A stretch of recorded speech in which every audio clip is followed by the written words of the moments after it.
going. I'm live, Jackie. I'm going for it if you're okay. Jackie? Yep.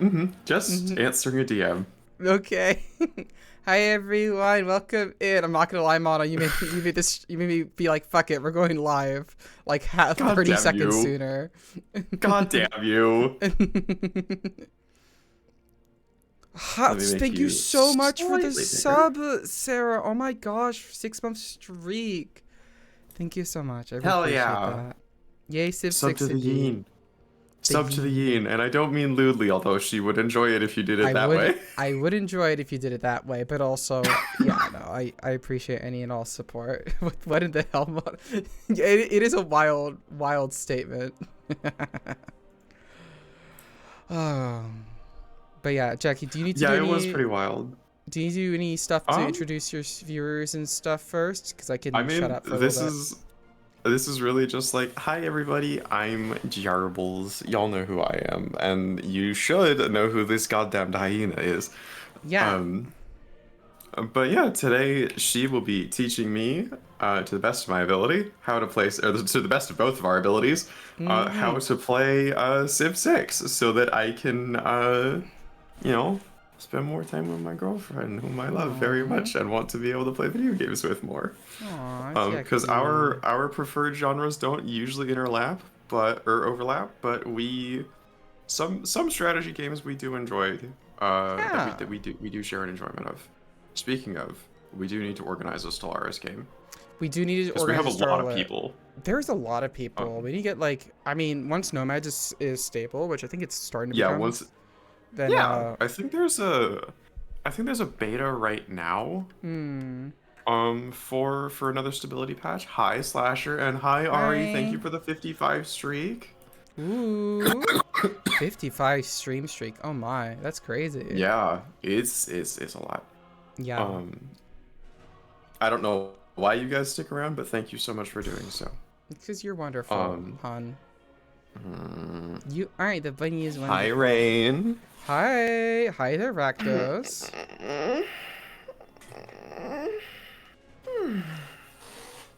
Wonderful bunny How's the puddle? indeed. How's the puddle puppy doing? And I am acceptable. You're great, Um, alright? all right. Mwah. Okay. Mwah. But yeah, we're gonna be covering some Civ 6 stuff. If anyone Mhm. here in the chat is not familiar with Civilization 6, this is a decent stream to watch and learn alongside Jackie. I'm gonna be doing my best to try to teach it. I will say, Jackie, here, you've played Civilization 5 before, right? Correct. Yeah. So I'm gonna be teaching that with that in mind, chat. So if you're absolutely new to the Civilization 6 or Civilization series, you might have a bit of trouble following along. But I think most of Civ is relatively intuitive, especially for a strategy game. So hopefully you should be able to follow along regardless. But if you are a Civ 5, like if you've played Civ 5 before, you will be able to follow along completely fine.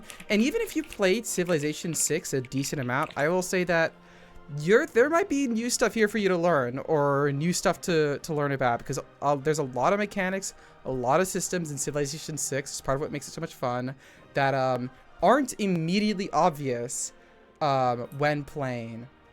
Even after like years and years and years, there's some stuff I've learned in Civilization 6 after like 5 years of playing it. So lots of things to potentially learn and engage with here. So buckle up, everyone. Drink some water before you start. That's very true. I assume you tried to say water there, Sarah. What's Civ 6? Well, you're going to find out, Mana. You're going to find out. Hi Mallory, and thank you for the 3 stream streak. Thank you. And Rakdos, thank you for the 60. Referencing a meme, but yeah. Okay, sick. But yeah, no. Jackie, are you ready? I am ready to go. And chat, so how Okay. this is going to work for the first bit is I'm going to be watching Cackle's perspective. Yeah. She's going to show me the ropes a little bit of just like how things work. Yeah. Um, and then we will hop into a multiplayer game. A small one. for that should that we will use to kind of like go with things together a bit, and we'll see how it goes from there. Yep. We'll be doing some, yeah. I'll be covering the absolute basics. Hopefully only 30 minutes will take for me to cover the basic stuff, and then we can get into like the fun stuff, because I know it's not fun to just watch someone like be like, so this is how this works, this is how this works, and yeah, boring, right? Yeah, sorry, I'm very quickly trying to get, where is it, enhanced, better tax, detailed map tax. This is the one thing the only mod I'm going to put in, because this will just make things a little bit easier. Unextended policy cards. I'm going to put these in so you can get a better handle on these, and I would actually recommend these 2 mods to new players. Enhanced mod, the which two? Extended policy cards and enhanced map tax. It's not something that you're gonna need while we play the MP game, so don't worry about having to download them. I'm just gonna use them in this bit, just very quickly cover like some basic stuff, because it helps explain some things. But other than that, it should be fine. Oh. All right. Well, let's get into it, right? Okay, are we? And thank you for shouting out everybody. Thank you. Aww. And yeah, let's go. Yeah, okay. I'm gonna quickly create a game here. Most of this stuff is gonna be very familiar to you, Jackie. I'm not gonna go over everything. Just gonna very quickly. Yeah, this is very similar to Civ 5. Yeah, this setup screen is very similar in that I'm gonna be making a small map here with only 3 other AIs, because I just want to get stuff done, not have to overcomplicate it. We're gonna start an ancient era, obviously. I'm gonna quickly pick a leader here, because I have to. I'm gonna pick the most basic leader I can think of, which, if I had to pick the leader that has the least amount of crazy stuff to it, might actually be Brazil, because nothing about Brazil really matters. Yeah, you can mostly like, in 5s, Brazil was like kind of nutty if you played them right. They are kind of crazy in Civ 5. In Civ 6, Brazil's a little basic. Not bad, though. Perfectly fine. The reason why, there are some more quote-unquote basic Civs. The reason I'm going to pick Pedro here is because Pedro, none of his abilities are like that relevant early on in the game, and none of them are groundbreaking. Like stuff like Pericles is super basic, but Pericles is insane. Poundmaker is relatively basic, but Poundmaker has a lot of like stuff to it and changes the early game. So I'm gonna be trying to do a very basic like Civ here. We're gonna be keeping everything else the exact same. We're not gonna worry about it. We're playing on Prince difficulty because I don't want to have to worry about having to deal with the AI killing me. Everything else is gonna be standard. Let's just get started with the game. Let's get in. All right.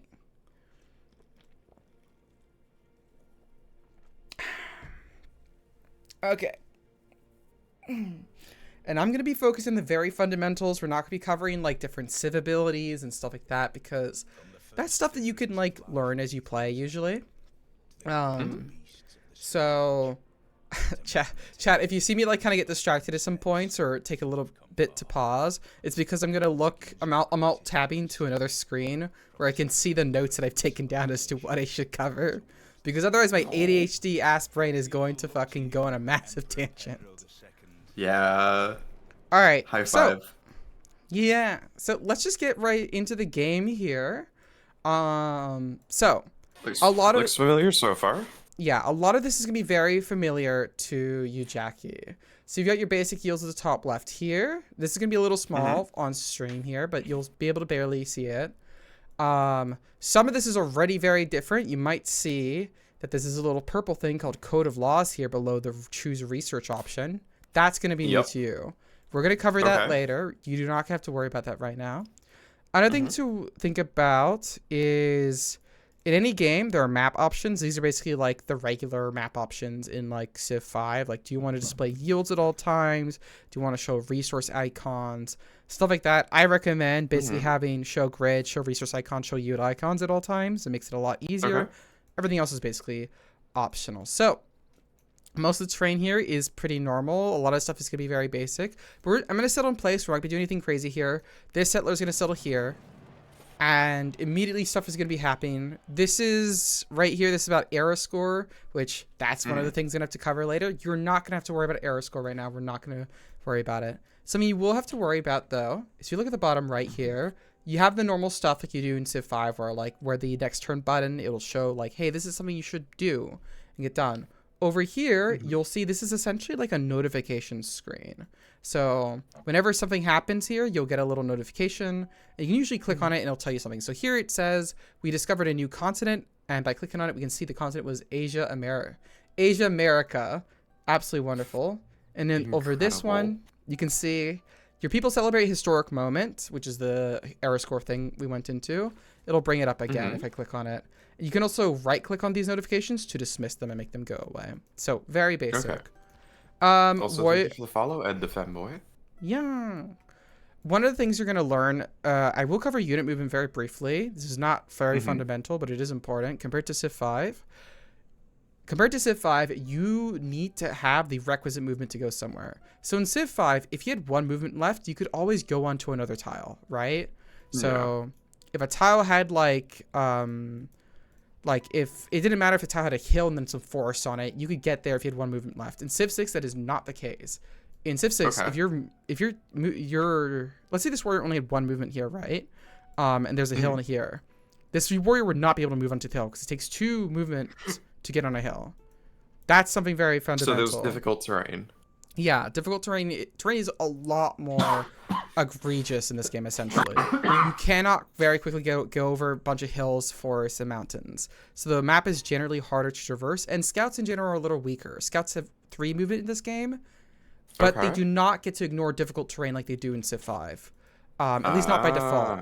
There are promotions you can give them that eventually let them ignore certain types of terrain, but like by default they cannot. So it means that like scouting out the map is generally more difficult. I'm going to move my warrior around, and we're going to now get into the very basics of city management, which is yields. I'm going to talk about the 6 major yields of every single city here. One moment before we get started on that. Yes.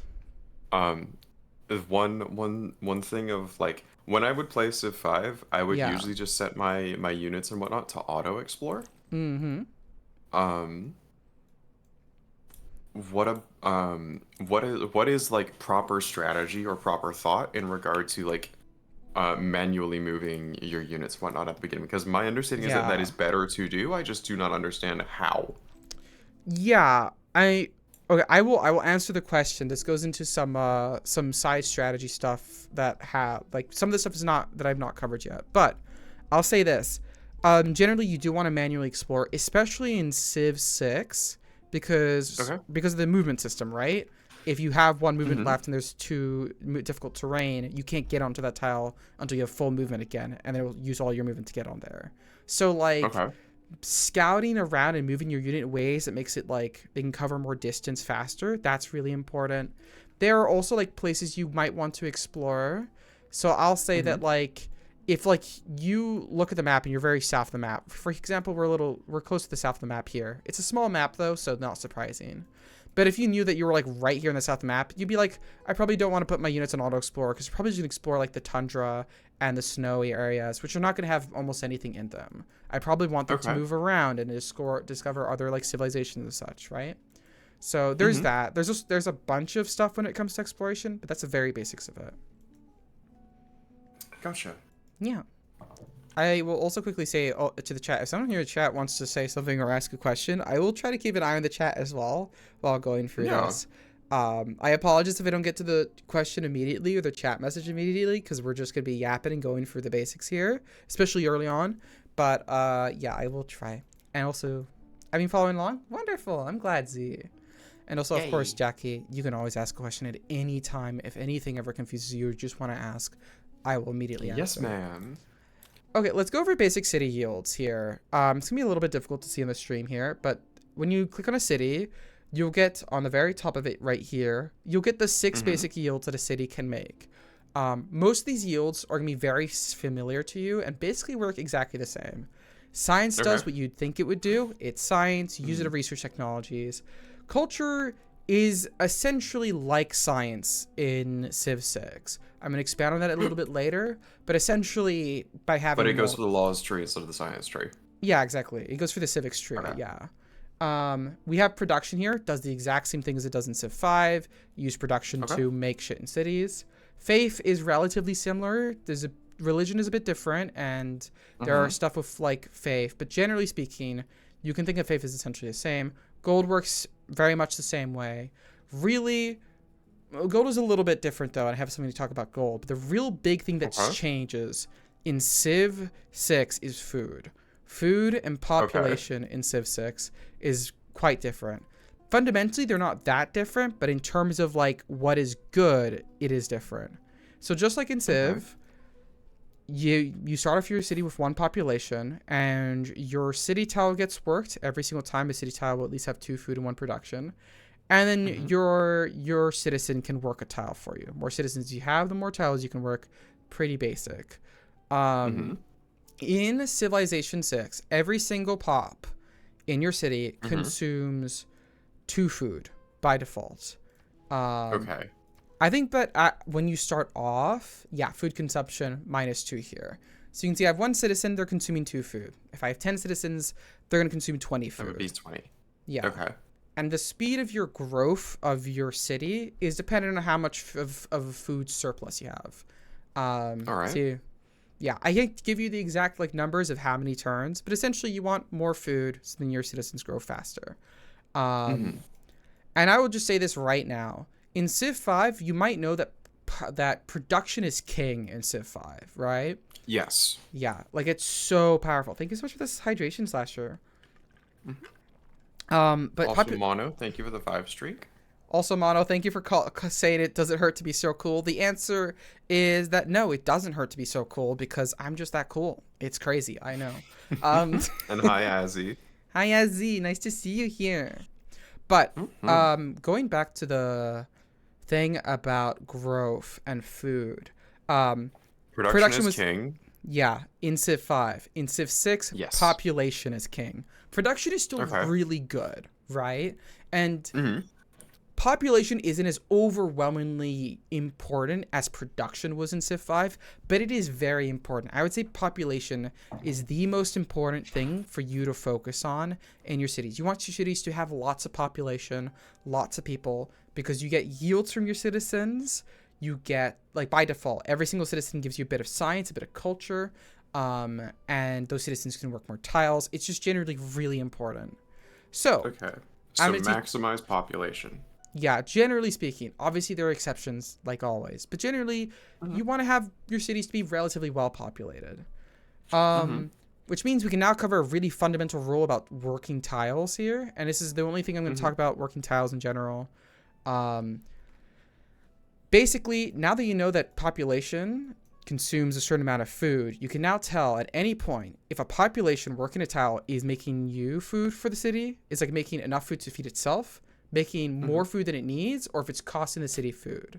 So right here, I have a citizen working 2 food, 1 production tile. This means the citizen is essentially feeding itself, right? Okay. That's how it works, right? And this city is growing because it has this extra 2 food by default. So essentially, we're getting 2 food per turn. If I were to move this citizen over here to this tile where there's only 1 food and 2 production, you'd see that it doesn't update immediately here, but on my bottom right here, it says 15 turns until growth. That's because there's only an excess of 1 food now. So essentially, this citizen is costing the city 1 food to work this 2 production tile. And so whenever you have a citizen working a particular tile, keep that in mind. If the tile has less than 2 food, that citizen is costing the city like food. Your city's growing slower. And if that tile has more than 2 food, that citizen is making it grow. Oh, thank you so much for the follow. And hi, May. Hi. All right, so that's basic stuff. I'm going to very quickly cover a fact about gold here. Gold works exactly the same way it does in Civ 5.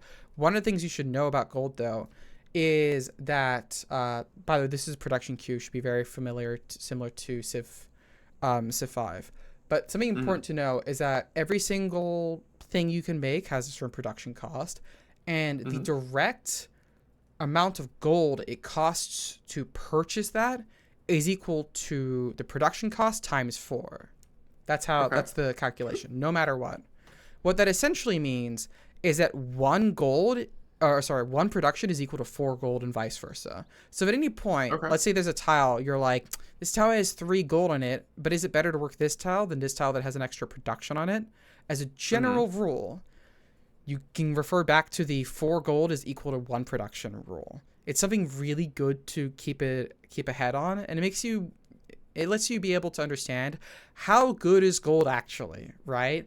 In various moments. Obviously, there's some ways that gold is better than production and vice versa, but it's something you should keep in mind. All right, that's the very basic yields done. We have one extra thing we're going to have to cover, though. This is going to be very important. I'm so sorry, chat. We got to cover housing and amenities next. The way you explain Civ is very comfortable. Oh, I'm glad. Right? Right? Aw, It's thank really, you. it's really comfy. I'm really glad. All right, well let's cover housing and amenities next then, because this is probably the most unintuitive bit that's also extremely important to remember. The fundamentals is stuff like you just gotta know, and then after that, like everything I yap about, like you don't have to necessarily like memorize to heart. You can just forget about it later and relearn it later. There's just stuff that like So housing. I said before about how population growth works, but there is a secret hidden factor called housing that you have to keep in mind as a player. So, how housing works is that one citizen consumes 1 point of housing. Just very basic, right? And every single city has a certain amount of housing that it has. There are things that can increase that housing and change it. I'm not going to talk about that immediately. But the important thing to know is that when your population hits 1 below your housing, so let's say your housing is 6, and your population So when your population hits 5, yes, you will receive a minus 50% to population growth in that city automatically. Okay. And if your population hits exactly the same number as the housing, so 6 population with 6 housing, they will receive a minus 75% penalty to the city's growth. So housing is extremely important to having cities grow. It's not enough to have like lots of food going into a city. The city also needs to have enough housing to keep up. Otherwise, it's just going to grow super slowly. A lot of times, newer players in Civ 6 will not really pay attention to housing, which is understandable. It's a bit of a like niche mechanic, at least on the surface of it. But that tends to be the reason why the newer player cities do not grow that much. It's usually housing that's the problem, not even necessarily food. I would say you want to keep an eye on housing your cities. If your cities do not have enough housing, that's something to look at. I've never understood amenities. I'm so ready for this. I'm going to explain amenities as well in Civ 6. That's going to be something I'm actually about to talk about. But yeah, as for housing, so far, do you understand it? Does it make sense? Yes. How do you make more? Great question. So, all cities by default start off with 2 housing, right? If you'll remember it, that means if you settle a new city, and a city starts off with 1 population, it means immediately by default, if you settle a city in the middle of Nowheresville, that city is going to not get a 50% growth penalty automatically. Now, if you look at the settler map lens here, it's not going to show on the map easily here, but on the top right, the settler, you'll see this key here. It says freshwater and coastwater, and has a little housing icon and a number below it. How this works is that cities settled next to freshwater and coastal water gets a housing bonus. So if the cities settle next to coastal water, they will gain +1 base housing. So that means a city by default that's settled on the coast without any other modifiers will have 3 housing. Cities settled next to freshwater, which are usually rivers, but can also be lakes, will have +3 housing instead. These do not stack. So if a city is settled next to freshwater and coastal water, it'll only get the freshwater bonus. So a city settled next to freshwater will have +3 housing. So that means by default, a city on a river will have 5 housing to work with. So that's the biggest factor to housing early on in the game. If we look at the tech tree, I'm not going to cover everything. I'm very quickly going to mention something. There is a building you get immediately called the granary. This gives you +2 housing. So you settle a city next to a river and you build a granary, you'll have 7 housing to work with automatically. That's something to look at. Now, you can get housing from so much stuff in Civ 6. Like, oh my god. Like, covering all of them would be, like, insane. But early on in the game, the things you should really worry about with your early cities is, are they going to be settled next to freshwater or at least coastal water on the coast?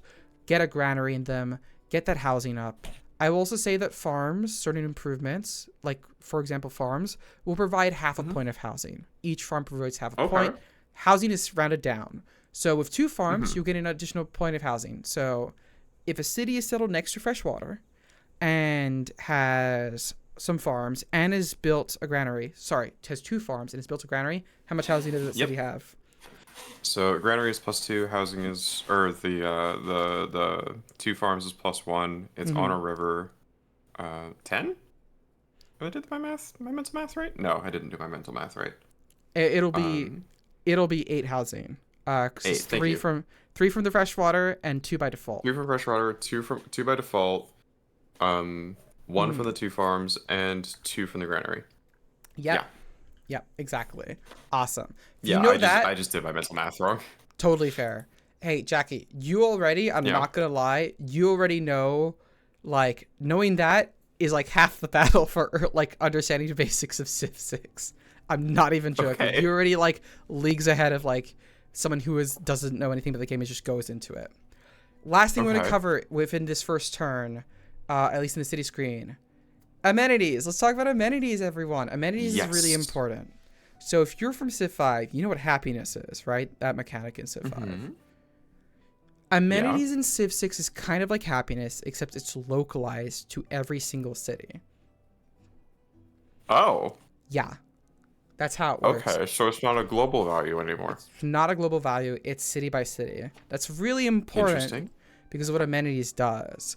So I've got like a little like off-screen thing, like notes that I have that I can like look at for amenities, because the specific percentages I sometimes will forget, but it should be just fine. Yeah, here it is.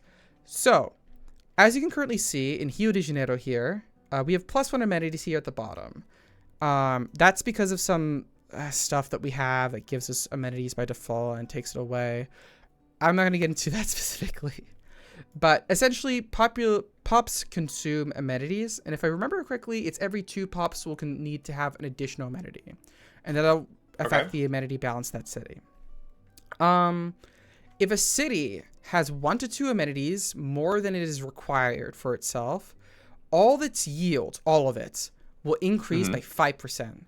Except for food, where their population growth will instead increase by 10%. Very powerful. So having more amenities than needed is generally a good thing.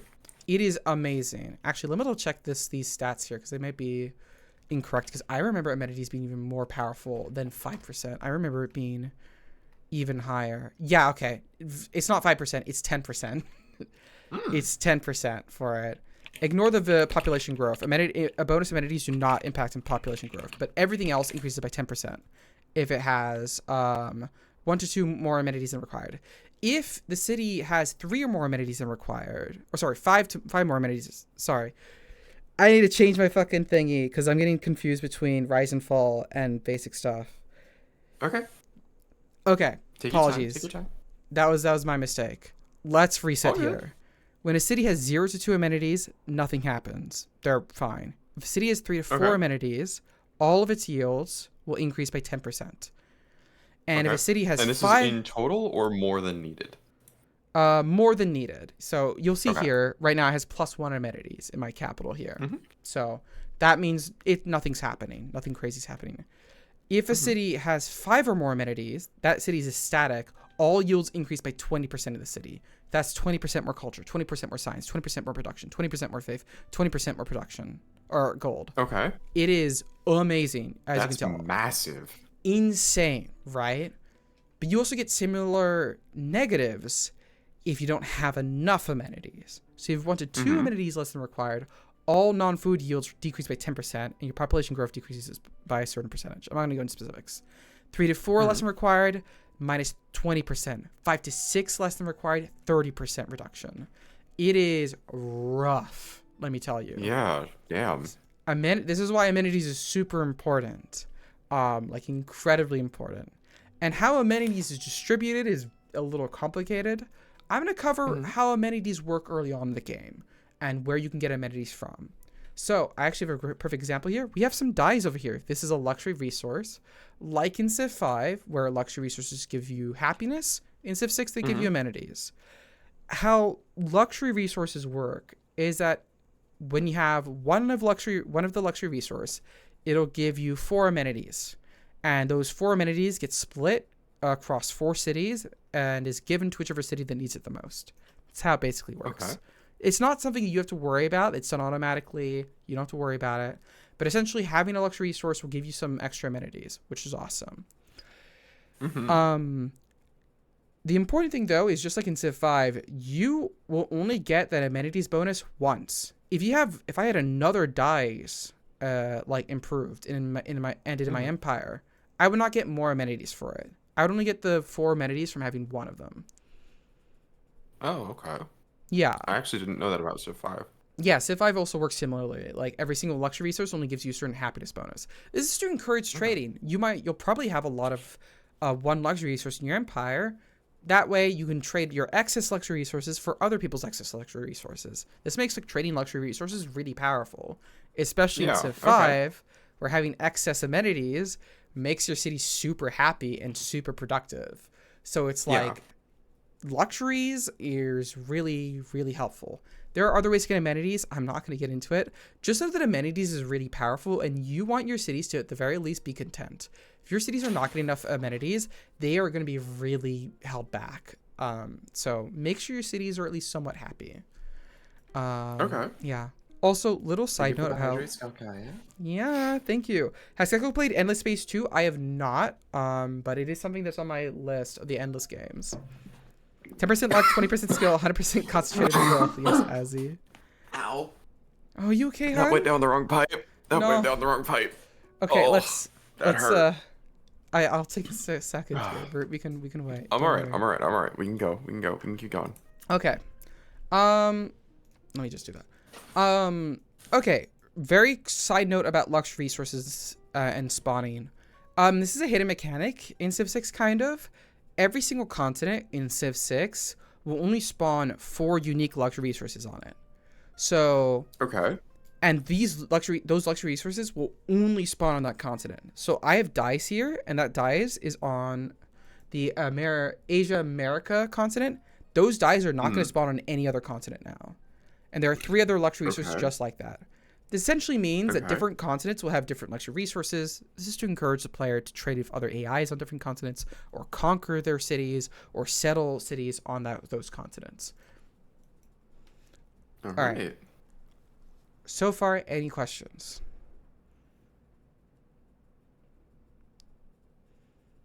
No, I don't think so.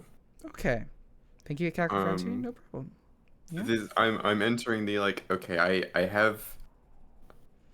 I'm entering the portion of like where when and how I'm learning. So I was like, okay, I need to start implementing before I can like have enough information to like start asking questions. Totally fair. I'm gonna try to quickly cover. Please finish your basics. Yes. I'm gonna cover. I'm gonna cover. So I'm just gonna tell you this in terms of stuff we're gonna cover. I'm going to talk about the tech tree and the civic tree. It should be pretty quick. I'm going to cover the basics of districts, only the basics, so it shouldn't be too fast. I'm going to talk about governmental policy cards, should be very quick. I'm going to talk about builders. Builders are really important. And then that'll be it. We can immediately get into MP game. We can get stuff into practice, and then we can kind of like have fun that way. All right. So the tech tree, I showed it very briefly. Erie, before we move on to the tech tree, Erie does have a question for you. Yes. Unciv sometimes has issues of overpopulation related to luxuries. How does it usually happen here? Civ 5 like rules. Okay. Yeah, with overpopulation. Yeah, I'm not actually super entirely sure what the question is. I'm going to assume you're talking about like what are the potential problems with having too many pops and not enough amenities. And that is that, yeah, if you have a ton of pops and enough housing for them to grow, but you don't have enough amenities, your yields in your cities will decrease and your population growth will also decrease. So having enough amenities is going to be important. And that does mean that early on in the game, when you don't have that many ways you can get amenities. Because very early in the game, really the only way you can get amenities is through luxury resources and a couple of wonders, but that's not something you can rely on. So that does mean if you have very big cities very early on, if you're able to get it, that and you only have so many luxury resources, you are going to actually stagnate a little bit as your empire.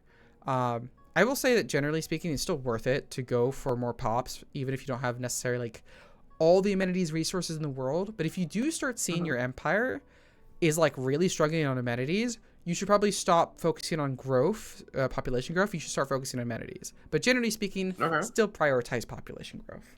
That's what I would say. I hope that it answers your question, Erie. If it doesn't, let me know. Let's cover research really quickly. So if you click over here, I'll tell you, just like in Civ 5, what your available research options are. You can also open up the tech tree. Go for it. Just like in Civ 5, certain texts connect to other texts.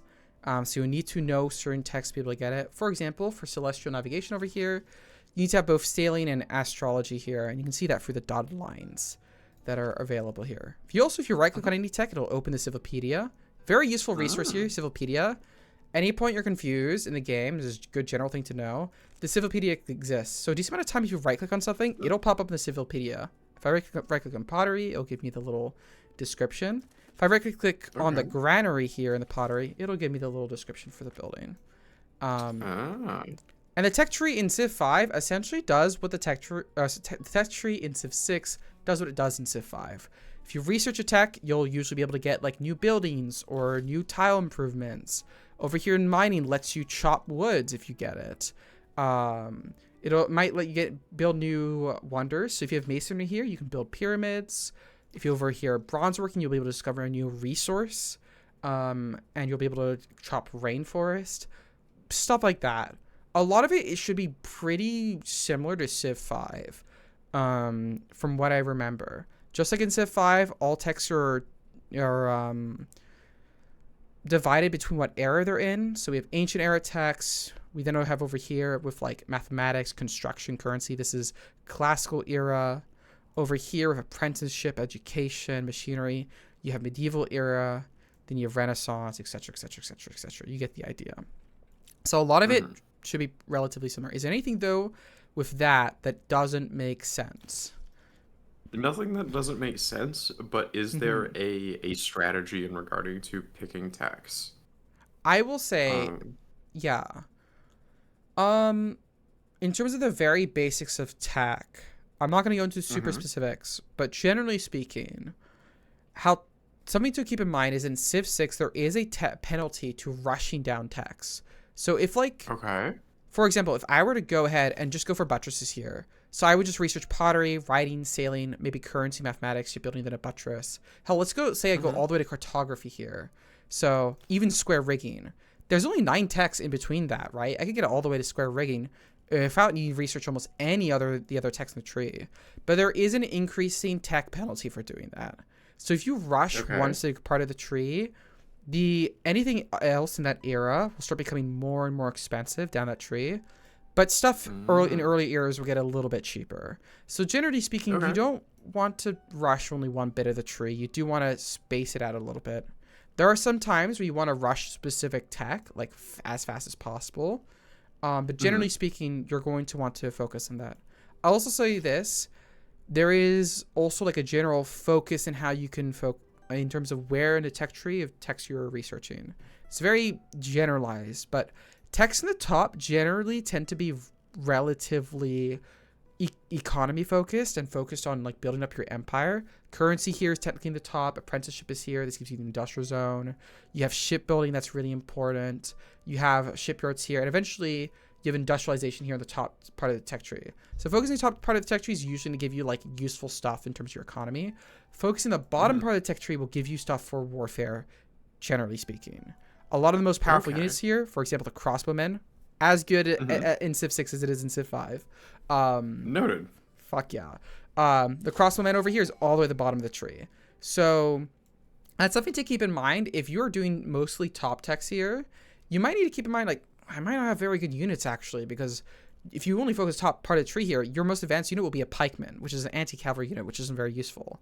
And that'll be it. Like that's all you're gonna have, and that's really bad. So you do want to keep an eye on that. You might want to pop down to other parts of the tree. There are some really good, useful wonders at the bottom part of the tree as well, but that's basics of how tech stuff works, if that makes sense. Okay. Yeah. Thank you so much for the subscription, Gwen. By the way. Yeah. Hi, Gwen. Hi, sis. Thank you for subbing at tier 1 for 3 months. Yeah. Thank you. And Abby, thank you so much for the 40 stream streak. Thank you. Aww. 40 buddies. Whoa. Ah. I don't think I could squeeze that many out of me. Oh my. Hey, we gotta try. All right, let's talk about civics here, because this is completely new to you. Yes. And is important. Civics tree is new. Is brand new. So if you look at a civics tree here, in some ways this is going to be relatively similar to a tech tree, right? In a sense of like, Yep. oh, you got to research this before you can get over to this. So you need code laws before you can get to grab shit. This looks like a bunch of either or. This is and an not either something or. that you can take out. It's not, or it is? It is. It's not. So for example, if I want to go to political Okay. philosophy here, I would need to get all this here, right here. Okay. So it isn't an either or kind of thing. So don't worry about that. Okay, Anything in the cool. civics tree you Also, can hi, research. Nayu. Hi. So How I you will doing, say Nayu? here. Oh, sorry. No, go ahead. Yeah, what's up? No, it's okay. It's okay. Okay. No, I will say that civics tree is generally quite different to the tech tree. In some ways, it's similar. Like, there are some things in the civics tree, like, oh, you get another building you can make, or there are wonders you can get in the civics tree. For example, over here in Drama Poetry, you'll get the amphitheater building you can make in a theater square. We're going to cover districts later. But, so, in some ways, civics is like tech. But in other ways, civics is very different. And it's primarily that civics is defined by its policy cards and governments. That is the main thing that civics gives you, which leads into government and policy cards. Yay! That is going to be a lot of... From the little bit I've seen, vaguely resemble the ideology menu Yeah, kind in of. Civ 5, but not quite. Not quite. Hyena support hours too. Aw, thank you, Abby. Aw. Ebi Sleepy Nayu. Aw. Aw. It is kind of like that. But we're not gonna cover. I'm not gonna cover government quite yet because I actually passed enough turns to quickly get it. So I'm just gonna do some. I'm gonna do some basic moves here. We're gonna get through these turns as fast as possible. I'm gonna make a scout to start off with. I'd recommend almost always making a scout to start off with. I'm gonna move over my turn here. So take this time to like drink water and stuff because I'm just gonna be going through here and explaining my thing. So for example, I move my warrior here, try to discover a little bit more. There's some mercury. That's the other luxury resource. Here's some silk. That's the other luxury resource on this continent. We keep on moving and moving. There's some coast. We can see some crabs here. That's a bonus resource. They work like bonus resources they do in Civ 5, which is that you can get rid of them. And bonus resources give you a little bit of an extra yield on a tile that they're in. So you move. There are some barbarians. Barbarians within the mode we're playing here work very similar to Civ 5. They're annoying, they'll hurt you, and you got to get rid of their camps just to make them stop from spawning. Over here we can see another river. If we look at the settler lens I was mentioning about freshwater here, you can now see how it works. So see here the bright green, this is tiles that if you settled a city on it, it'll give you freshwater. The light green would give you coastal water bonus for housing. So yeah, you can see there's a little barbarian camp here. I'm not going to really focus on talking about like combat or anything because it's not super important. But you can also see here my warrior had a movement left and wasn't able to cross the river. But now that my warrior has all of its movement left, it cannot cross. Okay. All right. We also have a village here. Tribal villages are essentially the same thing as the goody huts are in Civ 5. Okay. They'll give you like maybe like a tech inspiration. It'll give you some gold. I will talk about inspiration later, but it's not something that's super important. Finish up a scout here. We're going to make a monument. Monuments do like they do in Civ 5. They give you a bit of culture when you finish them. So it's a good thing. I got plus 48 gold there. Nice. We got pottery. I just thought of a bad joke. Say it. Say the bad joke for the entire stream to hear. I'll finish your monument. Oh my, Jackie. Like, that's not even a joke. That's just me flirting with you. That is just you flirting with me, yes. Which, 100%. I love you. Love you too. Absolutely wonderful here. Okay, once the code of laws is done, we'll be able to talk about governments and how stuff works. Mhm. So, I'm playing a little bit faster and looser than I normally would in a game, but that's fine. All right, we got code of laws. So, we can now talk about policies and government. Welcome to the government screen, Jackie. This is really important. Mhm. One of the core things about the game. So, let's talk about policy cards and how it works. So, generally speaking, governments are determined by what policy card slots they give. So right now I'm a chieftain, which is what you start off with. And that means you get one military policy card you can slot and one economic policy card. Each of these cards have various different bonuses here. So since you finished Code of Laws, we have 4 policy cards we start off with. We have Discipline. This gives us some combat strength. We fight barbarians. We have Survey, which lets us double experience for recon units.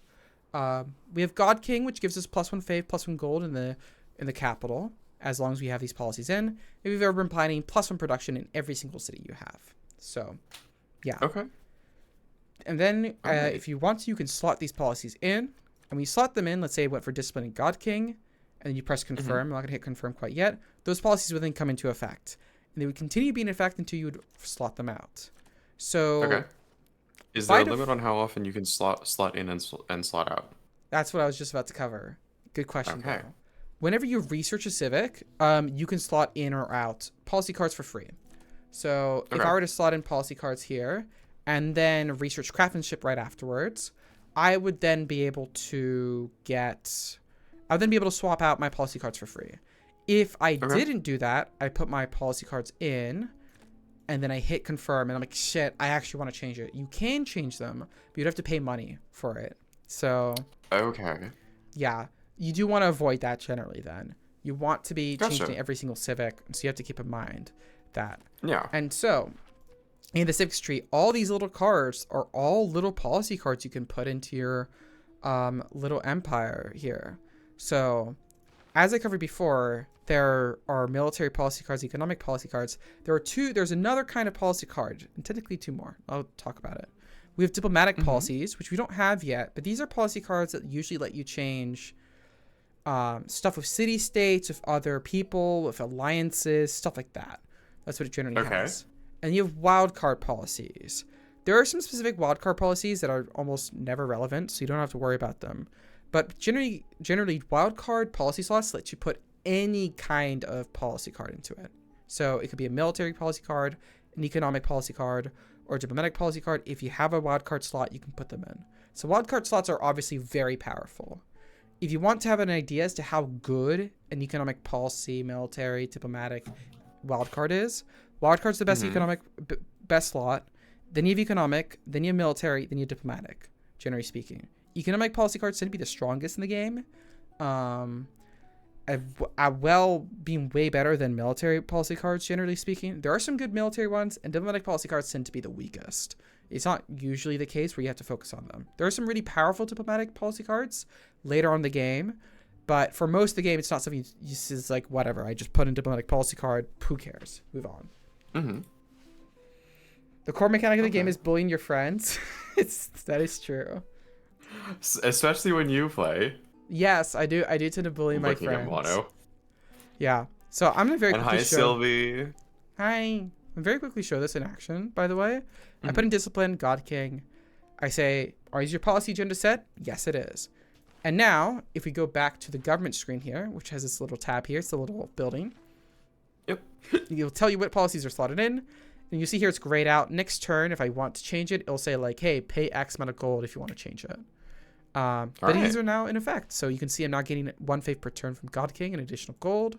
If I hover my unit over here, you'll see I'm getting the combat strength from the policy card I put in because that's a barbarian. In the civics tree, there are various governments you can research, and each of these governments give you a certain amount of policy card slots.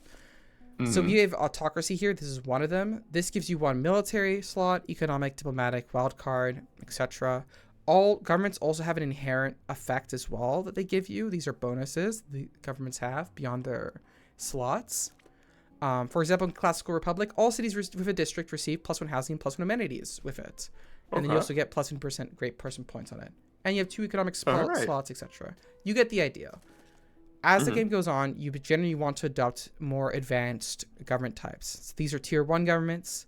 Then you have stuff like monarchy over here. This is tier 2 government, which gives you even more slots. So there's Merchant Republic up here as well. Gives you some more slots. And then all the way up here, you get stuff like democracy, which gives you even more slots, even bigger like bonuses. So governments are really important. Policies are really important. There are some super strong policies in the game that like you have to watch out for. So yeah, does that all make sense? Okay. Yes. Okay, awesome. I'm also gonna say here for now, in Civ 5, you could kind of ignore culture a little bit. Like, really? Yeah, culture is really good in Civ 5. Do not get me wrong. Traditions are very strong in Civ 5. Okay. But they're not something you really have to focus on. One of the big things that I see newer players kind of like fall into a trap of in Civ 6 is that they will focus on science above all else. And to be honest, science is very strong, just like in Civ 5. It's something that's good to focus on. But you should not focus on science at a like super high expense to your culture. Because science is great. It gives you all these buildings, all these different things. But culture gives you policy cards. And some of these policy cards, for example, make you make more stuff better. Like, here's a policy card for builders, plus 30% production towards builders if you have that slotted in. That's really good. Oh. Yeah. Yeah, that's great. That's really good. Plus 15% production towards ancient and classical wonders. That's another policy card you have here. Plus 50% production towards settlers. That's insane, right? These are yes, holy shit. This is right at the start of the tree. There are some crazy policy cards that are super helpful. And so do not skimp out on your production. There are policy cards here that directly give you more science, right? So even if you're doing science focus, make sure you're keeping up with culture as well. Because otherwise you're going to be screwed over. And that's how like I keep winning tourism victories really easily. People keep just not doing culture. And making more culture is what defends you from tourism, just like in Civ 5. And it's like, okay, I win like super quickly now because no one decided to focus on culture. So yeah, that's like a really important thing to keep in mind. I think that's mostly of the stuff I have to cover. There are districts that I'd want to cover really quickly, if that's okay, Jackie. And then we should be fine. We can go. All right. Yeah. Yeah, we're gonna talk about districts here. Unfortunately, I can't place down a district. I haven't like researched it yet. I should have rushed one immediately. Yeah, I should have just rushed one immediately. Now we're gonna have to take forever to research it. Because of shit. I could just try to explain it without having a district researched. Nah, but that's gonna take too long. I also should have put this on online speed. That was a mistake by me. Oh no. It's okay. You know what? I'm going to very quickly make a new game. We're going to put it on online speed. I'm going to research astrology, and I'll teach you about very basic districts. It'll take like less than a minute if I speak for everything. Because we don't give a shit about anything else, chat. All right. Thank you, game, for not crashing. Appreciate that. Very quickly, make the game speed online, so it's really fast, tiny. We're going to go for Brazil again, so there's nothing crazy that flashbangs me in terms of what we have to do. Get started, go. Sorry about that, chat. Going to war over a single horse. That has happened before in Civ 5. The horse wars, the citrus wars. Maybe the real friends were the Fergies we sent to war along the way. Yeah, chat. For anyone who wasn't there, one of the Civ 6 MP games I streamed, Mono went to war with Fergie for literally zero reason instead of going to war with me, the clear person who was in the lead. It was that's so funny. It was so fucking funny. Fergie crashed out so hard, and like it was just like Sarah and I were dying of laughter. It was so fucking funny. All right, we're gonna very quickly rush through here. I'm going to immediately research astrology here because it's the first district you can place down. I'm going to go through these turns as fast as humanly possible. So do not worry if everything seems like a little bit like, oh my gosh, so much going on. Yeah, it's okay. All right, we got that scout. We immediately go. I normally go for a settler here, but I'm not going to bother because I don't want to worry about that. I'm going to go for a monument. Okay, yeah, who cares? That's a city-state. We're going to ignore that because I'm just going to let you explore that in-game. So you don't have to worry about it. That's the civics stuff done. I'll go for my basic opening here and just keep on moving. There's some combat. You don't have to worry about that. That's another city-state. Who cares? All right. And boom, we can get astrology. I can talk about districts now. My kingdom for an orange. Hi there, Dorbu. All right. So, districts are really important in Civ 6. I would say they're the biggest change to Civ 6 from Civ 5 fundamentally. So yeah, because this is functionally a city builder as well now. Yeah. Yeah, essentially. So, there are essentially 6 core districts you have to worry about.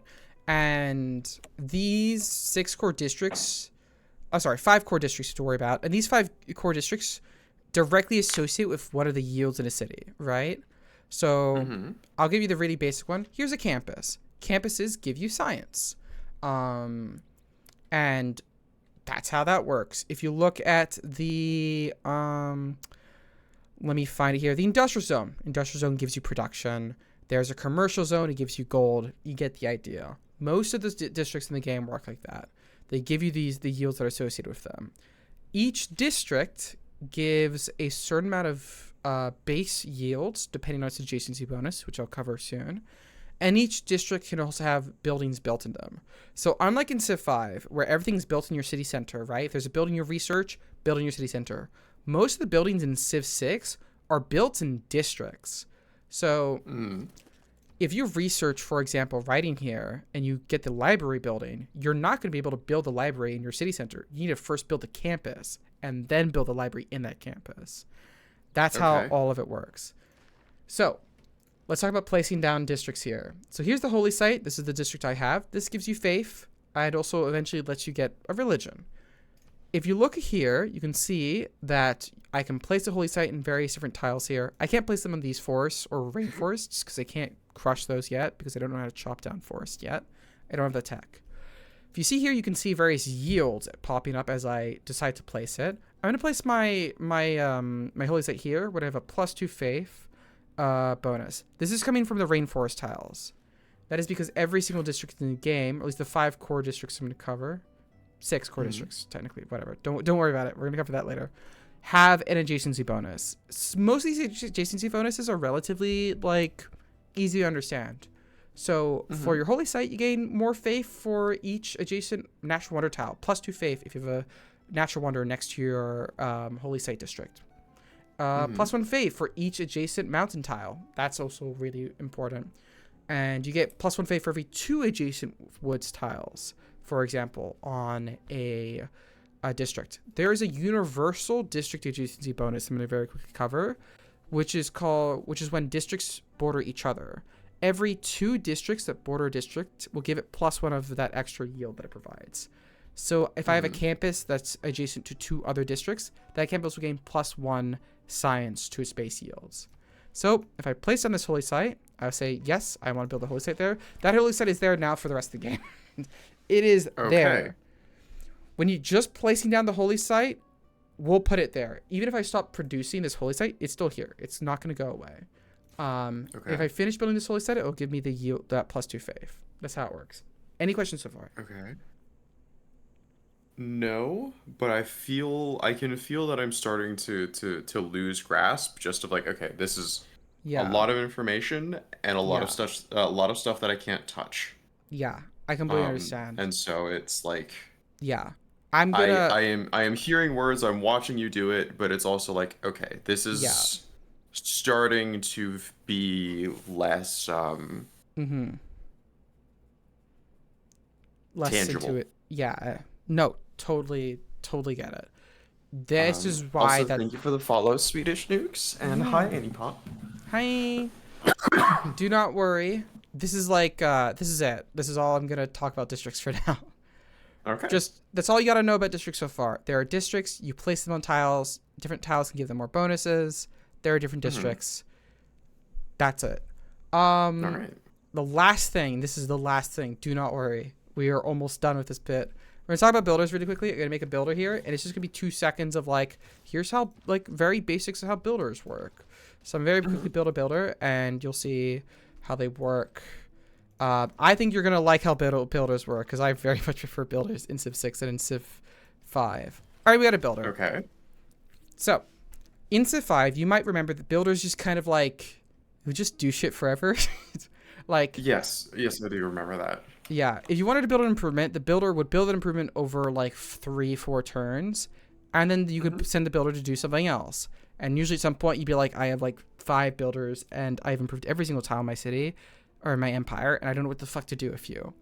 In Civ 6, that is not how builders work anymore. It is completely different.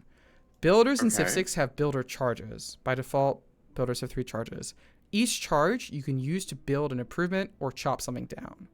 So if I were to send this builder to chop down a forest, it would get rid of that forest and it would cost a builder charge. But it would happen instantly. If you make an improvement for builder, it instantly happens. It consumes the charge, but it's instant on that turn. Okay. And if a builder runs out of charges, it's gone. You have to build another one. That's how it works. Okay. And Gotcha. so builders are really important. You want more builder charges because builders become more and more expensive to produce the more you make them. They get a production increase. And so you want to maximize generally the builder charges that the builders have compared to the amount of builders you're building, which is why a certain policy card you can get later, for example. This is like the only policy card strategy I'm going to talk to you about because it's actually so fundamental to most builds. Serfdom here. It's an economic policy card where when you train a new builder, it gains 2 extra build charges. So instead of having 3, it has 5, which is an insane amount. There's basically the game changes between how you use builders before and after you get serfdom here. That's the fundamentals of builders. That's it. That's all you got to know. Everything else is very similar to Civ 5. Make sense? Mm-hmm. All right, that's it. Okay. That's all the fundamentals. Chat, we get All to do the fun stuff now. I have a feeling I'm going to be rewatching the first part of this pod I at some point, which I am Yeah. super down for. Yeah, I think that a decent portion of what I've covered is relatively intuitive when you play it out. There are like some specific things that aren't, and it's something to keep in mind. But yeah, I think you'll be able to get a handle on it faster or easier than you might expect. Okay. Yeah. All right. So let's get that multiplayer game up and running, eh? BRB Yeah. casually implementing serfdom. Yeah. Okay. I see. But I will say, any questions, anything you want to say, Jackie, go ahead.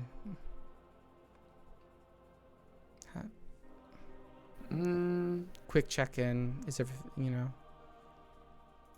I think it would just be I think I just need to get going. And All right, let's do it. And try some stuff out. Awesome. I'm gonna quickly create a game, get it in. I'll make sure it's a private game so no one can just join in. We'll play on a Pangea map here, mostly because it'll make things a little bit easier for me to find you. We'll put it tiny map so it's very small. I'm gonna keep the difficulty for the AI at Prince, because if I made it any lower, the player would get bonuses. You get special bonuses, which like isn't useful for learning. Anyways, everything else is gonna be exactly the same. Very basic setup. Go for it, and I'll invite you in. All right. All right. And There then we go. I'll await your invitation.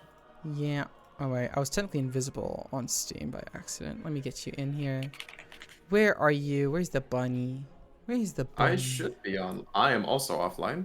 Oops, Yeah, you let are me on fix that. offline. Okay, there we go. The bunny is here, chat.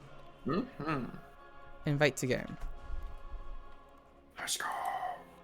You just gotta keep struggling to play. That's how I learned Hoi 4, including god-awful God Navy in Hoi 4. Holy fuck, do not remind me of that. Don't remind me of that, Swedish nukes. Don't remind me of it! That is generally how you do stuff, I will say. it is like watching stream can be very helpful for learning the game, but ultimately, as Jackie's gonna be doing here, you just gotta sit down and play it. Best way to do it. So you're here in the lobby. Welcome in, Jackie. And Annie Pop, thank you so much for the three stream streak, Rebel. Thank you. Yeah. Thank you so much. Also very funny that Abraham Lincoln. I know it's because it's the U.S., but he gives the P-51 Mustang. It does give you the P-51 Mustang. Yes. There are a ton of leaders here and civilizations for you to look at. Honestly, if any of them stand out to you, you can like say it. And unless it's a super complex civ, I will like say go for it. Like just go for it, because whatever civ sticks out to you and you like is like what you are going to want to learn how to play the game. Yeah. When you hover over civ, it'll tell you its bonuses. So there's a leader bonus, a civ bonus, and then each civilization has like a unique unit building and or improvement, just like in Civ 5. Okay. Yeah.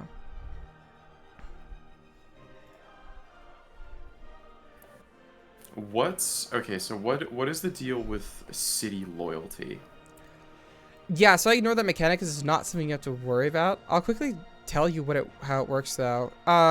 Essentially cities have loyalty. How loyalty is generated, the main source of loyalty generation is from your own citizens. Citizens in a city and cities around it create loyalty. There's a thing called loyalty pressure. So essentially, cities that are next to other cities will create loyalty pressure on each other. If loyalty begins to drop in a city, that city will eventually become like revolt and will automatically become independent. It'll be like this weird independent city. And then if there's enough loyalty pressure, that city will then flip over to whichever civ is putting the most amount of loyalty pressure on that city. So essentially, if you're not taking care of your people well enough and the loyalty starts becoming too low, your cities will actually start to revolt and just like flip over to other civs. Okay.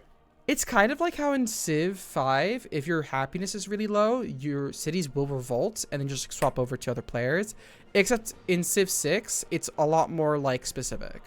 Loyalty is a great system because it prevents the AI from just settling fuck off cities in the middle of your territory.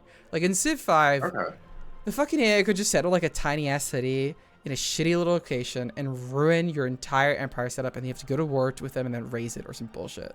In Civ 6, that city would just probably become instantly disloyal and flip over to you, which is really nice. Okay. Yeah.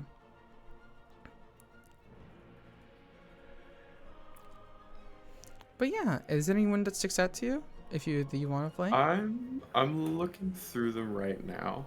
Hi, Kat. How are you? Hi.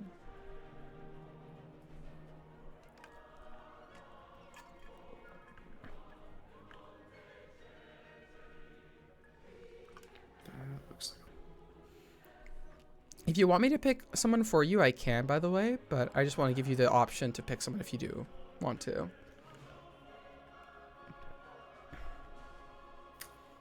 What would you say for Spain? Spain? Yeah, Philip II. Yeah, Philip II's fine. Most of the Philip's mechanics are religious focused, which I'm gonna be mostly ignoring most of the religion stuff. I'll say like you could play Spain. It's just actually probably none of his bonuses will ever come up. Gotcha. Yeah. Yeah, you could go for it. Anna has turned me into mush besides that I'm doing great. Aww. Cute. Anna is very good at that. I'm not going to elaborate how I know.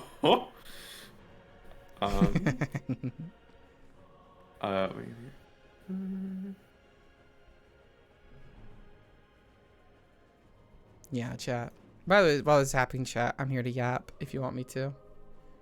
Hi there, Rat Queen. How you doing? Hello. How about Korea?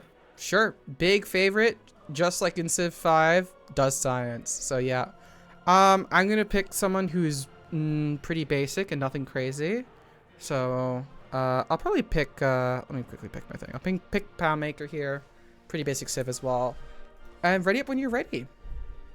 And we'll get into the game. See, right before that.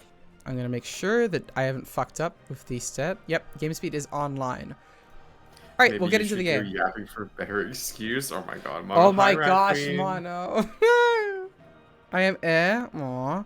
Well, I hope the stream will make you feel a little bit less and more or something. I don't know. Why did I do that?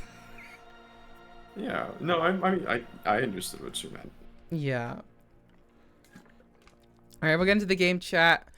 And honestly, at this point, Jackie, it is mostly just like play, have fun, Jackie. Go for it. Okay. And at any point you have any questions, you just shoot me something and we can I can answer questions. All right, yes, ma'am. Mm-hmm. This is also a garbage start for me. No. It's okay. It's fine. I gotta be able to do stuff, right? All right. Well, I'm playing on my side here. Let me know how things are going for you. All right. Go ahead, get our scat out. Get pottery.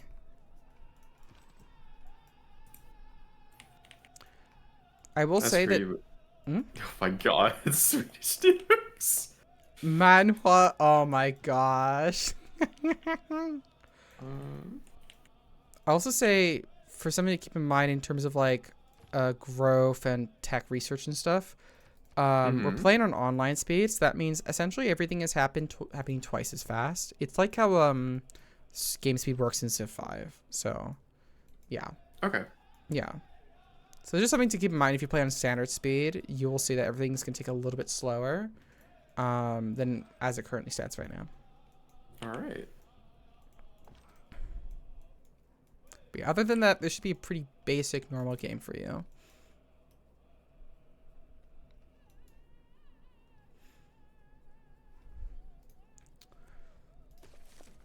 Also remind myself specifically what Korea gets, because I actually don't play them that much. It's okay though, I'm quickly reading up. Right, 3 Kingdoms. You get the special campus. Then you get... Pretty sure you picked her, so the extra governor stuff, yeah. I didn't cover governors, but it's something that I thought you could just figure out and play. Because governors are relatively intuitive. Okay. Mm.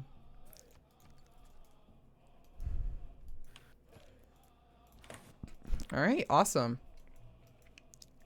Just yapping and moving about. But yeah, I got in this very like river flat area here, so... Okay. Yeah, I don't have a lot of production or great food tiles to work, but that's okay. True fact, warfare is a lot more effective on longer speeds. That is true, Mono. Yeah, because just like in Civ 5, faster speeds don't change like movements of units. So essentially, you can do like grinding wars a lot more effectively on longer speeds. Whereas in quicker speeds, you have to kind of do very fast wars. Otherwise, you're going to fall behind by doing it quite roughly. Okay. Yeah, so on faster speeds, it does mean warfare is a little bit more tough to do.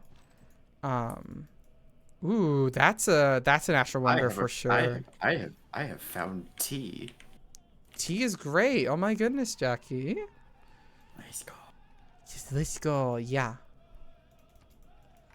Well, I know, Chad. I know where I'm settling my next city. Holy fuck, these are crazy yields. I think I might know as well. Maybe.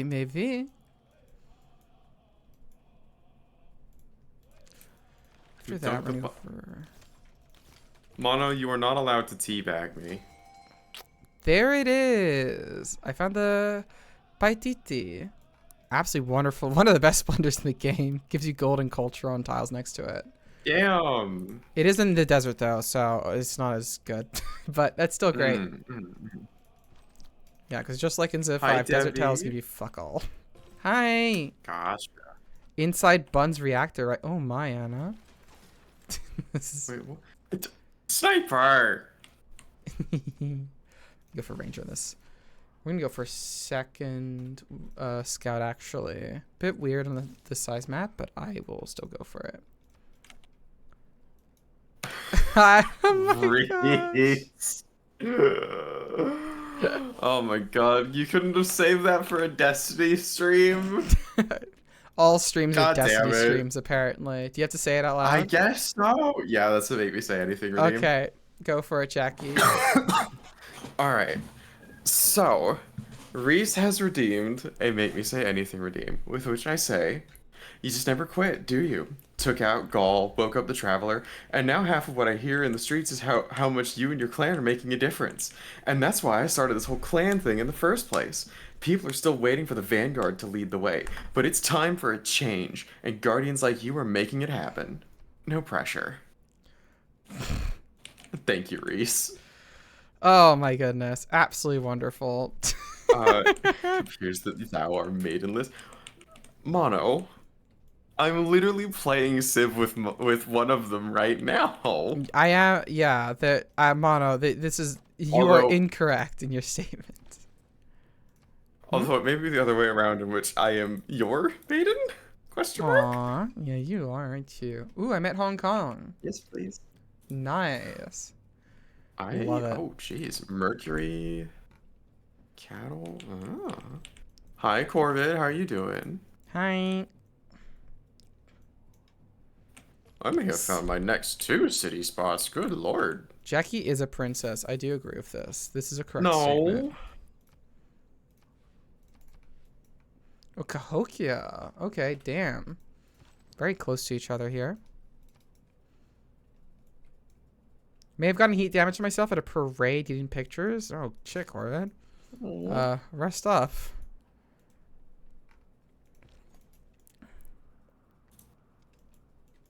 Ooh, I will say that Civ 6 has Pantheons like Civ 5. They're very similar, in fact. Okay. Like, they essentially do the same thing, so... Getting early game faith is useful to get the Pantheon. Okay. Yeah.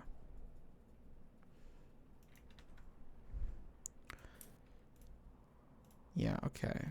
I do have some stuff that we're going to try to make sure we cover throughout the MP game, but it's just going to be stuff that, like, if it pops up, I'm going to cover.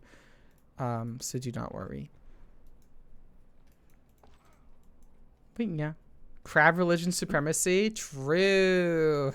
I will... What does that mean? You can customize your... Okay, it's a meme about crab religion in Civ. I think it started in Civ 5, actually. But you can make custom religions in the game. You can name them whatever you want. There's special icons you can pick. That's how I made the hyena religion. Ooh, nice.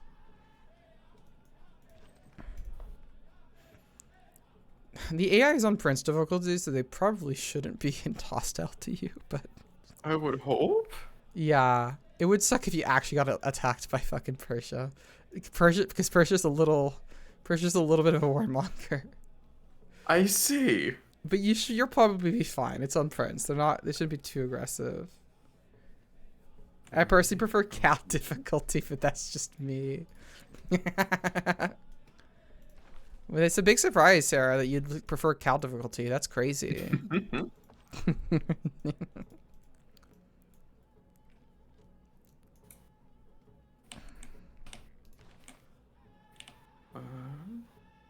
Ah, that's Spearman. Let's avoid that. Yeah, with a little barbarian camp on it. Mm-hmm. Alright, I get to discover... I can choose another civic here. Oh. I think I'll go for foreign trade first here. Actually, foreign trade is not as important as it normally would be. I'm gonna go for craftsmanship. Alright, change policies here. I'm not gonna rush for a pantheon like I normally would. I'm just gonna go for urban planning.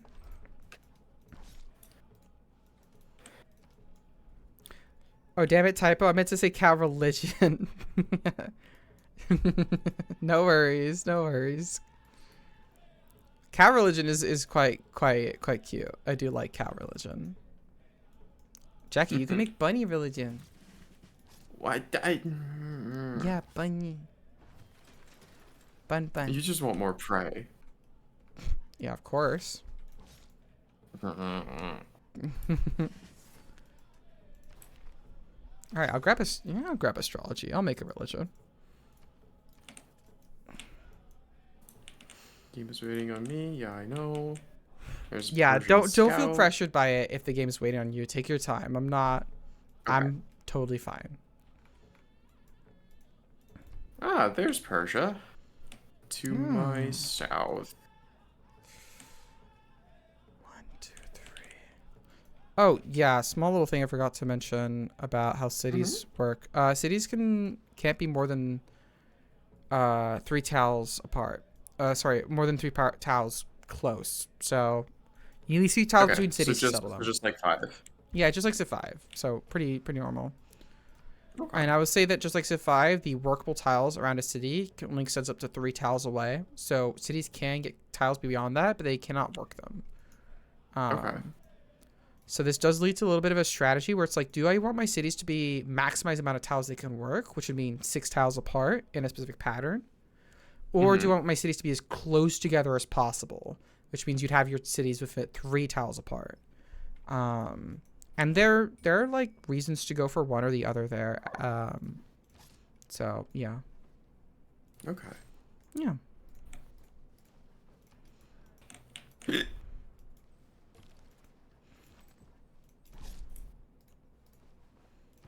Okay, there's the tundra.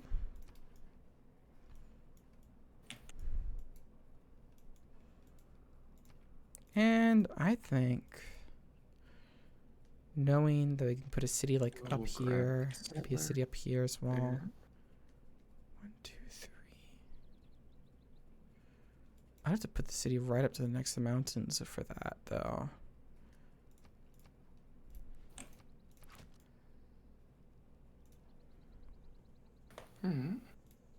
Like maybe here.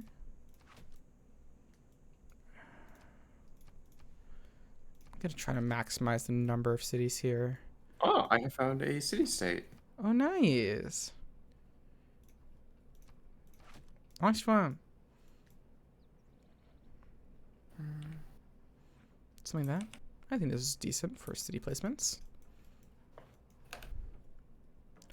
Oh, yeah. So now that you've seen a city state, you can ask me any questions about how they work. There's a little city state menu at the top right with like the little like building. See there, you'll see our list of city states and a whole bunch of stuff. Most of it should be relatively intuitive. Oh, nice. Which ones? Nanmadol and Antananarivo.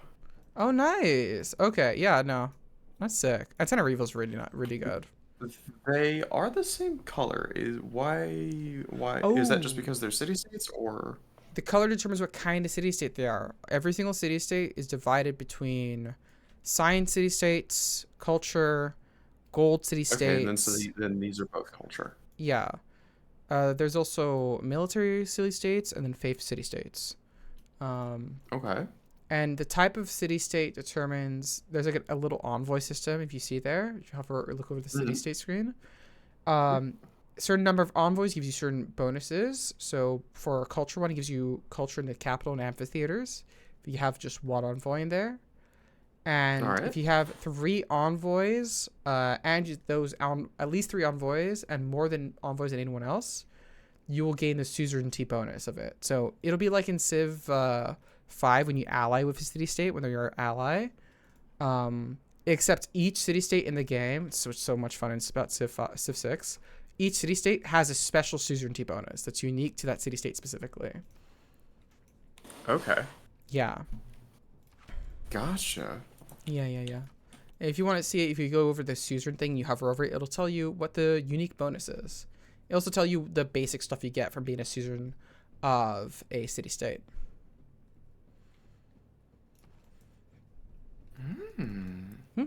Okay. Yeah. Ah, interesting. Okay. Yeah. Which unit needs orders?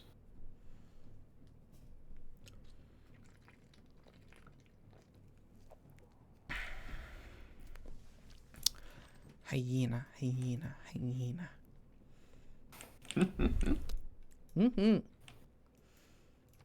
Right, 2 new city states. 2 new quests. Train a spearman. Recruit a great prophet. Okay. How do I send more envoys to the city states? How do I Yes. obtain more envoys to send? So if you look at the top left there, you'll see a little like the same building icon as in the top right for city states, but there'd be like a little person in front of it. That's the envoys there. So there it tells you how many envoys you currently have, which should be 0 right now. It'll tell you how much influence you have. It'll also tell you how many influence points you need to get an envoy. So by default, because of your government type, you're getting +1 influence point per turn. You'll gain 1 envoy when you hit 50 influence points. You can get more influence points by having higher tier governments and stuff like that, and specific diplomatic policy cards can give you more influence points. And obviously every single city has requests that it will ask you, and if you complete that request, it'll give you 1 envoy of that specific city. Okay. So that's like the very basics of envoys in cities. There are a couple other ways you can get envoys in a city, but that is like the fundamentals. All right. Cool. Thank you. Yeah, no problem.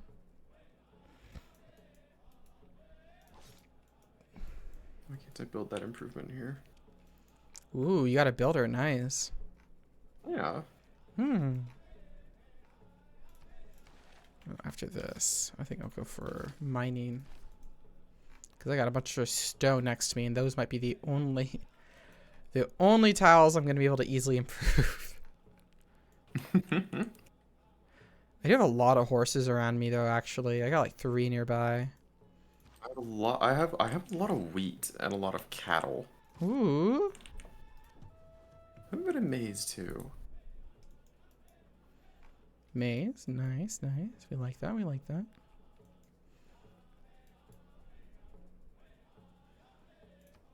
How much to purchase a builder? I can actually do it this turn. I will do that. Yeah, I know game's waiting on me. Yada yada yada. Yeah, I apologize that it like pings you like that. Okay. Yeah. Rice. Okay. Okay. Boop. Research. Get mining. Move on over this way. Is that one going for great profit yet? Nope. Doesn't seem like it.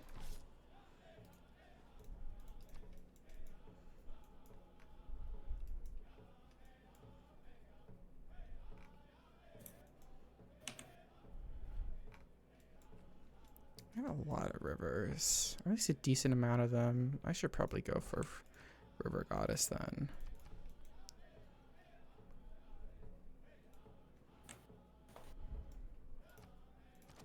No, I'm only gonna be able to fit 2 cities there no matter what, so I'll go with my original plan. What did you do, Mono? I tried to share it with you. Oh, hell yeah! Oh my gosh. Damn, Mono's practicing. My mom could do that. Oh, okay. What? No, nothing. I like genuinely like, oh, okay, fair enough. Yeah, I don't Yeah, know. yeah. No, yeah, fair. Fair. It was a trick she was proud of. Fair enough. Yeah, no, I can't blame anyone for being proud of that. Put down a holy site Is there there. something I'm missing? Nothing. Really, I think. I mean, I guess also Okay. technically, like, yeah. Oh, thank you for the ad time. Oh, it's ad time. Sorry, everyone. Hang in there. Nobody tell Jarble? What? Wait, okay. What are you on about, Mono? Yeah, Also, wait, huh? I'm at Zulu. Also, hi, Yui. It is crazy the game gave us some of the most militaristic civs. There are only 2 other civs, and they gave us Zulu and Persia, which is wild. Really? Oh my god. It's a little crazy. Like there are some more militaristic civs, but these are quite militaristic. Ooh, I got a Pantheon. I will accept your delegation. Oh no. I'm not gonna pick religious settlements. I hope that you get that one, Jackie, so you get a free settler. I'm just gonna grab River Goddess. Okay. This is for faith, right?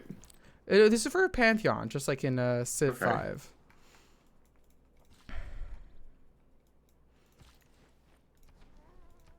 Can't- I, I y'all are yeah. Chat is Chat's on something, and I don't want to know. But at the Chat- same time, I'm. yeah. I mean, I would be shocked if you don't understand, if you didn't know what chat was like alluding to. Want to know? Oh, wait, you don't. Could be worse. Could be Attila or Genghis Khan. That's what I was thinking. Yeah, Genghis Khan would be really rough. But Persia's also quite militaristic. It's a little like, bruh. I probably should have picked the civs. Picked like some peaceful peeps. Mm-hmm. But it's fine. Zulu, right? Interesting guy. I mean, historically, yeah, definitely. Or the Zulu in general. Yeah, no, definitely super interesting. And can I don't want to make that trader yet. Oh yeah, trade routes work like I don't Civ have 5, by the way. Okay. Yeah, pretty similar. I cannot. Oh, I can multi-queue. Okay. Oh yeah, traders will build roads on the tiles they pass through. Builders can't build roads. And also you don't have to make like sea traders and land traders. It's all just one unit. Okay. So yeah. Also another thing, builder, you don't have to make like a commercial, like a sea builder and a land builder like you do in Civ 5. It's just one builder. Okay. Yeah. And so I can have multiple of the same building in a city, just in a different district. No, not of the same Or. building. You can only have one building, like in Civ 5 in one city. Mhm. It's just that a lot of buildings are specific to districts. Okay. Some buildings are for the city center. Your granary, for example, that can be built in the city center, or can only be built in the city center. But other buildings, like the library, you need to build a campus first to be able to do that. Oh my god, there's Okay. actually so many barbarians. I'm gonna have to do an archery stop off then. Okay, what was your quest for me? Okay. What was your request? Train a spearman and recruit a great prophet. Slap that down. I think I'll grab a monument in that city. And I'm going to purchase a slinger. This warrior, I'm going to start sending you back home.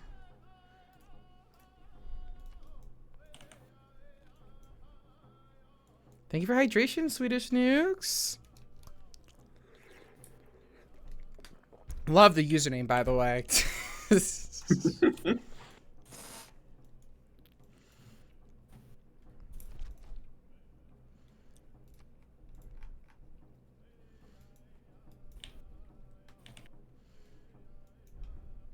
Thank you. You're welcome.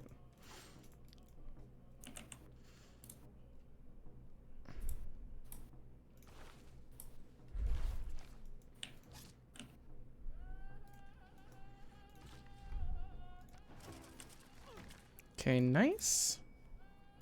Oh, waiting on me. Damn. Grab foreign trade really quickly.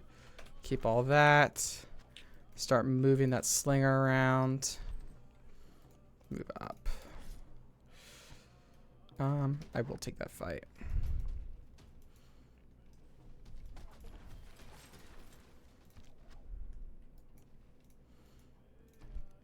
Okay, hopefully they keep chasing me here.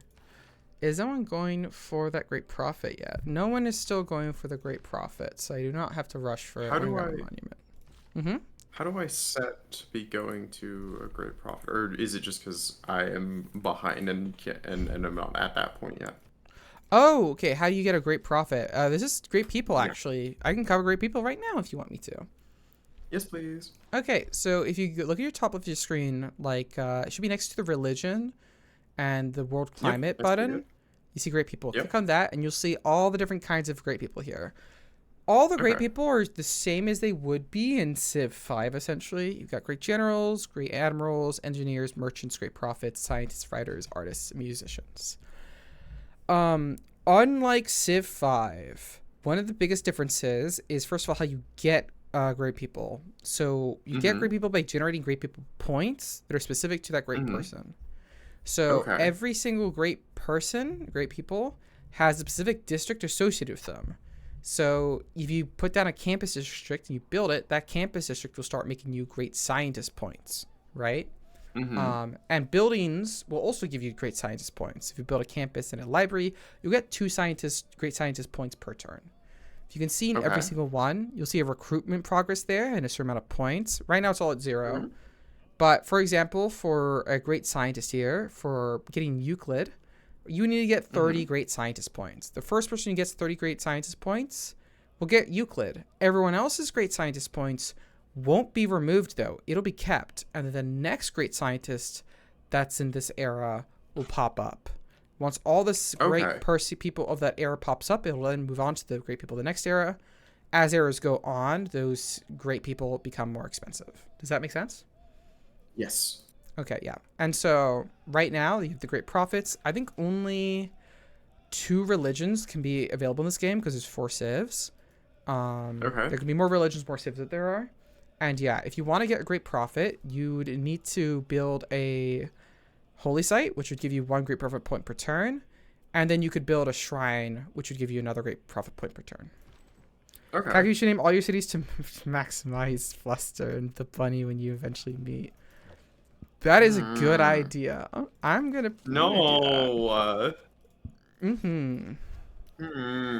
Cute, cute, cute, cute, cute, cute, cute.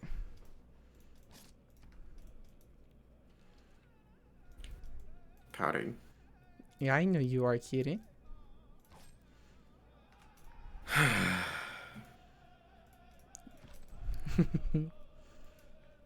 But yeah. Love you too. Yay. I will also say, if you look at the great people, unlike in Civ 5, all the great people do unique stuff. Or at least most of them do. Yeah.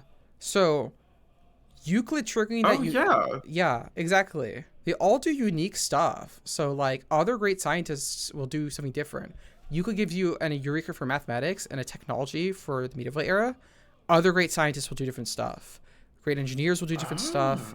Great generals will do different stuff. Like, all of them will make different shit. Great writers are great writers and great musicians are essentially identical because they just make great works and that's it.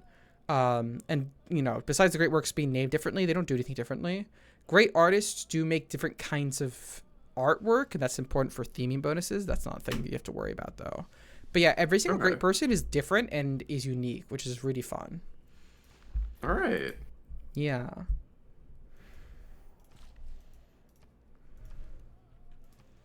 Okay, we'll just make this Hyena Den.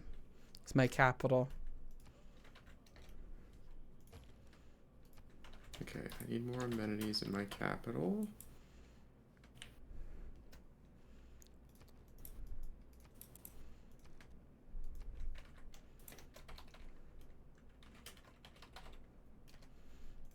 There we go. That'll be a little flustering. Hmm? Don't worry about it.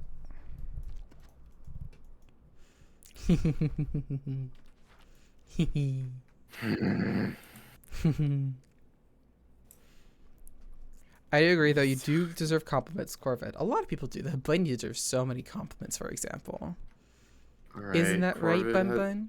Corvid Oren has redeemed to make me say anything redeemed, with which I say, I'm cute and deserve compliments. Ooh, that was redeemed. Aww, good girl, Jackie.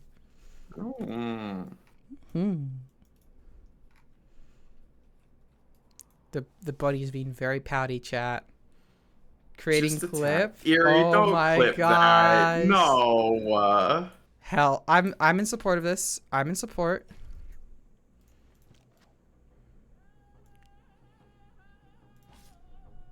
Pouting at y'all. You deserve it, hon. You deserve it. I get plenty of that from you. Aww. I'm glad though. Alright, send that to Hyena City. Or sorry, the hyena den.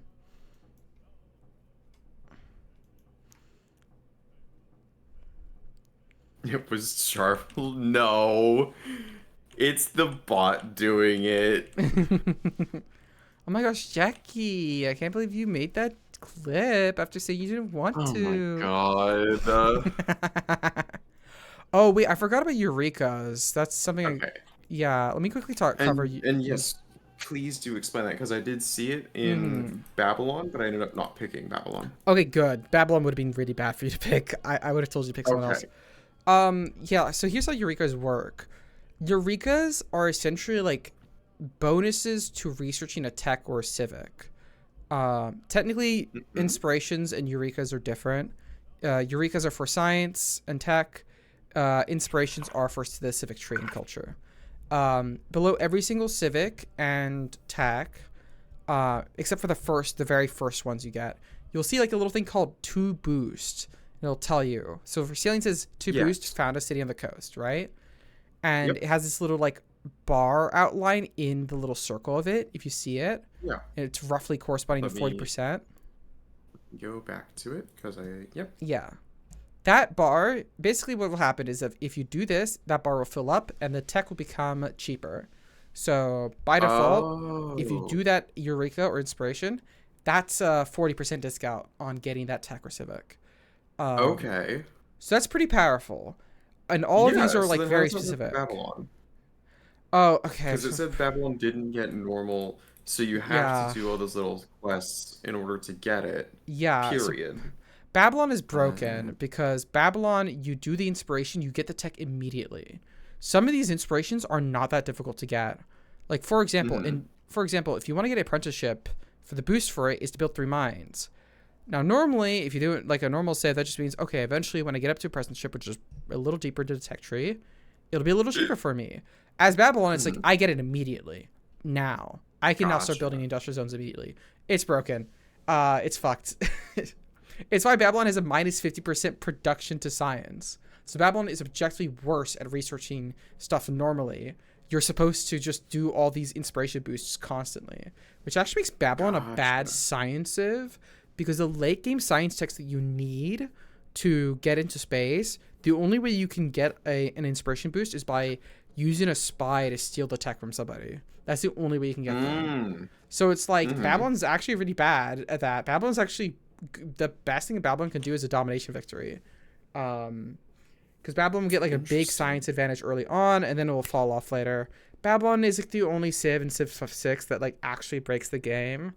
And it's like wholly unique in terms of how you play. So yeah. She needs to show how much she appreciates herself. She does. Edie, I do agree. Jackie does need to do that. Wait. But yeah, no. I will say generally for inspirations and Eureka's, by the way, they're good to keep an eye out for. If you can get them, pick them up. If you don't, that's okay. Like, yeah, especially early on, I would say like, oh, I can get this inspiration if I just do this one thing with my builder that I already have. Go for it. But if it's like, I'm gonna spend 5 turns getting this one inspiration, it's probably not worth it. You probably can ignore it. So yeah, they're nice to haves. Gotcha. Yeah.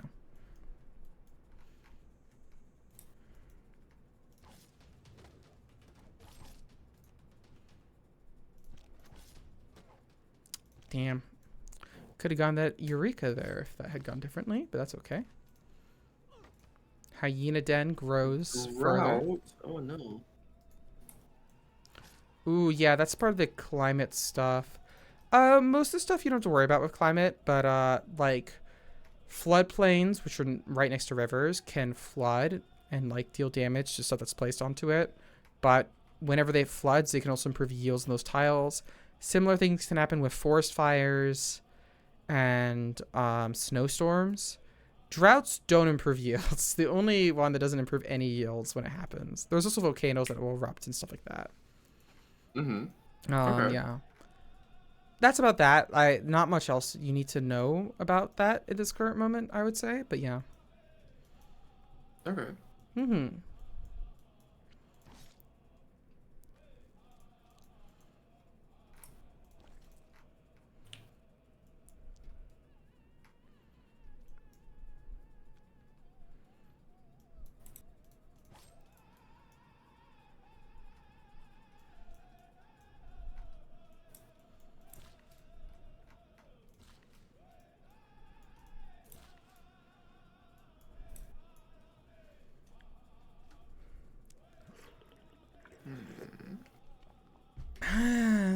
bum bam bum bum bum bum bum. I'm sorry, I'm taking so long.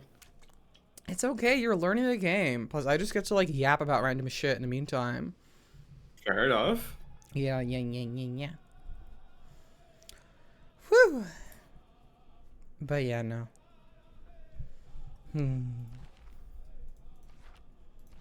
It's gonna be fun. Ooh, the Zulu are also getting great profit points, and so am I. Yeah. If you want to get a religion, you'd probably have to rush it a little bit by this point. You don't have to get one though. You can ignore it. Will likely be unable. That's totally fine then. Religion mechanics we can mostly ignore. Like when I found a religion, you'll be able to see in your religion screen, and then I can explain like how basic bonuses work and stuff. But like, you do not need to understand like super deep religious mechanics early on. It's not something that I am going to focus too much on, so do not worry. All right. I will grab a shrine here in the capital really quickly.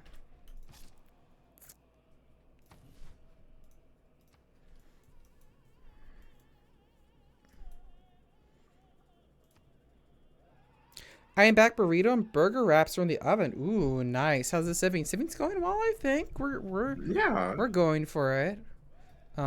Things are having a good time. Ooh, Jackie, I almost forgot to tell you. What? You know in Civ 5 you normally like settle like 4 or 5 cities and that would be it? Yes. Yeah, in Civ 6, you are settling way more than that. Civ 6 is a very wide game. I would say at the very least, you want to, by midpoint of the game, have 6 cities settled at the very least. If not, like 8 to 12. Yeah. That's something good to get if you can. So yeah, just remember that.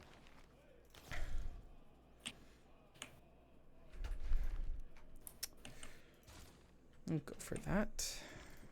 Governor appointments.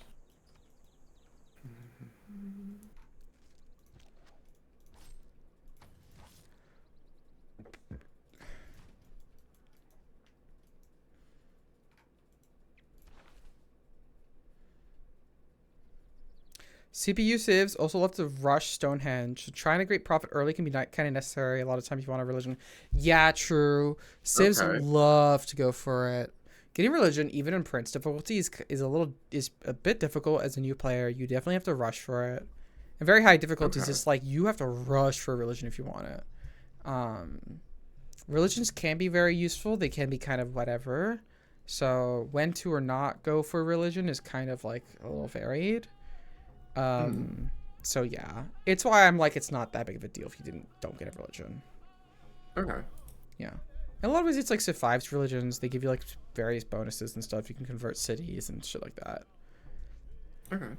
Except in Civ 6, there is a religious victory. You can do it. It is the most annoying victory. I would not recommend doing it. It kind of sucks, but you can go for religious victory. Yeah, it is a thing you can do.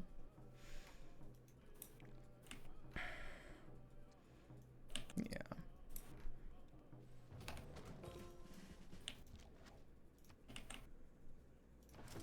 Can move you back.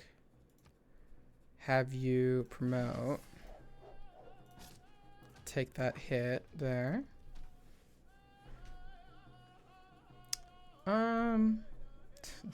Yeah, time for me to go for Stonehenge. No, that would be mean. That would be really mean. I'll grab for Early Empire here. And if I'm grabbing Early Empire, I could get a granary, but I don't really need it because I don't need the house. I'll just grab an extra archer.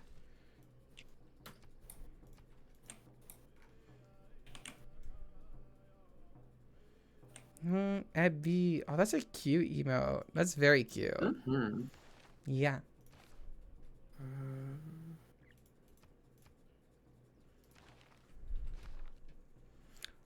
Oh, Jackie, do you mind if I go to the bathroom really quickly?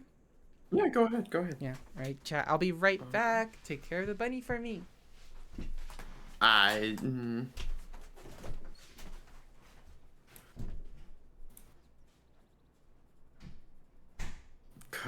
woman so much. She's so fucking wonderful. I love her so much. Mwah.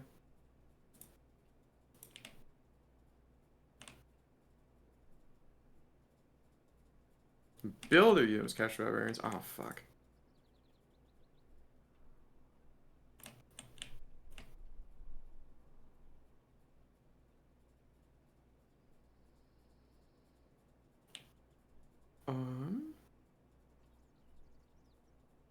Let's EQ. No, no, no, no, no, no, no. I want the library. How do I? Okay, wait. Battering ram.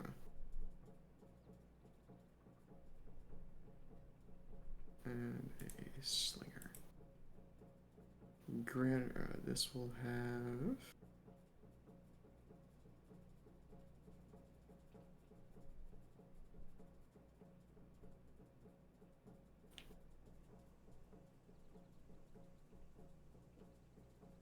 Right there? No. It's right there.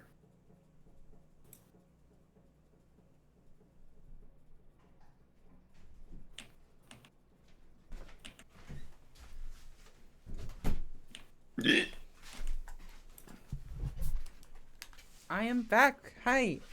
Welcome back. Hi. Oh, hey there, LA Hey, City. hi. Welcome in.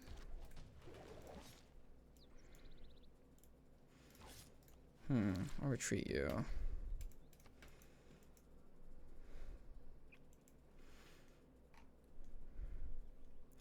She is damn Westminster Abbey pops. Cute. Prey City is growing very well. I'm sorry? Yeah, Prey City. It's the name for the city. Okay. Okay. Mm-hmm. Yep. I can pet my scout. He can pet his little puppy. You can. Yeah, the scouts can like pet the pupper. Aw. Yeah. Cute. It's super cute. That was added in an update. The Civ developers were Aw. like, "Fuck, you can't pet the dog. We'll make it so that you can pet the dog." Aww. It's very it was very cute. Granite Galley.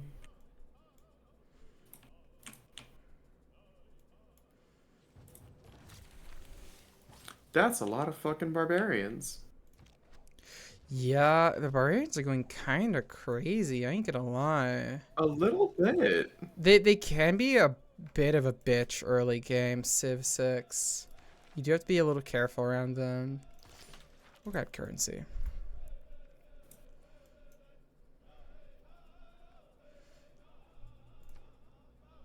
Actually, grab bronze working first. Be able to see some iron.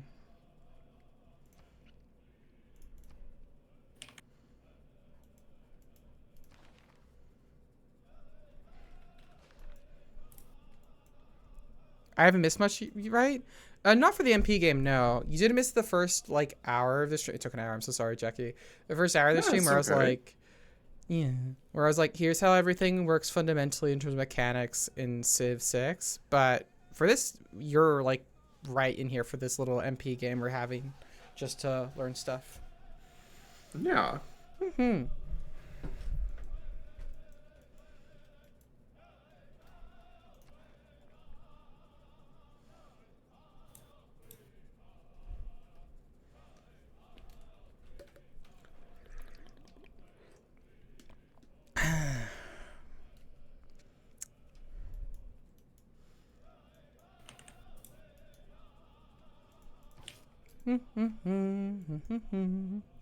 In an hour, still not dealt with She the... got to it. She got through it. Yeah, I got to the basics of districts. It's good. We're fine.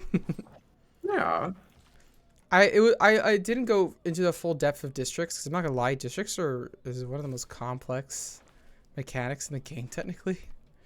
In terms of like sheer complexity and how far you can push it. But I did go over the very Mhm. basics, so it's fine.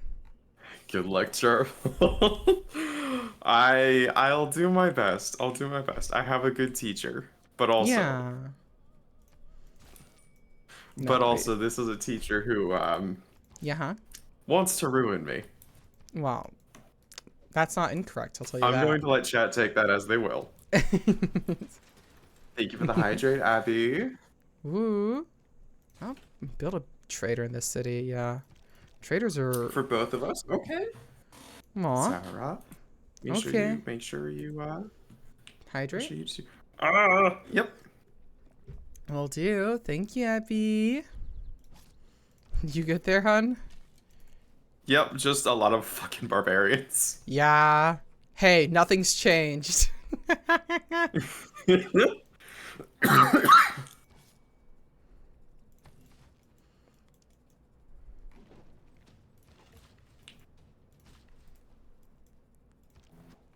Yeah. I know. Displeased. I'm working on getting you fuckers the amenities. Yeah. Amenities are tough early game.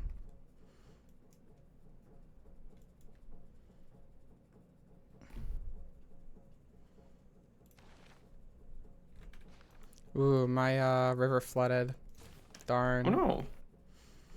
It just means my shrine got pillaged, so I gotta quickly repair it. Mm-hmm. Yeah. Aw. Give the bunny lots of love, chat. Lots of love. Yeah. So I want to discover you eventually, but I've kind of had to just stop and deal with barbarians rather than be able to explore.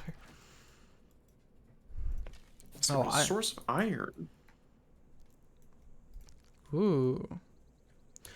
Oh yeah, resources. Like strategic resources. I can quickly explain to you how they work. It's pretty simple. In Civ 5, it was like you improve one resource, you have one resource, you can build X amount of units with that resource, right? Yeah. In Civ 6, instead, resources like accumulate over time. If you improve a resource, it'll give you like +2 of that resource per time. And then producing certain units requires a certain amount of those resources. By default, it's 20 of the resource for the unit, right? So if you're making a horseman, the horseman requires 20 horses to build. And so if you have a single horse improvement, you gain +2 horses per turn by default, if I remember correctly. If you have 2, you gain +4 instead, etc., etc. So like you can have one of a resource, you can still get multiple units out, but you will not be able to get those units out as quickly. And then people can trade resources with each other. So I could trade you 20 horses. That means you can build one horseman. And then that'll be that. So that's how strategic resources work. Gotcha.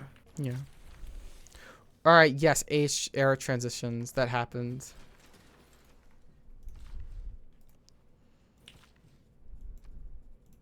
A strong economy. Political That philosophy. is so many fucking barbarians. Good lord. Yep. Cahokia wants me to recruit a great general. Well, I am probably not going to be doing that. Sorry, Cahokia.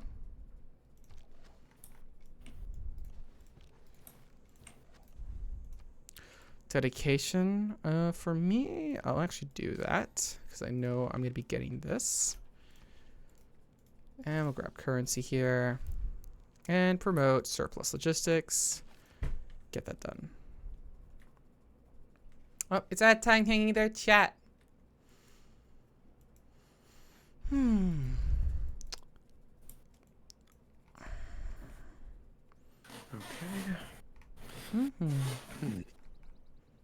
Gain +1 era score every time you trigger Eureka. +1 era score for constructing a building that right size is base yield. Yeah. Oh, I didn't. Yeah, Dark Ages and Golden Ages. I can talk to you about that and ER score and how it all works. If you want me to. I am in a normal age, it says. That's good. Yeah. The difference. So the loyalty mechanic thingy. You generate less loyalty if you're citizens if you're in a Dark Age, and you generate more loyalty from your citizens if you're in a Golden Age. So If you're in a dark age and you got a lot of neighbors, your cities might flip. So it's a little rough. Ah.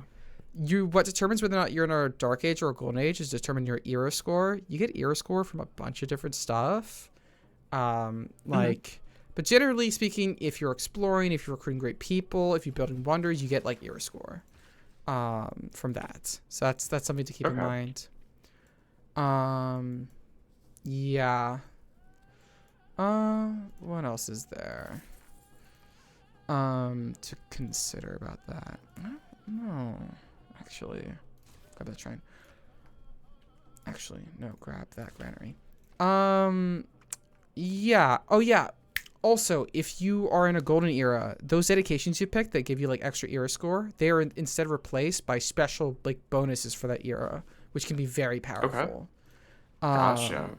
Yeah. So generally, you wanna get golden eras. They're quite good if you possibly can. But early on, I wouldn't worry too much about like getting era score stuff. It tends to be quite specific. All right. Yeah. Civ 6 resources are really better than Civ 5. Civ 5 was just a headache about having enough to run. Yeah. No, Civ 5 resources were a little like annoying. Civ 6 is like so much fun in that like you can still be like, I'm the horse capital of the world. You want horses? Like, I've got a shit ton of it. But like your opponent can still have like a single source of horses and can still get something out. They're not gonna be able to get as much out as you can. So it's like it still matters, but it's a lot more dynamic. It's way nicer. Okay. Jarby Bunny, yeah. Hi. What? You're Jarby Bunny.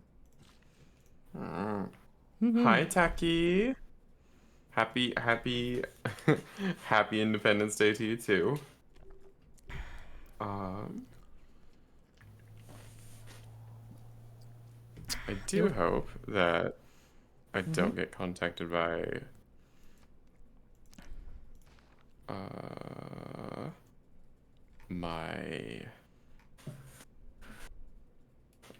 my folks. I'm not American though. Never mind then, Taki. I ain't either. I know you're not. Yeah, but for the chat.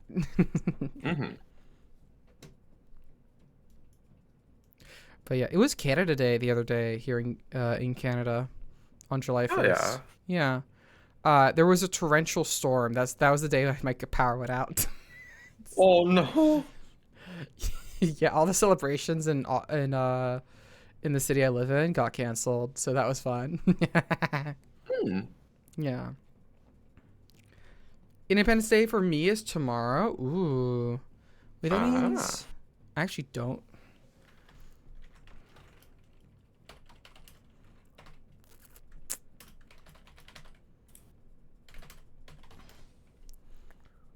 Oh, nice. How goes Well, the I hope it learnings? goes well. It is happening, Zin. I'm having a good time. And also just it's always really nice to spend time with her. Aww. It is. I'm glad. Ben, it's nice to spend time with you too, hon. Yay.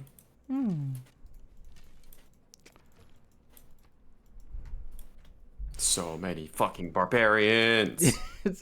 If you haven't gotten archers yet, I would highly recommend it. I have archers. I have archers. That is. Or I have archers singular.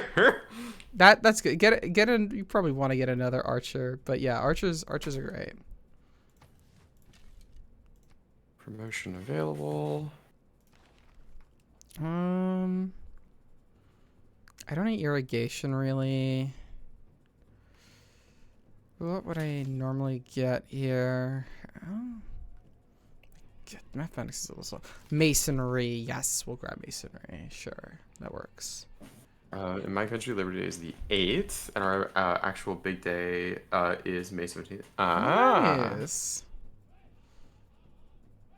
There you go. That's nice. What do I even do in my primary city here? Actually, probably another settler. Pengala can be in Prey City. Alright, awesome. It's Abby Day here. By that I mean I'm doing okay and feeling good about that fact. That's great, Abby. I'm glad. Hi. I'm visiting Labor City for the next hour and 20. Oh, Aw. yay! I'm glad your Hi. flight went well. Good to see Oh. you, sis. Hi, ma'am. Hi, ma'am. It's nice to see you. Hi. Hmm.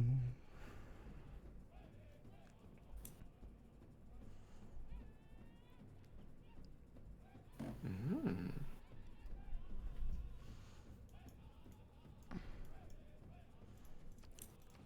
Where should this next city go, I wonder? I don't actually have that many settlement spots, I'm starting to realize.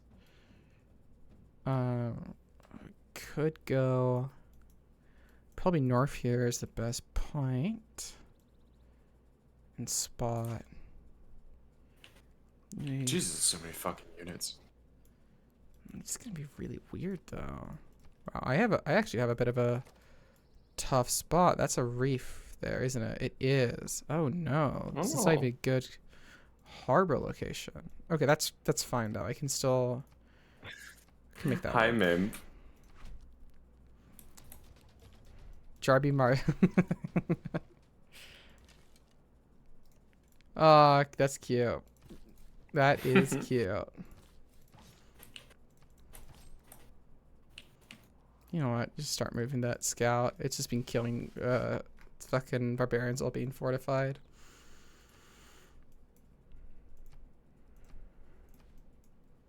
One, two, three. 1, 2, 3. So you have to put it like weirdly here. Am I gonna settle a city in the tundra? Aww. Oh, that's right, ma'am. You're Aw. in Germany, right?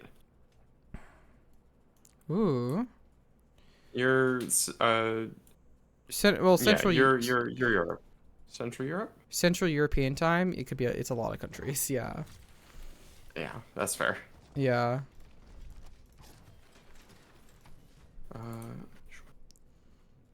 Deutsch. Okay. Deutsch. Yeah. What's a funny joke? I don't know. Oh, I know a funny joke. Joke I could make. Deutschbahn. That's hilarious. What? Yeah. Yeah, that's fucking you? funny. Deutschbahn. Huh? I'm lost. Don't worry. Okay. They'll get it. Deutschbahn is just the name of the rail company or the railroad. Oh. I Yeah, see. yeah. I see. I see. I see. It's also bad. Because I used to show the Jody's. Oh my god. Okay, no. That's too obvious of a joke. I've got my standards are I've got better standards than that. I'm gonna go for Classical Republic here. Thank you, game. Grab me Urban Planning. I did as well. I'm gonna go for Charismatic Leader there. And then I think I'm gonna go for we can go for Caravassaries usually. I usually don't go for it, but in my specific situation it's actually decent. Alright. Religion. Apologies, this might take a little bit. Hyena. Grab that religion. I'm gonna go for Feed the World. And then I'm gonna grab Cross-Cultural Dialogue. Boom. Now you can see religions being founded. Oh, there's 3 religions, not 2. Okay, you could get religion if you wanted to, actually. Maybe. Yeah. Yeah, the other AI doesn't seem to be generating any great profit points, so. Okay.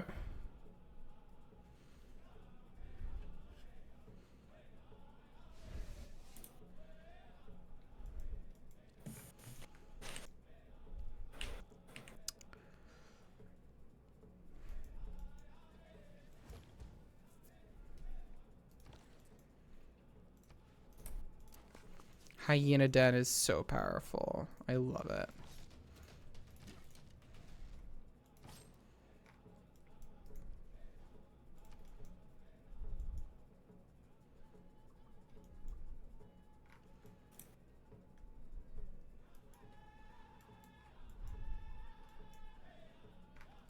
Wait, that does count as being... No, it doesn't count as being a river. Damn it, that was a mistake to put that holy site there.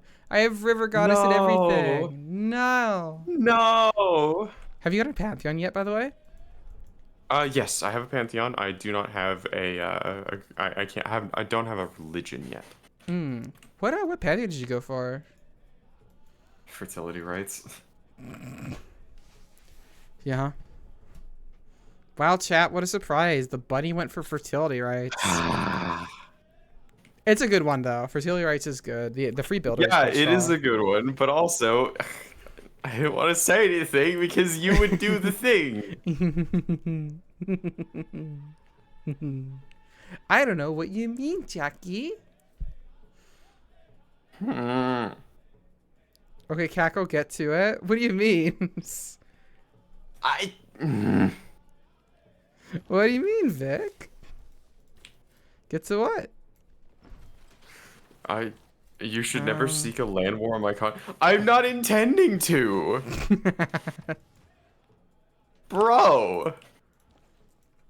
The AI in this game are very mean. They're assholes. I will say that. Persia, what the fuck? They're such dickheads. Absolute fucking dickheads. I'd love to chop out some forests here, but I have almost barely anything to give the city production. We will have to go for celestial navigation now because I'm gonna have to have probably at least a couple cities on the coast. Yep, there's gonna be another city up here on the coast. Wonderful. Oh, thank you for the hydration, Nail. Well, rights for needs more. One more person involved. You and her. Oh my.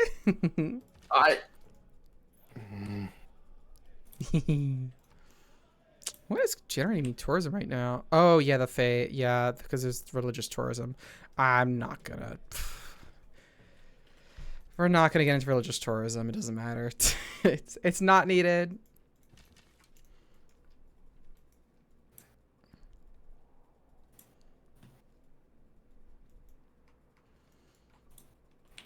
Okay. We didn't cover that. Have you gotten a governor yet, by the way, Jackie? Yes, I have 2. Okay, nice. Yeah. I assume it's all pretty like intuitive as to how they work, right? Yeah. Yeah. Okay, then sick. Then I don't even need to explain anything. Pff, you're good. I've got an idea of how they work. I think I understand.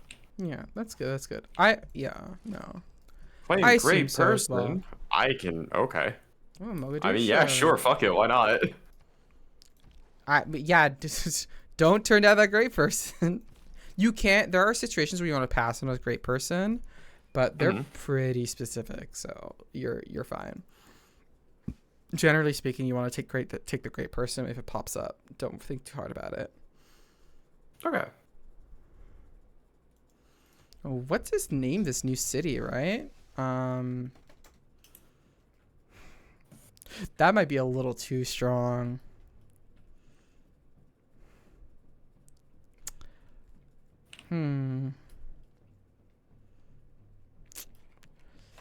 It's not that bad, right? Right, chat? What is she naming it, chat? There, yeah, it's fine. It's fine. It's just, we're talking about, rope there. Yep. That's ropes we're talking about. Yep. Is she naming it something like... Is she making a rope bunny joke? I can make it a rope buddy joke instead.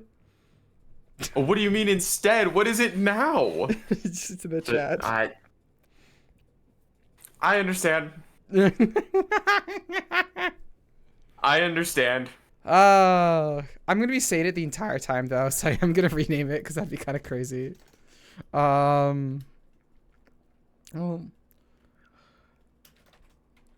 That's actually really bad as well. What is really bad? I was gonna name it the tip, but that's also quite bad. Stop.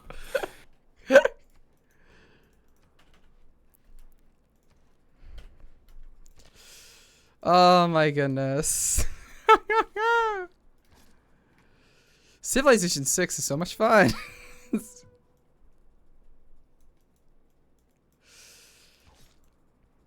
Hey, That's Cackle. worse. Okay. I Mm-hmm.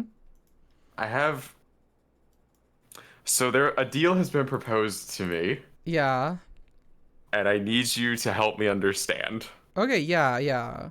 This is good to cover. What's up? Can you open my stream and help me understand just what is happening and what is being asked and what would happen if I were to accept or Sure. not accept? Let me bring up my Twitch. Just get you up on the screen for myself here. Mm-hmm. Okay. Oh, okay. Yeah. So when it says like my offer, their offer. So my offer is what you're Yeah. giving them. Their offer is what they're giving you. So Okay. here you'd be giving this guy 10 iron. In Mm-hmm. exchange, you'd be giving it says 8 gold there. That's for a one-time deal. Means you'll just give you 8 gold Mm-hmm. straight up. Then there's the 30 Yep, turns and they're gonna bit. give me 30 turns for 3 gold. Yeah, so 3 gold for 30 turns, and then that's open borders there. Like in Yeah. Civ 5. Yeah. Give me on the luxury resource more they would give me. And then they would take my city, but then they would give me two Oh of no no theirs. no no no no. Or That's below. So you see the little dividing thick line there, with the up and down oh arrow. yeah, this. Yeah, yeah, that. Everything above that is Mhm. what's actually in the deal. Everything below that is stuff you can propose. Oh, okay. So yeah. Does that make sense? Yes. Mm-hmm. Is there a reason why I should or should not take this? And normally I'll just make this mutual open borders. That tends to make the AI quite happy. So I'd just get rid of the iron and put in open borders instead. Uh, and then you can like for example, do that Get rid actually. of the iron? Yeah, if you get rid of the iron, press right click on it just to show how this could work. Cannot accept the deal. And you can say make this deal more equitable. So if you click on that option, it'll like the AI will change their thing to see what's acceptable to them. So if you're like, is the AI doesn't seem to like this, you can click make this deal more equitable. And if the AI is willing to accept it, like based on certain terms, they'll do it. Mm-hmm. Otherwise, if they won't accept it no matter what, they'll just be like, no, this is not acceptable no matter what. So that's a useful thing to go for. Mutual open Okay. borders tends to be pretty good. I also say the AI almost never trades their one or last luxury resource. They'll only trade like extra ones typically. Okay. So you usually can't like fleece them for their luxury resources and stuff. Okay. But yeah, as long as you become friends with Persia, then that's good because Persia won't invade you. Good. Yeah. All right, chat. Since Ale wanted me to keep it as the knot, I'll be keeping it as the knot. Appreciate the input. I.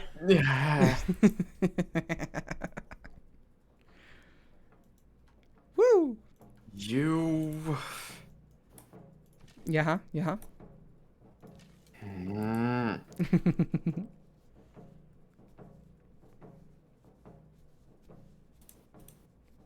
But yeah. Yeah. Yeah. Yeah.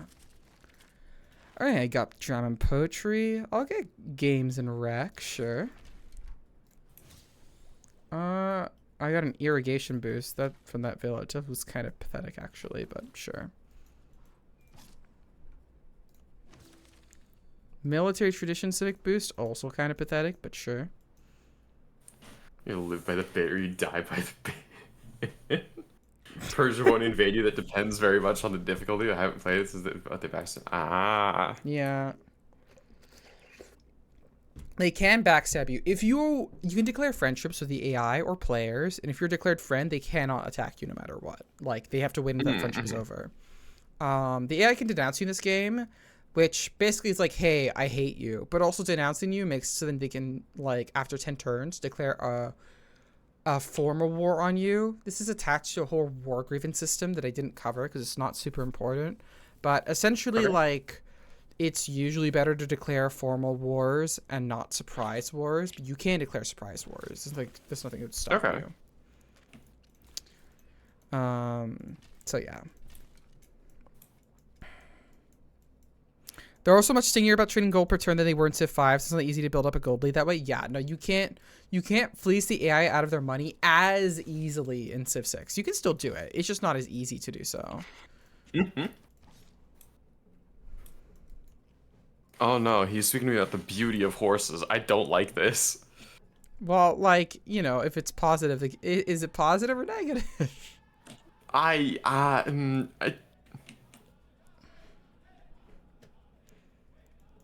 Nothing wrong with with horses inherently. I not incorrect, but like, hmm. Okay, okay, sure. It also like Uh, didn't give me an option to respond to him. yeah, you can't really respond to that. That's just them being like, "Hey, what's up? I really like or hate this thing you did." Okay. Yeah, so like every single civ has like every single civ has like their own specific like agenda. So this is things that they like what a player does slash dislike what a player does, and that's specific to Mm-hmm. civilization. And then they have a secondary agenda, which is randomized per game, where they will Mm-hmm. like or dislike. Um, Okay. so yeah, it's not usually something you have to like keep an eye out on as a player, but there are a couple Okay. things. Um, like for example, Gilgamesh likes it when you're Mm-hmm. friends with him, but dislikes it when you're not. So if you want to like, if you want Gilgamesh to not like immediately want to kill you, you have to just declare Mm-hmm. friendship with him on the first turn. He'll always accept, and then you'll be friends with him for the rest of the game. And if you don't, you die. It's- Oh my god. so it's like the game is really Oh, like, that's funny. yeah, yeah. Gilgamesh is like my friend for life, and then if you ignore him, he's like, I fucking despise you. I will fucking murder you and your entire family. And it's like, holy shit, Gilgamesh, calm down. Damn.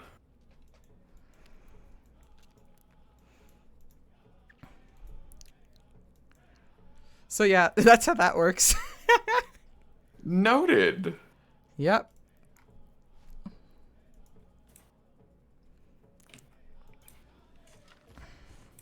Damn, those are some sweet tiles there to work. I'll take that.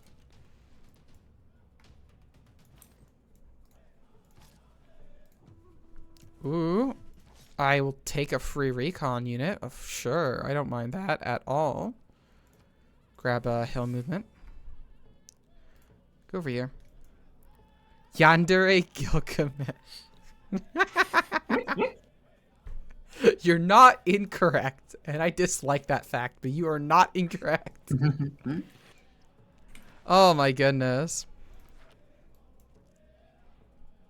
Okay, game's a wreck. I gotta swap out my policy cards here because they're not the best.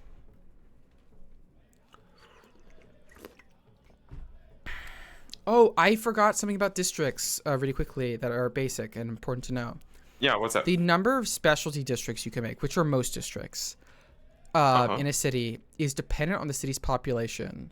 So Okay. by default, you can place down one district and build it in a city. Yeah. And then for every 3 pops you have above 1, you can place down another district. So at 4 population, you can have 2 districts in a city. At 7 population, you can have 3. At 10, you can have 4, etc., etc. You get the idea. So it's another Yeah. reason why population is so important in Civ 6. Having more population in a city means you can place down more districts and build more districts. Okay. Yeah. Gotcha. Thank you for the lurk, Psycho. Mm-hmm. I guess I'm gonna be settling cities in the tundra now. Not ideal since I'm with the Civ I'm playing, but all right. Mhm. Oh my god, the fucking scout plundered my trade route. Okay, you're dead. You're dead. You're fucking dead. I needed that trade route so badly, you asshole. Goddamn fucking barbarians. Oh my god. The hyena is perturbed. I'm a little pissed about it.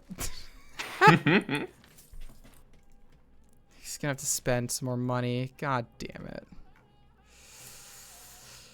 Oh my goodness. And a commercial hub's done in the city. I'll grab a quick shrine here. Buy a missionary to start converting cities to the hyena way. Look, I'm just saying, God said hyena and then hyena, and that's how it worked. Apparently. Apparently. Look, don't ask me how this works. I mean, I founded the I'm not religion. asking. I'm just gonna say I understand why they're so persuaded. Oh my. I'll grab a granary here now. That's probably a good idea. Mysticism. Hyena den. Hyena den. Grab that camp.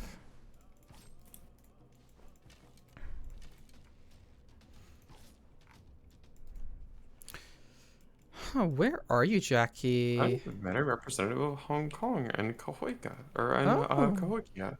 You're near me then. Those are right next to Yay! me. We can finally Okay. meet each other soon. Yay! Yay. And then you can see how small I am, and that I only have like 2 cities. I will say I have 4 cities by this point, and while I wouldn't necessarily expect every single player to have that many cities, I would say generally it's a good idea to get your 3rd city out by this point in the game. I'm working on it. I have some stuff in queue.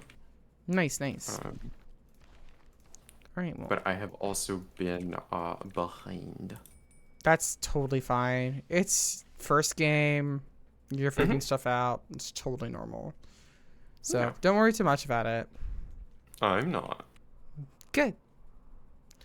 You know what? I'll grab Corvée. I'm sure I can make that work. I can grab a couple of wonders. I have met the Zulu. Nice. All right, the knot has been persuaded to the hyena way. Good news.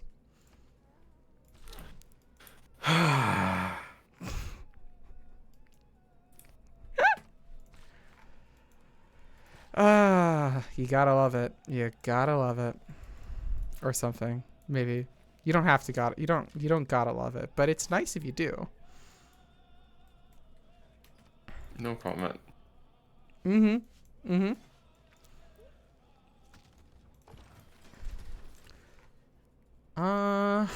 What to do next in this city? Commercial hub. Yeah, definitely commercial hub here.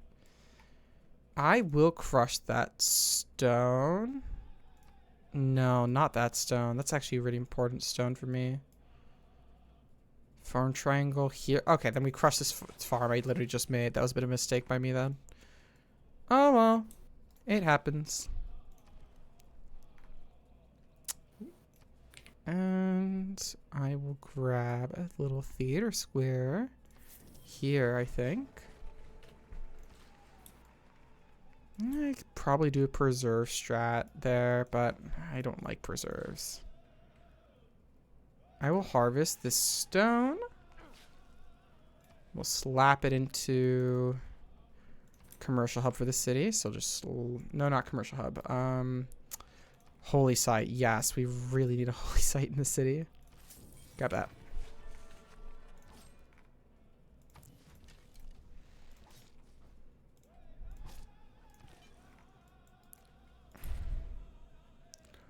Apologies for taking my turn a bit longer than usual. That's okay. All right. The knot has been persuaded. Crazy, because you think they're already being persuaded to the hyena way, but oh wow. Another great scientist? I mean, sure. Oh, build a farm there. 5 food tile. We like that. We like that. We like that.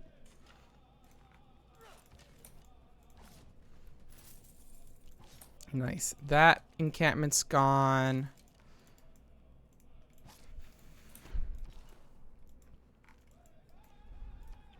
Hyena has been spread.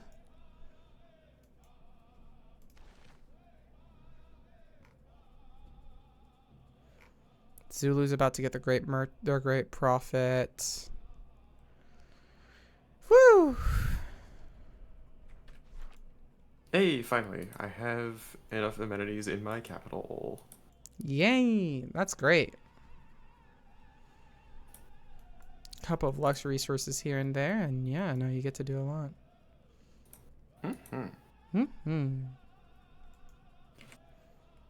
Okay.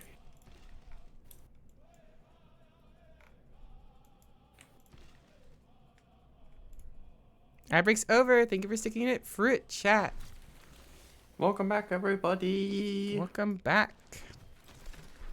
Go for mathematics myself here. Grab a good old commercial hub.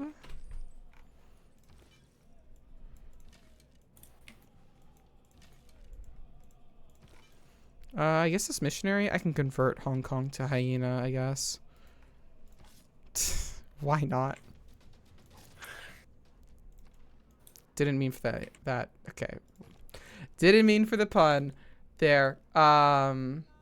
Sure. Wait, there was a pun there? Okay. That's what I thought you were. All right. Did I No, you're fine. You're fine. You're fine. You're fine. You're fine. Okay. I'm too, yeah. Woo! All right.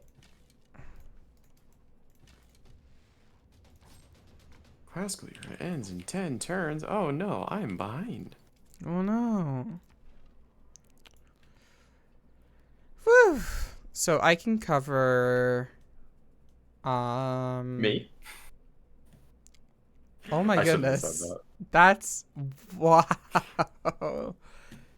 Yeah, no, I can do that. Yeah. This is all on you. I know it is. This is all you. I dug my hole. Oh my gosh. Wild to say. I hope nobody's. I hope that. If you say something there, someone's gonna do it. So. Ignore me being a thirsty bitch on main. On main, chat. Oh my goodness. This is a weird Pangea from what I've been able to explore. I would agree with that. Yeah.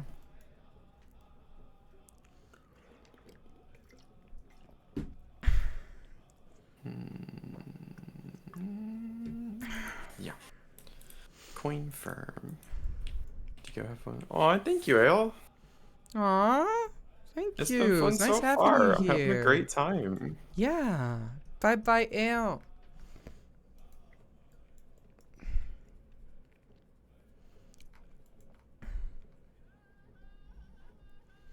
Is there any city-state that I really need to take suzerainty of? Nah. None of these city-states are crazy good.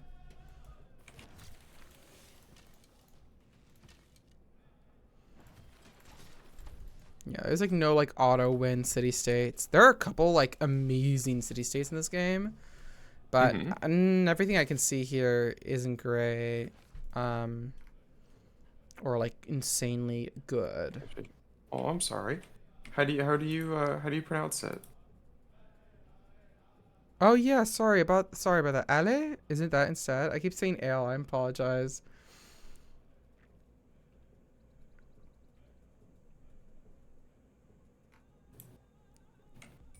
Also, it's, you know, It's like Alex. Okay. Oh, okay. Ale, Let's yeah.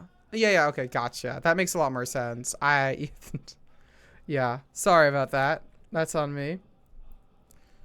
I think I go for market there. Yep. Sorry for taking a little bit. That is A-okay. You're the one who actually knows what she's doing. All right. There we go. Don't worry. Okay. Well, I'll try to remember if you ever pop up in the chat again. Anyways, have a good day, Ale.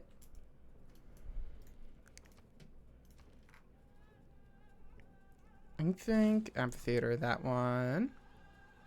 Get that shrine going here. We'll move and schmove. I can do that for sure. For sure, for sure. Alright, you can go to not.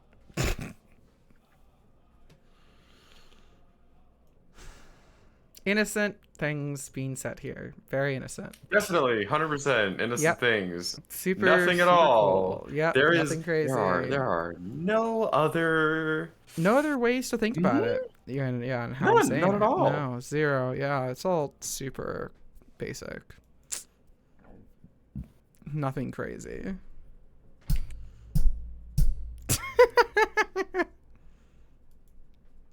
This damn hyena. Mm-hmm. You like it this way? You like it this way? I do. Yeah. Yeah, you do.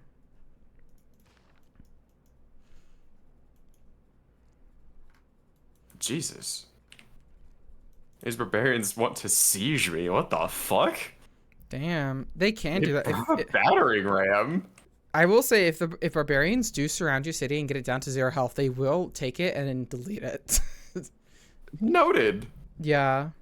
So I'm looking at workouts and it sounds like something that's insane. It's like 2-minute plank, 200 Russian twists. 200. That is a lot. Yeah. That's excessive. Especially if that workout is like being advertised to like people who are like relatively new to working out and fitness. That is crazy. Mm-hmm. Yeah, that's a little much. That's how people die, I think. It is possible to overwork yourself, for sure. Very much so. Yeah.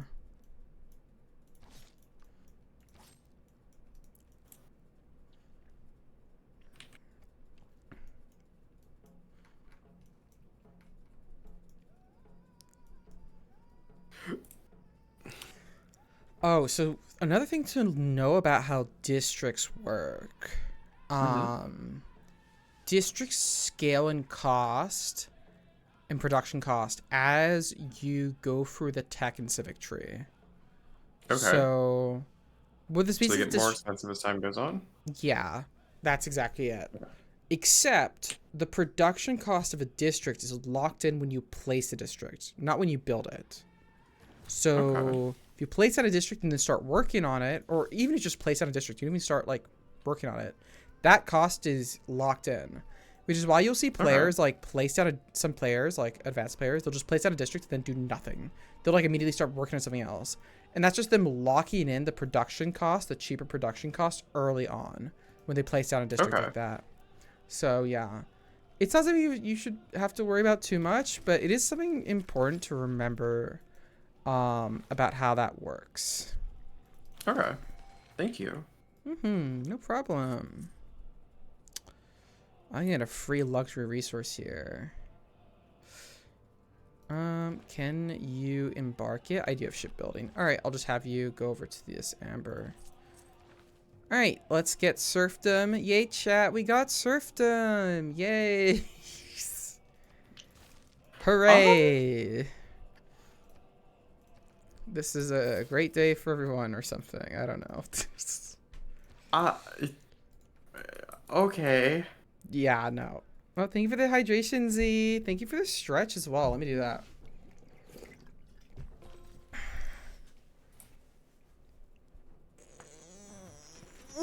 Thank you for the hydrate, Z. It's nice to see you here, Z, by the way. Always nice to see you. Always a pleasure.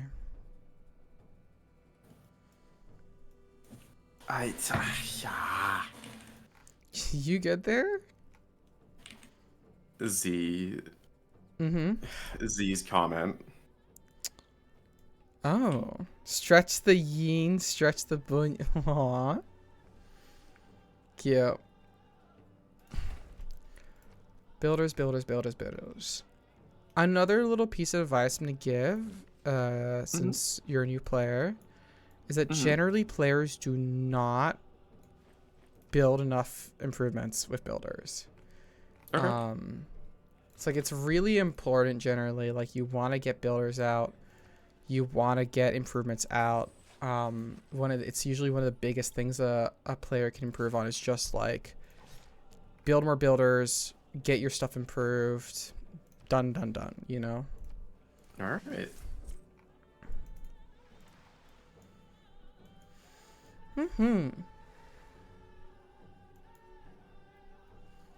But yeah. Mhm. How's Civ 6 going for you so far? How you enjoying it, by the way? How does it feel? This it's there's a lot to learn, but I am liking it so far. I'm glad you're liking it. And yeah, I can understand that. It can get pretty overwhelming when you first start playing it. I didn't mean to buy a trade. God damn it. Okay, well, I guess you're gonna have to build the builder instead. But yeah, no, yeah. I really like Civ 6 personally. It's easily one of my faves of all time in terms of a game that I love. Mm. Yeah. Okay. No, yeah, it's great. And I will never I mean, okay, this is mostly old news now that Civ 7 is out, but for the longest time, there was a little bit of like this I don't want to say like hate train because it's putting it a little bit strongly, but there was this like a relatively popular opinion from some Civ 5 players that Civ 6 was trash. And it was a critique that even when Civ 6 at launch happened, they were like it wasn't an entirely fair critique, and it's one that like now is like to me absolutely ridiculous. Obviously it's totally fine if someone likes Civ 5 more than Civ 6, totally makes sense, you know. But it's like this is like, dude, in so many ways Civ 6 is better. I'm sorry. You gotta admit it. It's my opinion though. So people I'm sure people would disagree, and that is fine. I will accept that people can disagree with me. Kind of.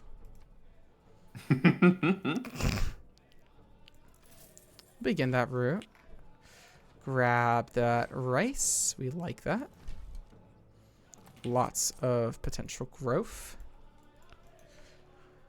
Whew. And then Hyena Den. Well, I'm going to change policies first of all. I get rid of Corvée, go back to colonization here. And I'll grab a settler. Or 2. Or 3, or 4. 1, 2, 3. So probably a city right here. We'll grab one. Am I going to put a city in the snow? I'm probably going to have to put a city in the tundra at least up here. 1, 2, 3. Yeah. All right. I'm going to have a city in the middle of the snow here. It's not the best land I've ever had to deal with, but there you go.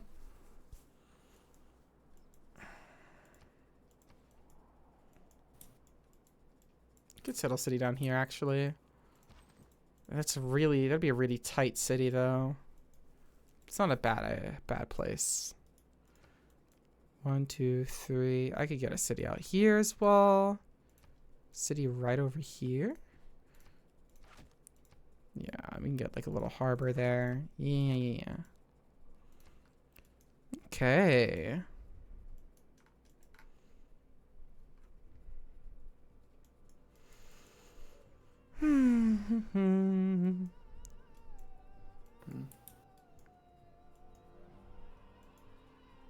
Promotion. Let me look over my notes really quickly.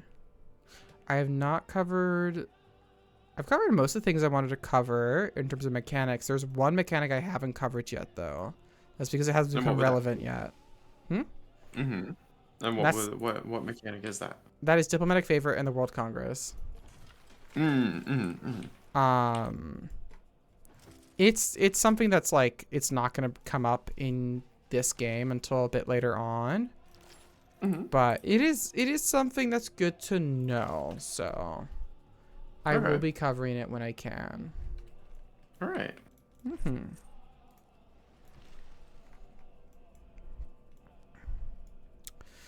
As for this builder here, you're your housing limit actually. This city. I mean, just slapping one of these down will help. So let me grab that. There we go. You head over to Hyena Den. The shrine will give some more housing to the city, and we get a granary, get a market, all that good shit. Ooh, trade. I should tell you traders work a little bit more. So for one, the yields on a trade route. If let's say I'll use an example here. Let's say I had a trader in Prey City, right? And I would send it out to Hyena Den, and I would get 2 food and 2 production. It says right there. What that means is that if I send this trader out from Prey City over to Hyena Den, Prey City would get the 2 food, 2 production. And you might see in the train lens, whenever you're hovering over like a trader, it might have yields on the top and then below. The yields on the top is what the city that's sending out the trade route will get. The yields below is what the city receiving the trade route will get. So usually the city that's sending out the trade route is going to get most of the yields, most of the benefit. But there are like sometimes the city receiving trade routes can also get a bit of a benefit there.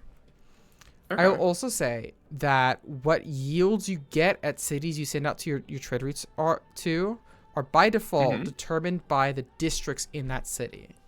And this applies to both domestic and international routes. So for domestic routes, certain districts will give either food or production to your trade routes. And for international routes, it'll be gold, science, faith, or culture that will give to the route, depending on what districts are in the city. So yeah. And I will say that generally speaking, internal trade routes are stronger than external trade routes early on in the game, especially if you use Magnus, because having like cities that you've just settled get like a 2 food, 2 production, even just that is great. That's a great thing to get on a newly settled city. So yeah. And yeah, so like as a general thing, usually you want to focus a little bit on traders if you possibly can. Yeah. Thank you for the follow, Sarkatrag. How are you doing today?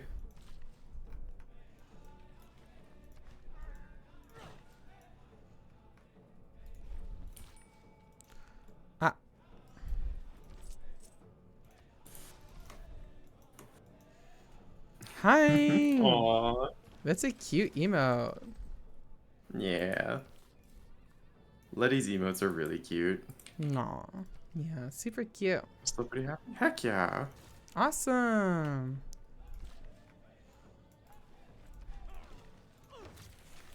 All right, there's apprenticeship done. Mine's fixed up.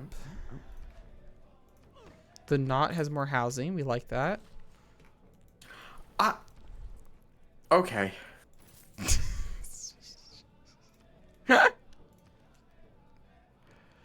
Oh my goodness. I'm pretty happy. Aw, glad to hear it. Ooh, Golden Age. I'm gonna grab Monumentality. I'm in a medieval age. I'm in a golden era. There's 1.5 loyalty pressure. I need dedication. Okay.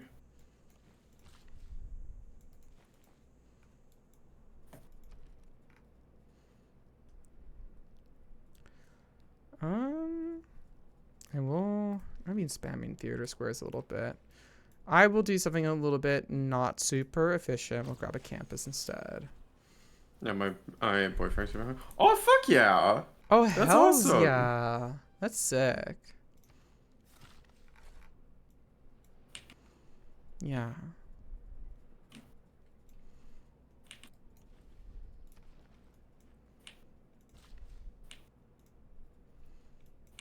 We love it. We love it. We love it.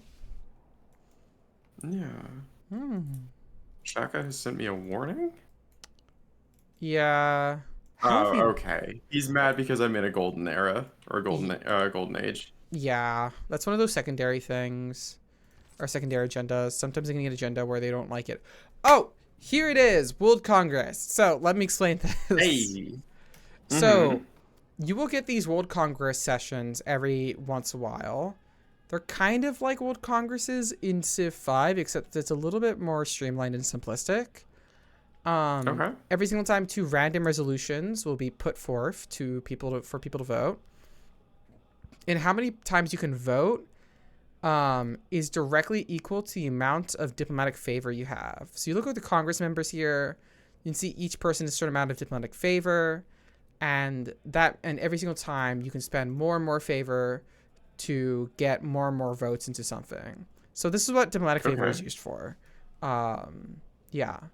I will say that you usually don't have to worry about stuff about the diplomatic favor. It's not something you usually have to worry about, but hey, you know, it's good to know. I'll choose myself for that. Yeah, I'll slap some of that in. Yeah. I will also say that for every single proposal that you vote for and that passes, that submits, you gain a diplomatic victory point for it.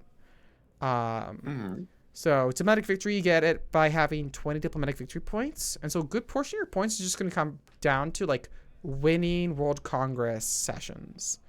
Okay. So yeah, it's good to keep in mind. This game is confusing as hell. I don't find it simplistic, probably because I'm slow. It's totally fine. I mean, you also jumped into the stream like after we had covered like a lot of the basics and fundamentals. So I would not blame you at all. What is a culture bomb? Culture bomb, it means that in that tile, when it's done, every single tile that surrounds it that isn't already owned, that city will now own. Okay. Yeah. Culture, and it does technically flip the tiles of other cities. So like if another civilization has like tiles there and you culture bomb, those tiles will flip over to you. Culture bombing was actually more relevant in Civ 5 than it was in Civ 6. Civ 6 culture bombing is very rare. Yeah. But okay. Civ 5 you could do it a lot because if I remember correctly, a specific great person or something could culture bomb and you could like do stupid shit with it.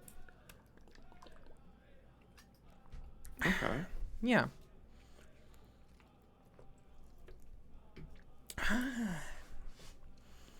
But yeah, I'll be honest, the World Congress in Civ 6, this is like the only thing about Civ 6 that I would say is worse. World Congress to Civ 5 is a little bit more cool. Ooh, you're the one who got it. You got the culture bomb districts. Nice. I was the one proposing, it seemed. Okay, grab a farm there. And yeah, rush industrialization now. I'll do it. I'll be cringe.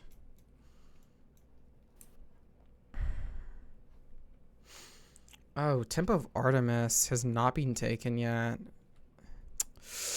There is probably an amazing... Ooh, you're the best person to do Temple of Artemis here.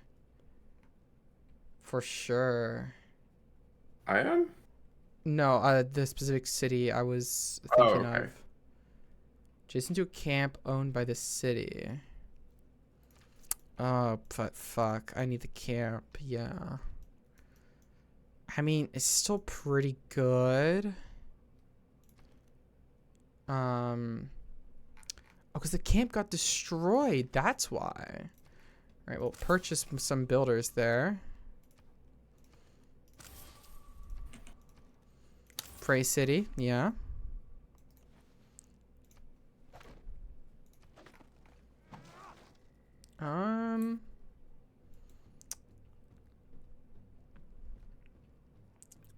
Grab another builder.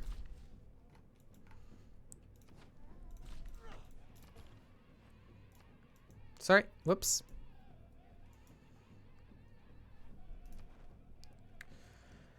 Whee!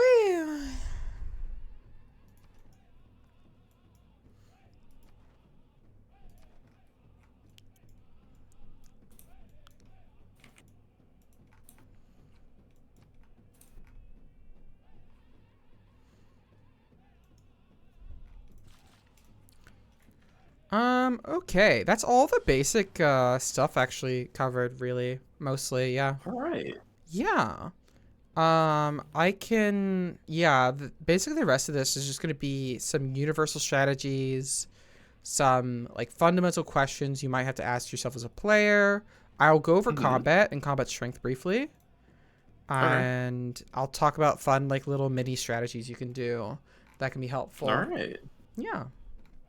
So yeah, no, you you have gotten over the big hump of stuff that you needed to like figure out and learn early on here, and now you're able to kind of chill a little bit. You're there. All You got right, it. heck You yeah. got it. All right. Hmm. I'm liking it so far. Yay! I'm glad you like it. Really. Me too. Actually, hmm. This is a decent entertainment complex space right there, so we'll go for it. Grab that commercial hub, repair, and you stop building that. I want you to start building a Temple of Artemis. So that's 1, 2, 1, 2, 3, 1, 4, 5. Okay, that's a shit ton of amenities. Grab it.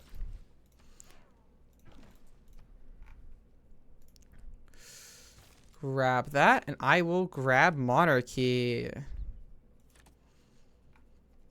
Yes, I am a queen. That is correct. Thank you. Thank you. I'm. Hmm. God is thundering and lightning. It's very, very frightening. Aww. Aww.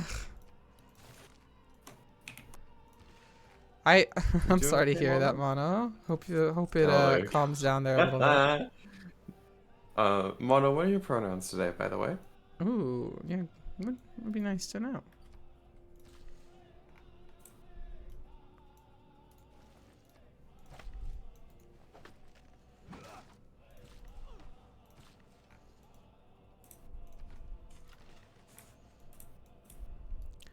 They, them, hells, yeah. Let's go.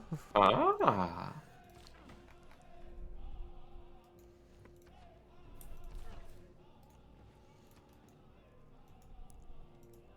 Quickly pop out this diplomatic quarter, and then I'll grab another settler here. We got some more cities to settle. Nice. Mm-hmm. Grab that temple. Oh, that's a good fucking tile there. The knot. There you go. Aww. Alright, thank you for telling us, Sarka. Yeah, thank you. We appreciate it. You okay there? Yeah, I'm okay, I'm okay. All right, good, good, good, good. Whew. Mm.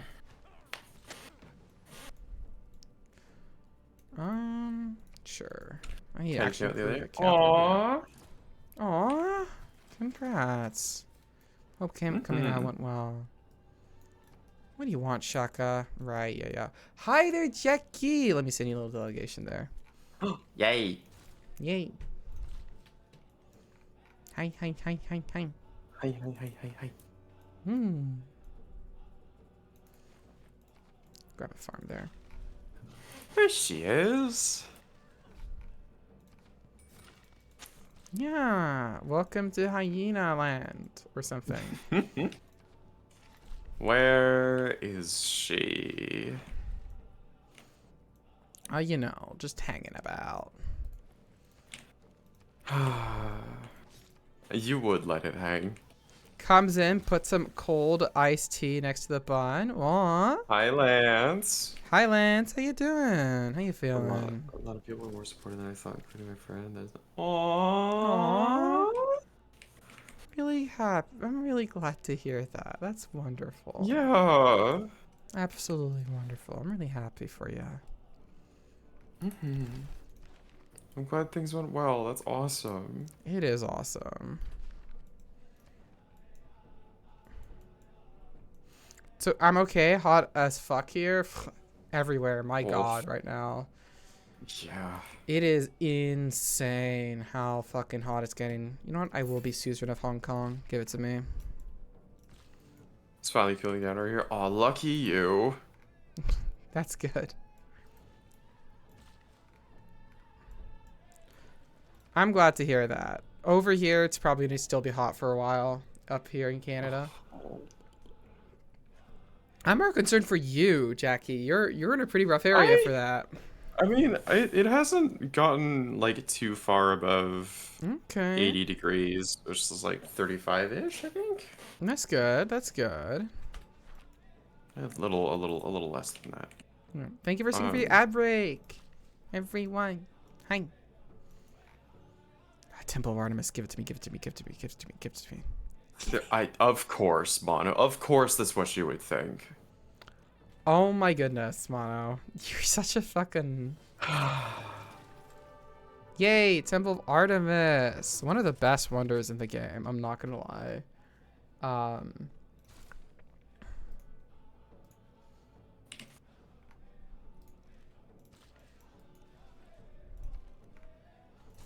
Grab that commercial hub.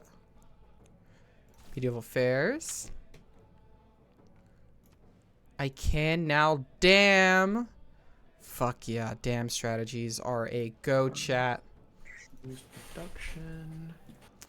Oh, I can actually explain that to you, Jackie. Yeah, what's up? Okay, so what are the really cool things about Civ 6 is how much like weird specific like strategies that you can pull off if you play your cards right. And as an example that I'm going to quickly say here is industrial zone stacking. So if you, this one time I'm going to ask you to open up the Civilopedia. If you go to the Civilopedia, which you can just go to the very top right of your screen, you see a little question mark. That's the Civilopedia. You can click on it, see everything. Useful to look at any point. If you look at the districts here and look at the industrial zone, click on it, you'll see like a adjacency bonus, and it's telling you so many things here. Oh, blah, blah, blah. Basically, the adjacency bonuses it's telling you here is like, hey, when you build this industrial zone, it'll give you this much production when you build it with these conditions fulfilled. You might notice there's a lot of, you might notice, for example, if the industrial zone is next to an aqueduct tile, it gains +2 production, right? Really powerful. Same thing is next to a dam tile. And so something you can do is if you set up your districts correctly, you can get an industrial zone bordering a dam, an aqueduct, and another aqueduct if you do things very well. And if you add it up together, you could very easily, with like a commercial hub and all the adjacency bonuses, because this stacks with the default like, oh, if 2 districts border another district, that district gets +1 to their yield. You can get an industrial zone with +10 production. But here's the thing, Jackie. If you then look at the civics tree, I think it's under... Which one is it that gives you the little bonus? I think it's actually pretty early, if I remember correctly. There's a card that I can't quite find it, but it gives you +100% industrial zone district adjacency bonuses. So then suddenly, that 10 production turns into 20 production from your industrial zone. That's pretty good. But what if we could go? That's very good. What if we could go farther, Jackie? What if? What if we could push it even farther? Because if you look at the tech tree, you look at industrialization, you can see the building called the coal power plant. That coal power plant gives bonus production equal to the adjacency bonus of its district. That means that it combined with a coal power plant, it's +40 production. Oh. Yeah. Oh my god. Yeah. Right? This is one of the strongest. That's one of a really strong like setup you can do. Damn. Yeah, exactly. So like you can, and then imagine like it's actually pretty easy to get up to like 12, even 13 if you set everything up correctly. And so suddenly by setting up like planning out your dam districts and your aqueduct districts correctly, putting all the production into it, and then getting a coal power plant, immediately 50 production to a city. Like just from one district. It's super powerful. And this is like the little things you can do in Civ 6. Like you can set yourself up for it and do this, or you can just ignore it and you'll be fine. Like you don't have to do this to have a super strong city. There are tons of ways to get a city with a ton of production. But like this is one of the ways you can do it. Another interesting thing, for example, is for docks. If you look at the shipyard under mass production, the shipyard gives bonus production equal to the gold adjacency of its district. There's a card that makes it so then shipyards have double adjacency bonuses. So if you have a shipyard in every single one of your cities that has docks in it, suddenly they're getting way more production with it by getting that little policy card in. So like These are ways you can get like these interesting combos, and why adjacency bonuses can actually really matter beyond just like what the yield it gives you on the table is. So like super helpful to have, good to remember if at all possible. And it's like it's fun.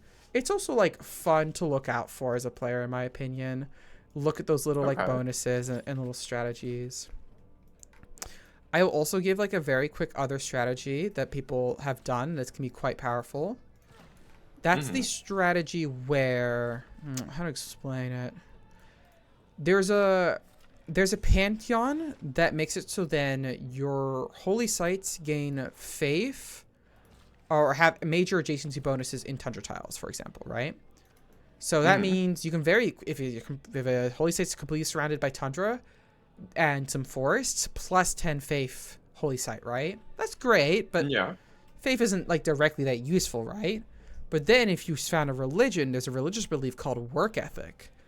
Work ethic gives you production equal to the holy site's faith adjacency. So suddenly that plus 10 holy site is giving you plus 10 production as well. And then of course there's a policy card that doubles that adjacency bonus for holy sites, which makes it to get plus 20 production. That's actually really powerful, especially early on in the game, because you can get that combo out way faster than you can the industrial zone combo that I just talked about earlier. Again, like, and I could go on. There's like a bunch of strategies like this in the game that are relatively similar, where it's just like you can do XYZ bullshit and like it will work. You can do it. Yeah. Let's put that harbor there. Hi Jackie, you're an amazing person. I'm so proud. Yeah. Aw, Katsun. I hope you have an amazing day too. Same for the rest of your weekend. Listen, I gotta get silly that sales tomorrow will be a bunch of not jokes and straight attorney. Oh my goodness. Yeah. No, you do have to get sillies out today. I can't wait for that. Oh, I'm glad. Stream. I'm glad that like people seem to really like it, because I know like it's fun. It's so much fun. I have so much fun streaming it. The Ace Attorney streams are so much fun for me. If there is one thing I would recommend, it is to have a guest star link for Mono. Oh fuck, yeah, I should be doing that. Because like if people come in and follow you during that, it'll also be very quickly to follow them. Yeah. But that way it also alerts all of Mono's followers that they are live on someone else's channel. I didn't know they did that. Okay, that's good to know. Damn, all right. Yeah. Got through a little workout thing. My bones. Aw. I'm glad you got through your workout though. That's important.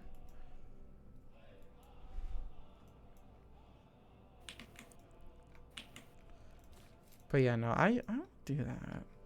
Yeah, I might need to ask how you do that specifically to set that up properly, but yeah.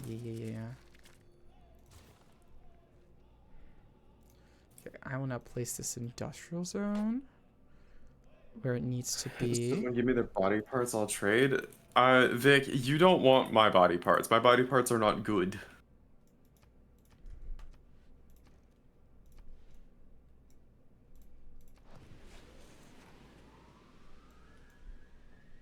Okay. That means for Prey City. What, Mono? Put the industrial zone here. I'll remove that awesome farm, but that's okay. You hold the anesthetic. Oh my god, Mono. Oh.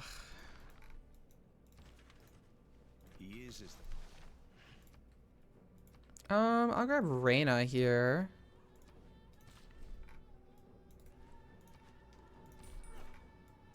Apologies. Yeah, get rid of that. To Hyena Den.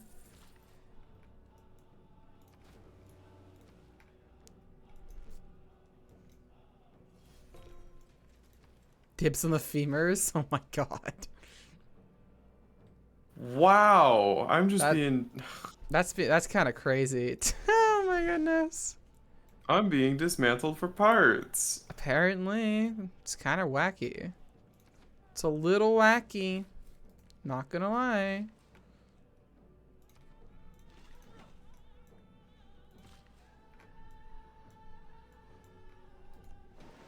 Oh yeah, I can make a McCops on hey, that's not how you pronounce it. On desert tiles. That's good to remember. Ah. Ed the femboy. Hells yeah. We can rebuild her, not stronger, not better, but we can do it. I mean, I mean, I think people know Jackie's opinion on getting a cybernetics.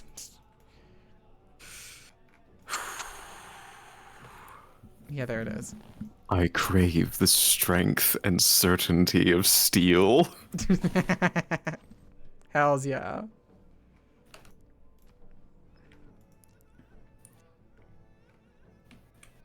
Just plug her brain into a mech and call it a day. You are a mech girly, Jackie. Hi, Zin. Hi. I carry the power of estrogen. True. Fuck yeah.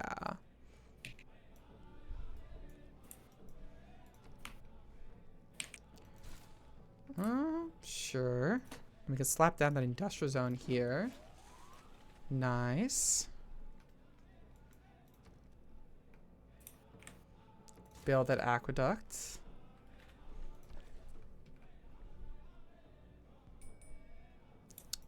Do I have a trade route going to my capital from everything? Yes, I do currently. Okay. This trader then can go Mogadishu for gold. I guess to the knot. Sure, we can go all the way down to the knot.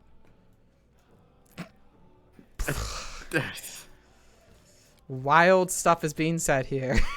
Oh my gosh. Yep. Mm-hmm. Stripper copper to get some coffee money at all? Oh my gosh. I don't know if Jackie would appreciate getting her copper stripped like that. No. Yeah, like I don't think that's I don't think Jackie would be happy with that.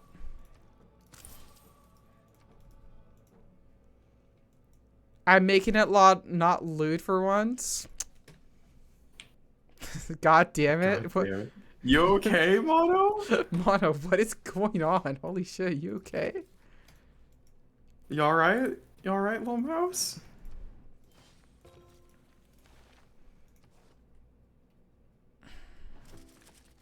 Rolling up the steel flyers? What the fuck? Wild. Wild.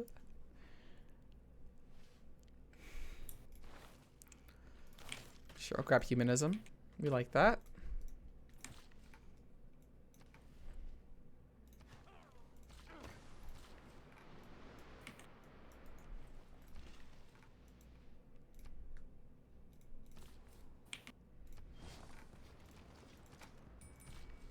Has game's going well so far. Yeah. I am making it work. You're doing fine. Yeah. You're actually not doing terribly in terms of science and stuff, actually. Hey, that's good. Yeah.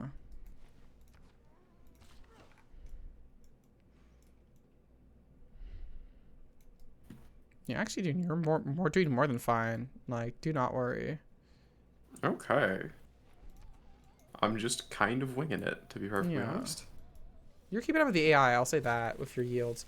Oh, Alright. that's a little setting I actually I'll recommend to you. If you go to your interface on your settings, if I remember correctly,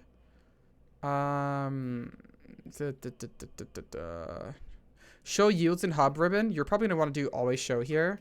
It'll tell you the yields of everyone else and what they've got.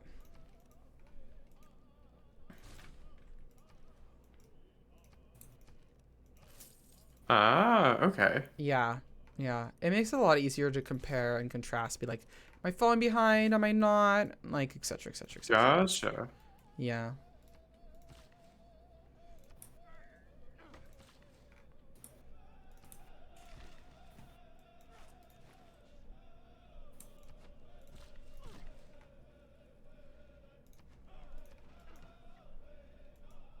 I'm mono's only buyer. Oh my god. Woo.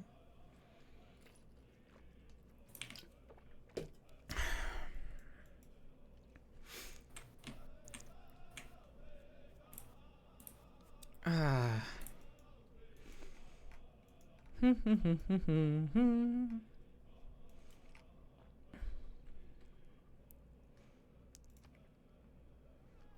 By the way, you know that whole industrial zone shenanigans told you Yeah. about? I'm doing it. I figured you would be. Look, This is you we're talking about. I've got a lot of rivers. Like, it's like, all right, well, it's all here. I should do it.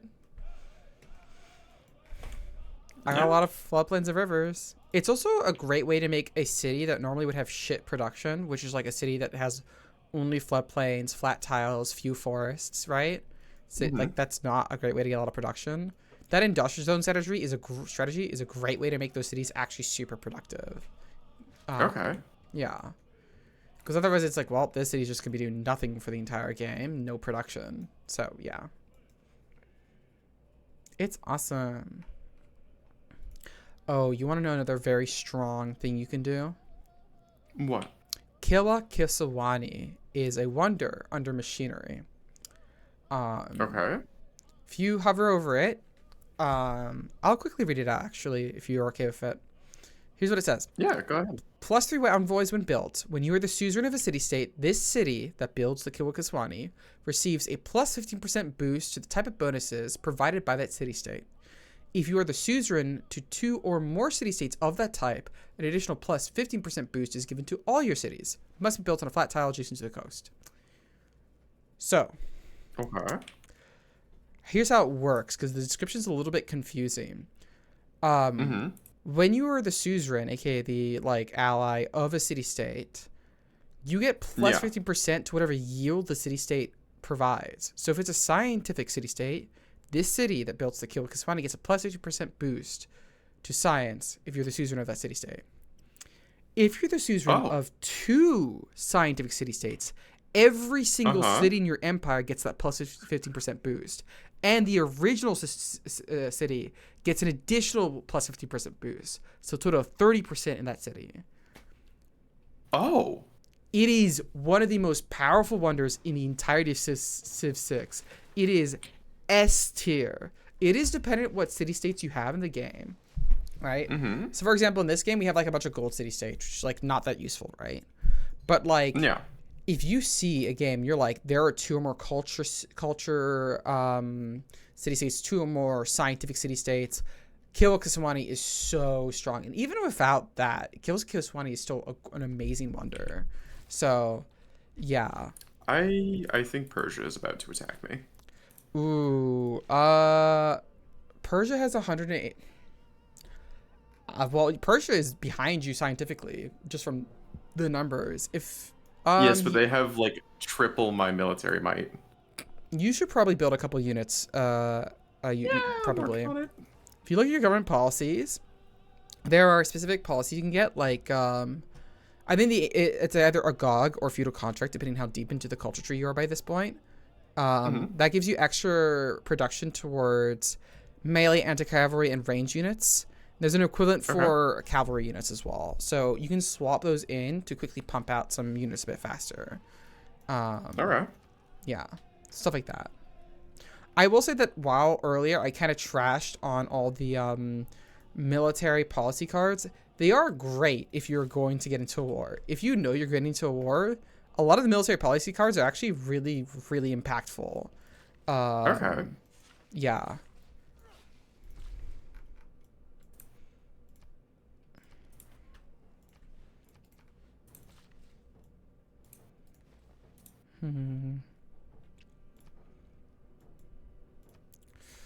Actually swap that and then make this city work that. Harvest that. Grab that. I need to make a new icon soon. Ooh. Hells yeah. That'd be awesome. You good there, hon? Yep, I'm okay. Sorry about the sneeze. Sorry about how loud that was. You're fine, hon. Nader Shah. Nah, fuck off. Fuck off. You know what? When you get alliances by this, oh no, I can make. You know what, Jackie? You're afraid of getting attacked? Yes. I'm gonna declare friendship with you, and if you accept that, we can then be allies. Which means if you get decked on, I will automatically join any war. Hey. Yeah. Hopefully the AI will just see that and be like, nah, if they are seriously considering it. Hey. Yeah. So, there you go. Thank you. No problem. You're my girlfriend after all. It'd be kind of weird, like, nah, I'll hang you out to dry. Bless your mechanical soul.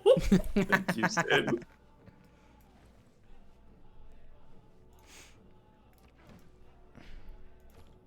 Oh, thank you for accepting that.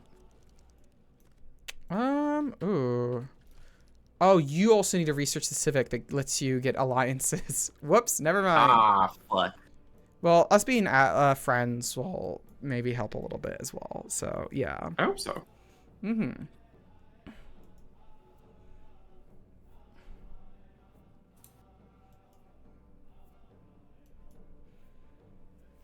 I also need to start thinking about some good names for my new cities. Mm-hmm.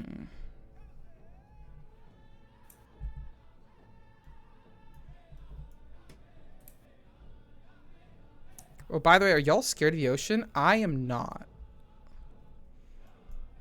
I am not someone who's scared of the ocean personally.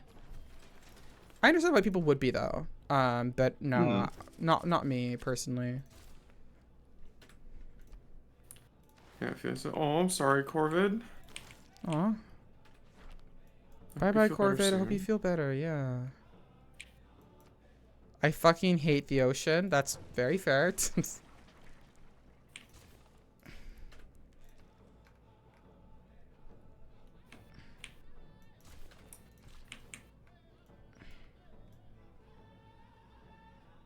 He's stroke is no joke. Oh god, yeah.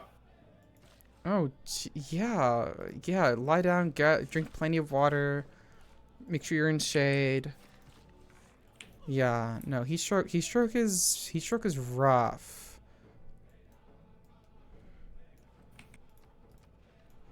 I've got major thalassophobia, too much deep water and unknown things. That's fair, yeah. Look, I'm a big, like, wow, the ocean is so cool and fun.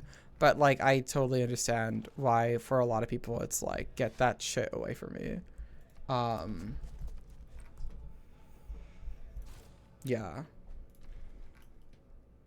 I think I already had this conversation with you, Jackie, but you are not a big ocean fan. Not amazingly so. I am...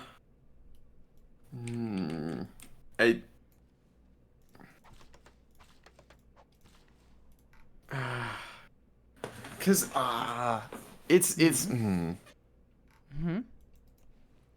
like, I am...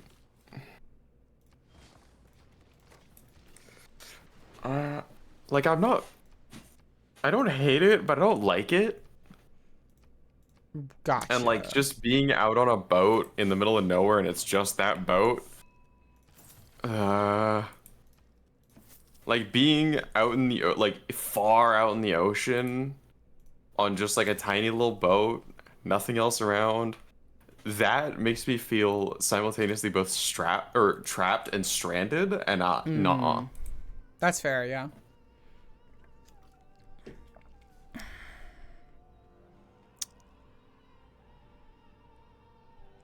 You'll die when watching it? What? Whale falls a guy who's eaten alive. What? Oh no. What is that? What are you talking about? The ocean is cool and fun. Watch things from the safety of your own home. If you get me away from the coast, it's over for me. Fair, yeah. Very fair, very fair. Yeah, I don't know. I think the ocean's kind of sick. It's a movie that's coming out this year. Okay, yeah. Eaten alive by a big fuck ass whale. I mean, sure, yeah. I don't know. Then kill me when I'm watching. It's gonna be awesome. I'm probably gonna be a little annoyed because they're gonna probably do something that's like not realistic, like, and dumb. And I'm gonna be the person who's so annoying where I'm like, I can't believe they did that because that's not how that works, and I know that because of my personal experience. Because blah blah blah blah bullshit. Yep, that's you. Yeah, that's me. That's so me. I'm such an asshole about it. Like, and when it comes to that kind of shit, I will 100% be like, that's not how that fucking works, dumbass.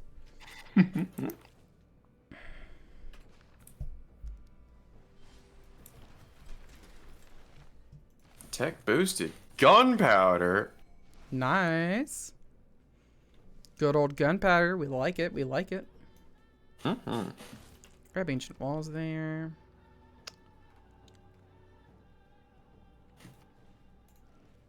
Hey, I forgot to say this. Cities don't have city attacks unless you build walls. Yep. That is Yeah. something I did know, and that is something that Reese despised about this game. Why? Or despised, Why? or previously despised about Civ 6. That's like, I think it's fine. In my opinion, at least. Or at least if I recall correctly. Why did he dislike it? I think just because, like, coming from Civ 5, where it's just, like, built into your city. Yeah. I mean, yeah, fair enough, I suppose. Yeah, I don't know. I personally like it. It means that, like, cities aren't, like, a nightmare to take early on in the game, necessarily. Mm-hmm.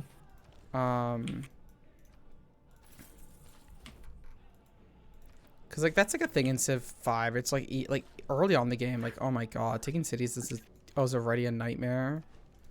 Yeah. And, like, making that, like, not as much of a pain does help a little bit. Mm-hmm. Oh, Averick starting to sing chat. Hang in there. Oh my god. Oh my god. Fucking. Alright, Zulu. Your fucking problem and reason why I'm gonna have to do this, but I'm gonna have to get a bunch of fucking apostles and kill your missionaries. Oh.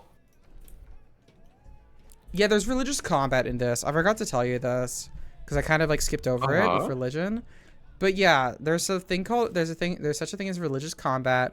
Religious units can fight each other. When religious units are killed by each other, they lose like religious pressure on cities. The unit that wins, the unit that loses will make cities in the radius lose that pressure, religious pressure, and the unit that wins will make other cities gain that pressure. So just by like fighting religious units of each other, you can get like a lot from that. Okay. Yeah. We have a good campus here. Gotcha. Meh. You know what I will do in the city? Petra. I'll go for it. I don't think I'm gonna necessarily get it, but I'll do it.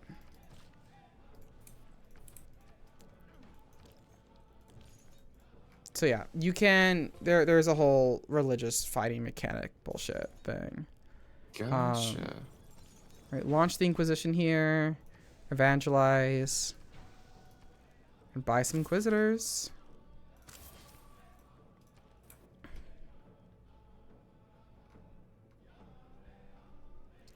Grab a trader. Purchase that lighthouse.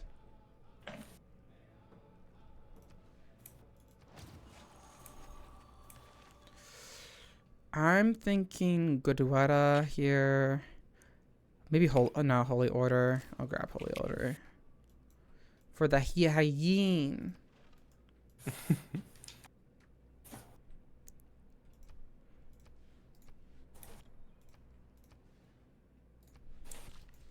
Choose production. Which city is this? In my capital. Okay.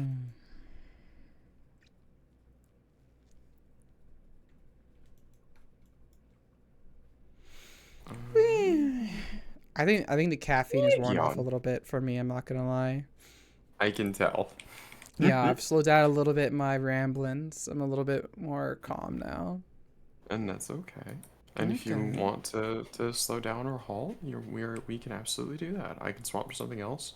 I can take a continue break, this or if you're still having a good time and learning and stuff. I am, but Yeah. we don't need to do this all night either. Especially if But you need to go get dinner or something. I know it's a it's bit early to get food, but yeah, like I'll be okay. No need to worry Mhm. about that. Yes, ma'am. Mm-hmm. Taoism. Okay, Zulu. Whatever you say, buddy.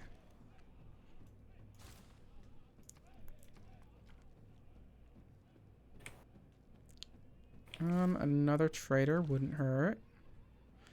The knot. You're such a menace. Yep, I am.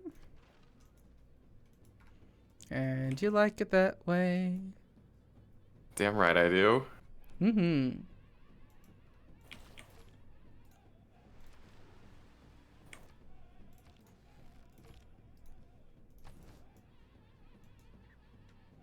Maximize the amenities from retainers here.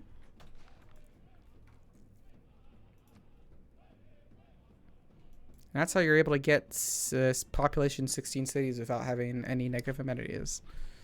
Ah. Yeah. Well, it's mostly just you grab amenities wherever you can. Mm-hmm. Yeah. One of the most powerful policy cards in the game is the New Deal policy card, which you get under democracy. Yeah. And that gives you plus for I was housing, looking at it plus earlier. two, yeah. Plus two for housing, plus two amenities to all cities with at least 3 specialty districts is so good. Ah. Yeah. It's great. It's also how like certain government types seem a little bit better. So for example, monarchy seems like a bit of like a military focused government type, but it gives you housing per level of wall. So like if you have ancient walls, you get Oh. +1 housing. If you have medieval walls, +2, etc., etc., etc.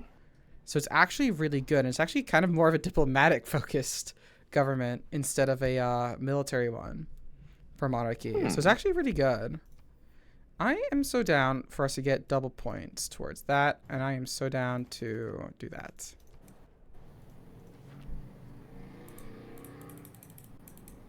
Whoever's making that noise will receive bad omens from me for the rest of their life. Fuck yeah.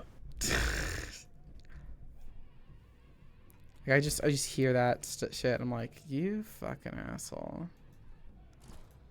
Yeah. They're terrible. Yeah. Ooh, great engineers. Okay.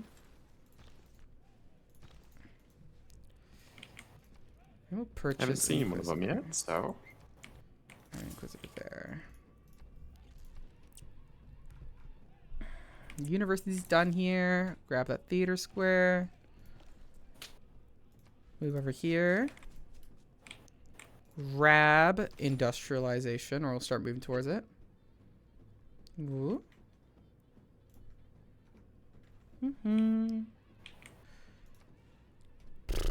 God, this Prey City has so many pops. Oh my gosh. Like, so many. Jeez, wonder what's been going on there.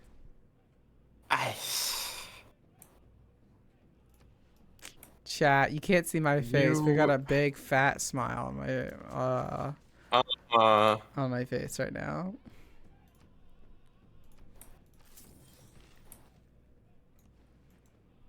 It's great, huh? Yes, you are. Aw. Glad to hear it. Glad to hear it. I guess we go Mogadishu, maybe Cahokia actually, and we'll get like Thank a you, little Vic. thing there.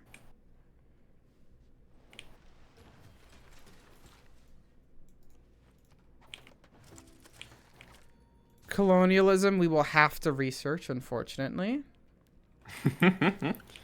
Sorry, chat. I'll grab grants for him. Public Works, please and thank you. I do have a couple more cities to pump out here. So once this is done in Hyena Den, I'll pump out 2 more settlers, and then I'll be all the settling I'll be doing for the rest of the game. Nice.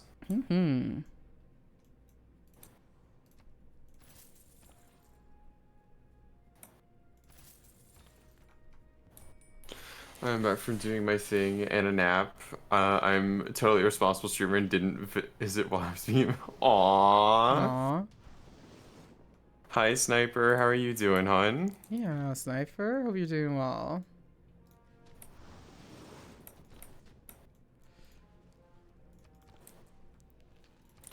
Hi, Wuxia. Lucy, hi. Hi. How are you, hon? Welcome. Hi. I hope everything's going wonderfully. After a heat-related nap time, yeah. Oh. Aw.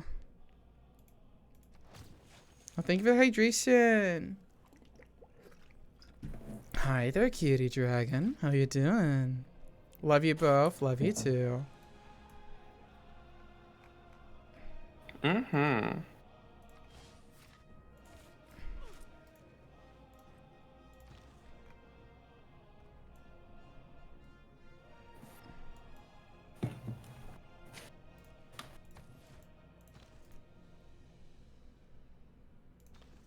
Back for the farmer's market. Oh, fuck yeah. Nice.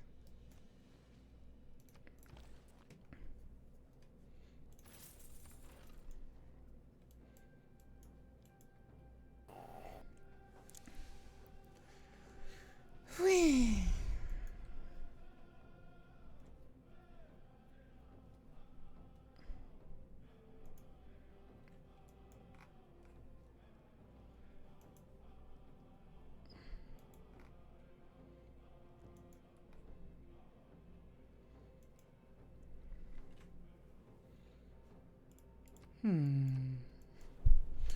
Yeah. Ranged attack. I will say, Jackie, that Yeah, what's up? in my opinion, the most fun thing to do in Civ 6 is to do those like not dumb combos, but those like really specific combos I was talking about earlier with like the Industrial Zone stuff. Like that. Mm-hmm. That is, in my opinion, the most fun to have in Civ. And yeah, I don't know. I don't know, it's just very compelling.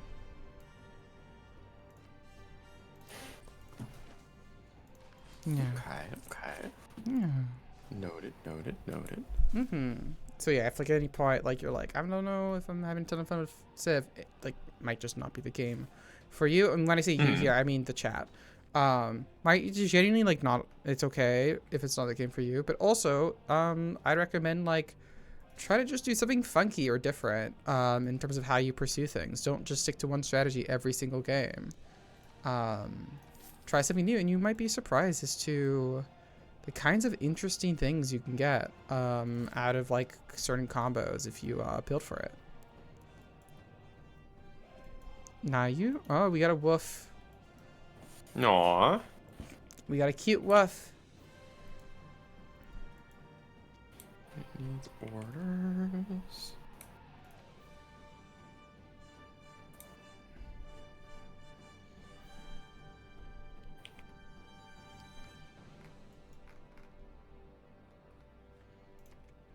I think if it's Empire, yeah.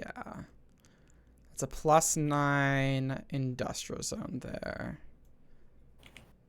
We do like it. It's not my most impressive industrial zone ever, but it's a decent one. I will take it.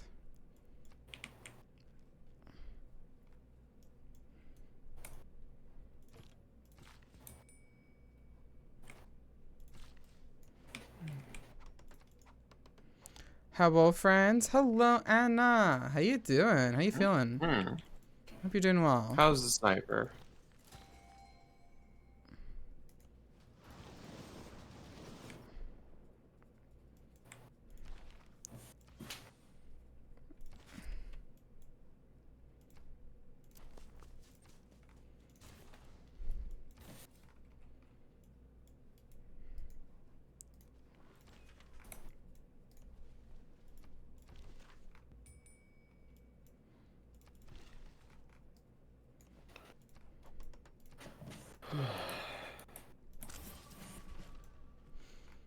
Doing okay for the most part. For the most part, myself, a little anxiety. Oh, I'm sorry. Yeah, I'm sorry to hear that. Big hugs. Big hugs. I have researched banking. Oh no. Oh I have no. discovered a blight upon humanity. Ah, fair.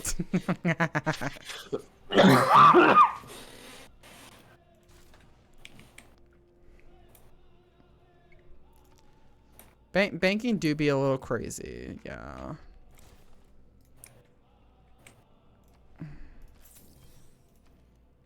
Sure, Theater Square here. Why not? Why the fuck not? Why not? I mean, it's the fourth and last year at a Star Trek spoiler. Jesus Christ. Oh, holy shit! Wow. Okay. Holy fuck. Mm-hmm. Yeah, I totally fair to be like feeling anxious right now. Yeah. Yeah. I know a few too many people who are not having a good time today because of fireworks. Um. That's yeah. That's unfortunate. Yeah. Yeah. I'm surprised at how many, trans femme VTubers who were in the military that I know. Yeah, same. I know so many. But yeah. Yeah. Yeah. It's like, yeah, no. Fair enough. I will be right back. I need to pee. Okay. Finish your turn, by the way. I will. Okay. Chat. She likes it. She asked me to. She was like, "Finish your turn. You gotta do it. I want to play."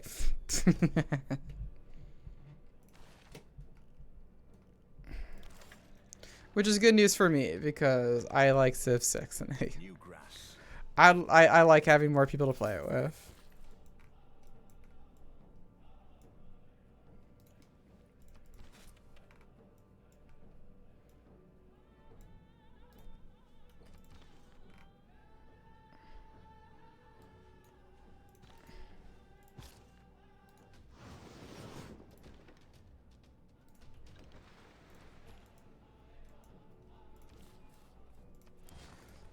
New city. Nice, nice, nice. Slap down a harbor right here. Purchase that granary. And that monument. There we go.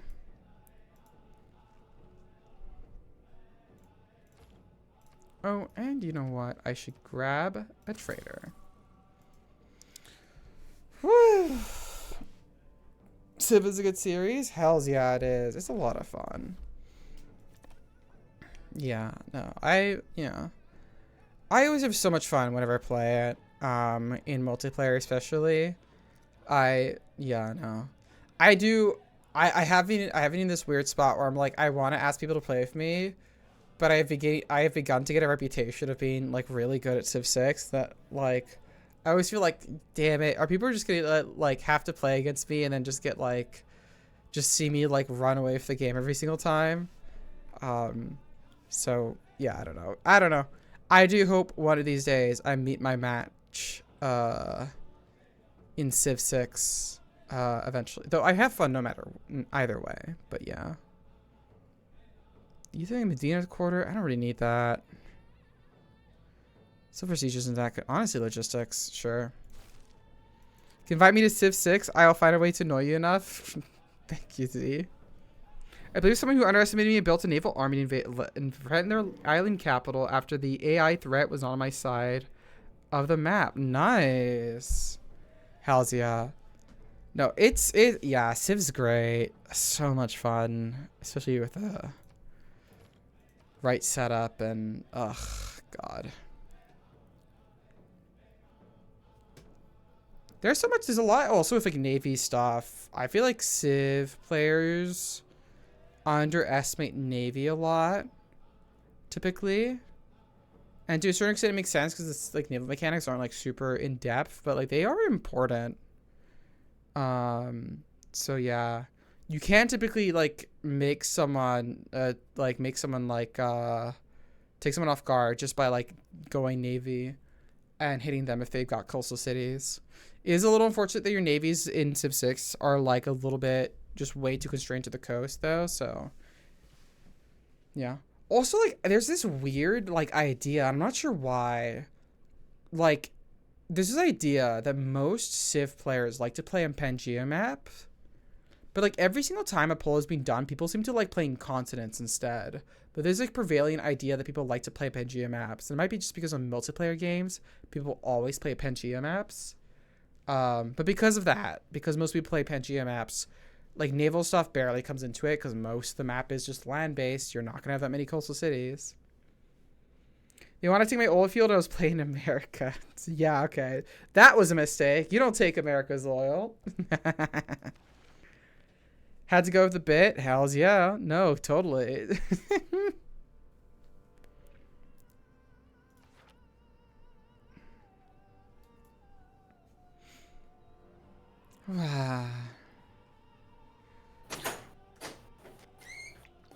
Back. Welcome back, Jackie. Hello, hello. Hi, hi.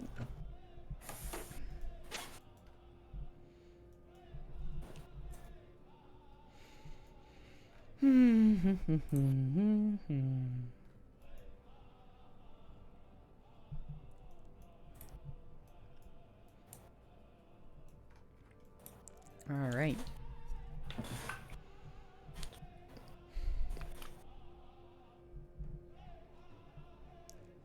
Wow, I am suddenly feeling not amazing. I think I'm fine though, yeah. Yeah, I'm fine. I'm cool. If you need to take a break, if you need to head out, you're more than welcome to. We have been going for like 4 hours. But see, that's the We thing. don't... Normally that wouldn't be What? that. I know, but 4 hours can still be quite a lot.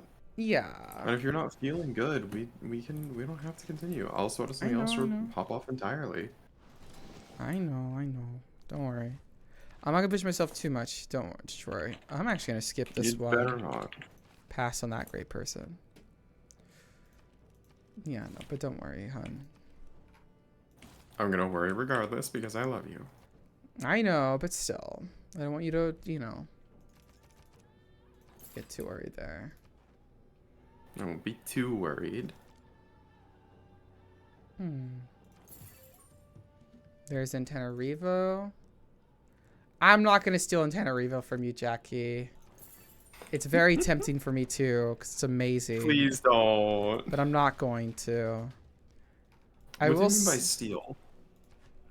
Like, I'll take suzerainty of them. Oh, okay. Yeah, because that suzerainty bonus is really good. It is one of the best in the game. Gotcha. They're good. Wonder that I can slap out in any city yet. Not really. I should grab printing though. After that.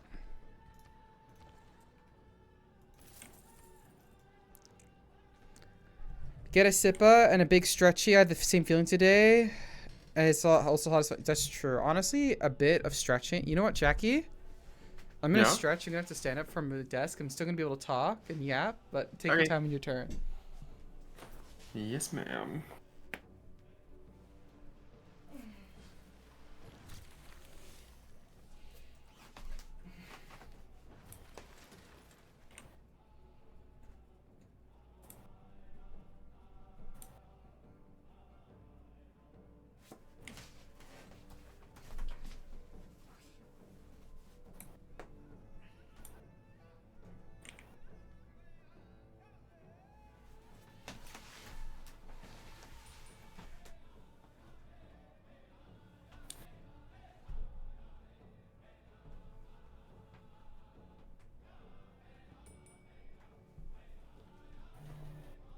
I'm stretching.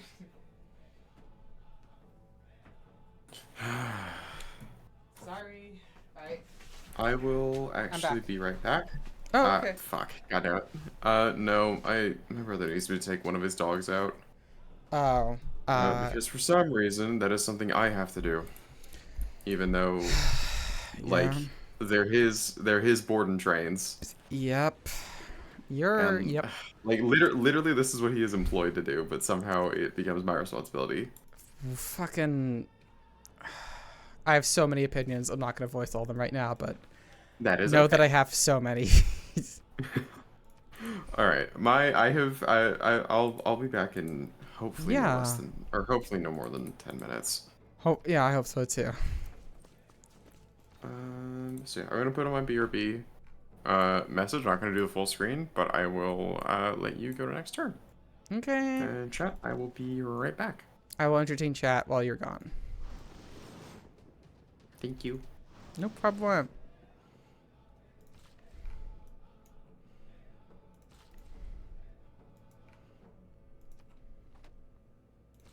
That was the wrong city that owned that tile for it to transfer the production. Oh well. Woo! I just have some choice for words for Rumi. Yeah. Yeah. Lots of words. Lots of fucking words.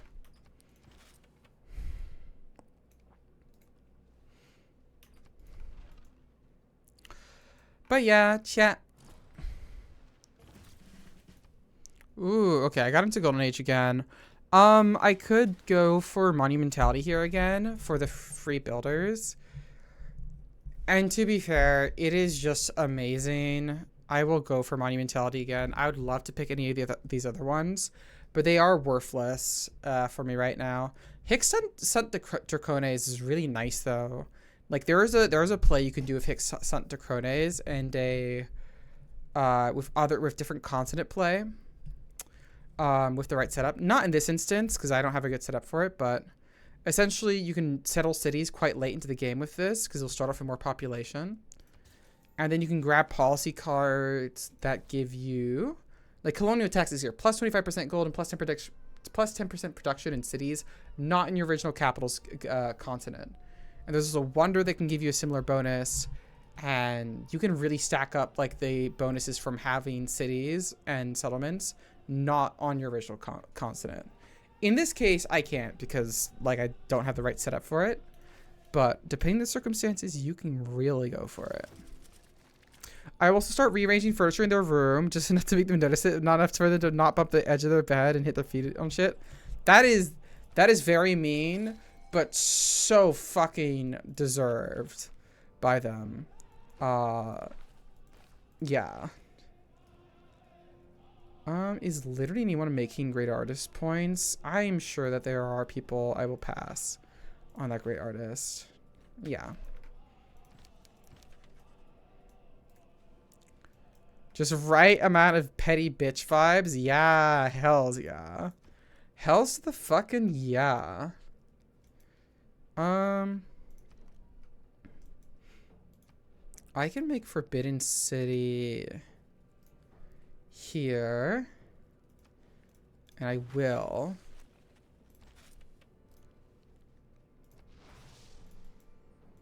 As for Prey City here, I don't know if I can. Wait. It's actually a half inch. A full inch is too noticeable on the carpets. A full inch on the carpets would be pretty noticeable. Half inch is a little bit more like you could forget about that. Or not realize it got changed.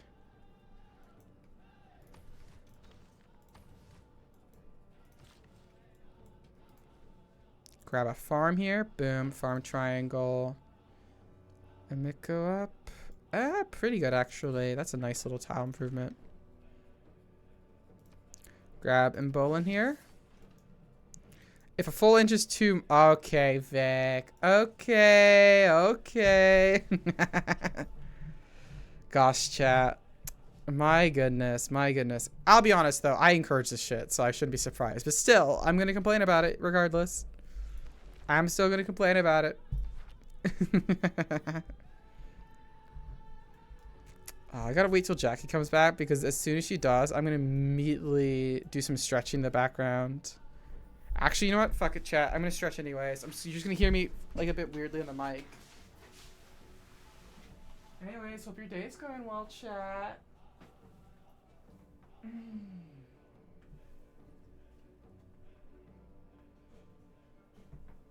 Because, yeah, no. I'm not feeling super hot right now, but stretching and just walking around has already made me feel a little better.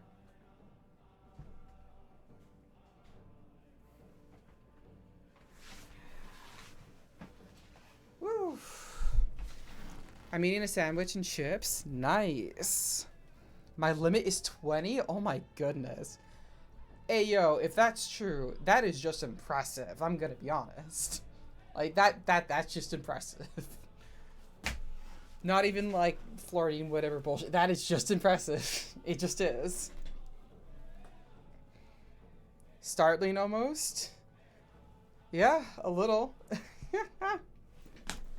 But, you know, something, femboys. Whew, something. You get the idea, chat. You get the idea.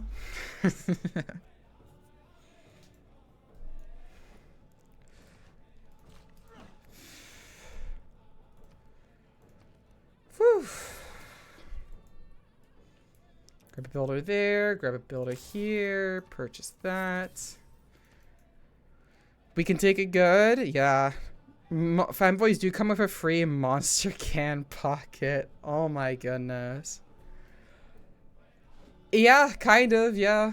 For everything I've been able to see.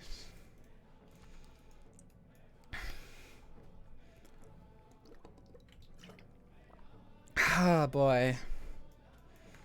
Whew. Speaking of monster... No, I do have a monster next to me at Monster Energy that I'm about to finish here. Ah, boy.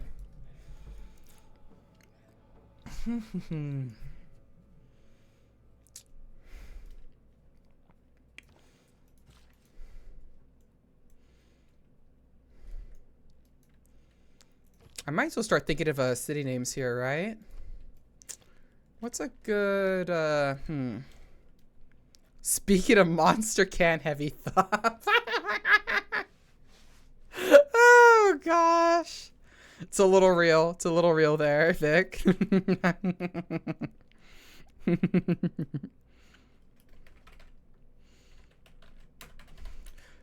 What's like a good, like... a good name for a city here, eh? I'm thinking maybe...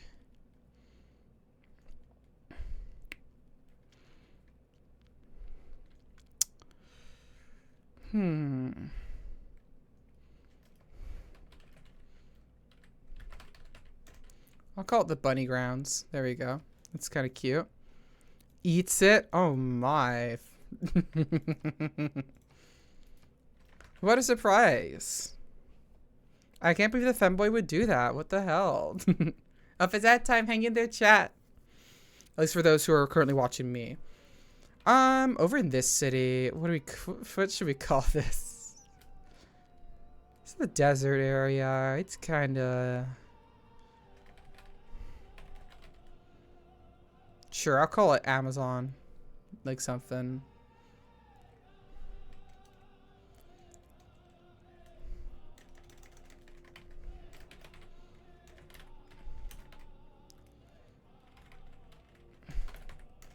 Nah, maybe like monster.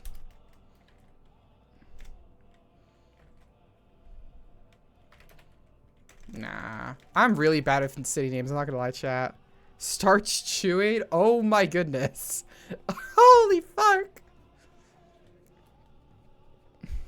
That's wild. That's of chewing it. Holy shit.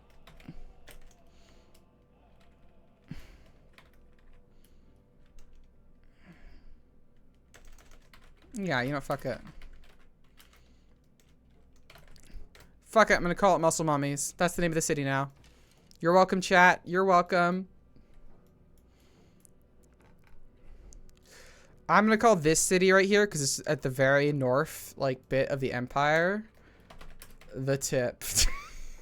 There we go. It's just the tip of this continent. That's all it is, really. Technically, this city would be the tip, but I kind of feel like this feels more tip-like. You know what I mean? Name it Bronzewick. Oh, that works too. Yeah, that does work too.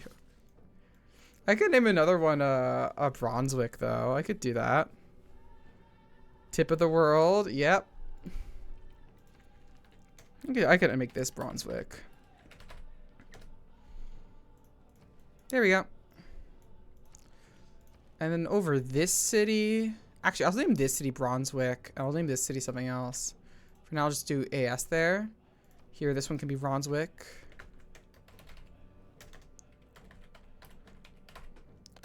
Can you use special characters in a name? I think some special characters, yeah. I need to have an exclamation point and stuff.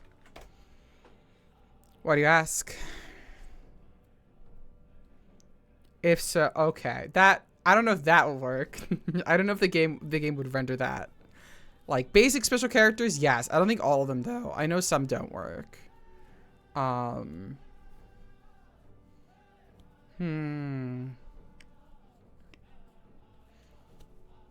Let me think here. What's a fun one?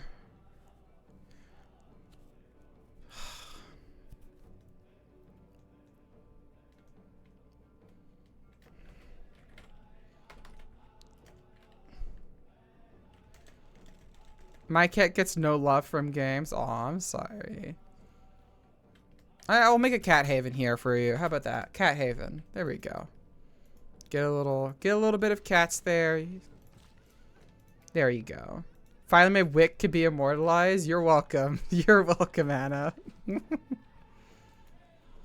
Happy to do it for you.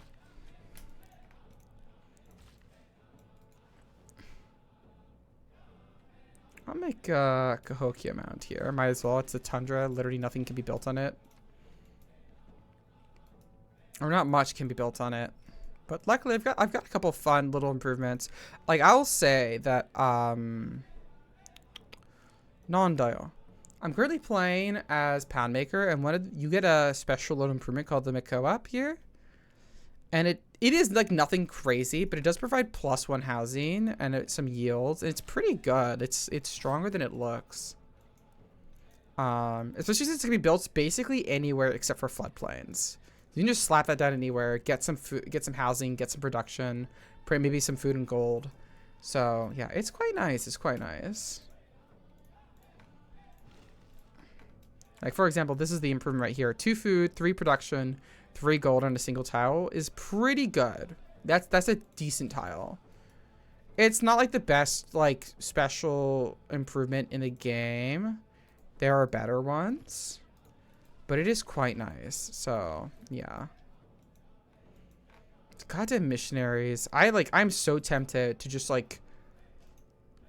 buy like a shit ton of apostles and just wipe out every single piece of Shaka's religion here.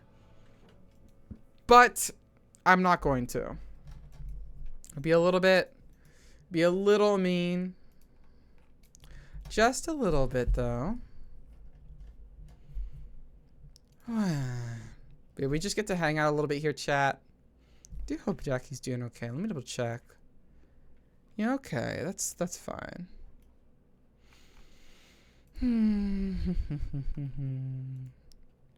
I do hope that for everyone listening here, that things get a little cold in your country soon, because holy fuck. This summer is being fucked, just in general. It is not being fun. Like, I have had days where I'm just like, I actually just can't go outside / do not want to at all. And I've never been a big fan of the heat, but, like, the heat up north is in some ways worse than the heat down near the equator. And that's mostly because of the fact that the sun stays up in the sky for way longer up north here, right? Like, if you live near the equator, it gets super hot during the summer. But also, like, the amount of time the sun stays in the sky is exactly the same. It's 12 hours. But you live up as far north as I do, the sun is out for, like, 16 hours of the day. Which means, like, in a lot of instances, you don't, like, there isn't enough time where the sun will go down and things will cool down. You'll just stay hot the entire time because it's just, the sun is just out constantly. And it is so fucking frustrating. It is not fun, chat. It is not fun at all. In some ways, I'd actually rather deal with the summer, like in a super tropical place like Hong Kong, than I would here in Canada. Part of that is because Hong Kong has a lot of air conditioning, so that does, I'm not gonna lie, that does sway things one way or the other for me. But it is also just like the fact that, holy fuck, things up north here are actually pretty bad.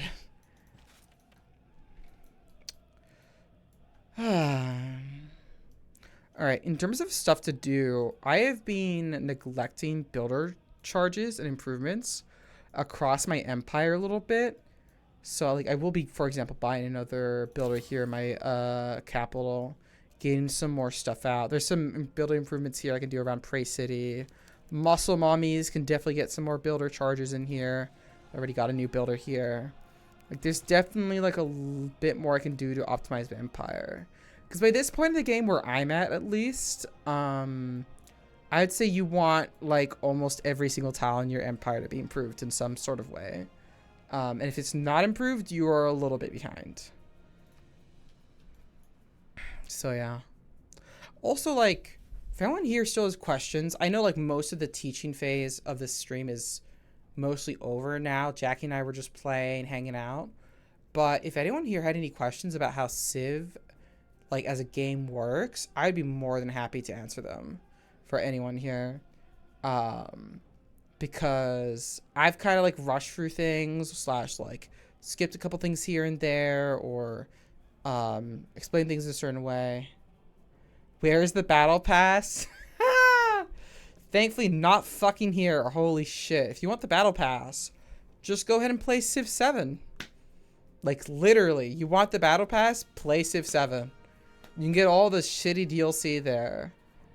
Honestly, the DLC policy of Firaxis has never been, like, amazing either. So, like, for example, Paradox. How am I supposed to play a game about microtransactions? It's fucked. I know, Vic. I'm so sorry. It's terrible. I will say, though, that, like, Firaxis is a little shitty about some of its DLC stuff. So, in comparison, Paradox Interactive, who makes games like Hearts-of-Iron 4, EU4, etc., the amount of DLCs on those games are ridiculous. They are just insane. However, one thing that Paradox is infinitely better at than Firaxis is in terms of user experience is that if you're hosting a multiplayer game, for a Paradox game, all you need is the base game, and if the person hosting has all the DLCs, you can play with all the DLCs. All of them, immediately. You do not have to worry about it whatsoever. In Civ 6, you need the DLCs. You cannot play with, for example, Gathering Storm if the other person doesn't also have Gathering Storm, which is just bullshit. That's just bullshit. And it's like, I really wish Firaxis went for the Paradox policy, but they didn't. So you need all the DLCs if you want to play multiplayer with other people. Whereas in EU4, Hearts-of-Iron 4, etc., you don't need it. It's fucked up. I also discovered that, like, right before I was about to play a multiplayer game with someone who's like, hey, do I need all the DLCs? And I'm like, of course you don't. You don't need all the DLCs. It's fine. Because I assumed it worked like it does with Paradox games. And then I quickly, like, looked it up because I'm like, is that actually true? Looked it up. It was wrong. They had to buy a bunch of DLCs last minute. Now, luckily, it's Civ 6, so, like, all the DLCs are pretty cheap now. Because it's not a game that's being actively developed and worked on. But, yeah, I felt really bad about being like, hey, actually, I need you to spend a bit more money on this game because of this bullshit. Agreed. Yeah. Yeah. I'll be real with you, chat. I love grand strategy games, but boy, are there not many, like, studios that make grand strategy games and that are dedicated to it. There are like some, but it's like, in terms of companies that make grand strategy games, you've got Paradox Interactive, and then you got Firaxis with Civilization, and then you've got like a couple like one-offs. Technically Total War, but holy fuck, Total War is so bad. Holy fuck. And a sneeze canceled by a hiccup? That's wild. Wild. And then, yeah, you have, like, one-off grand strategy games here and there.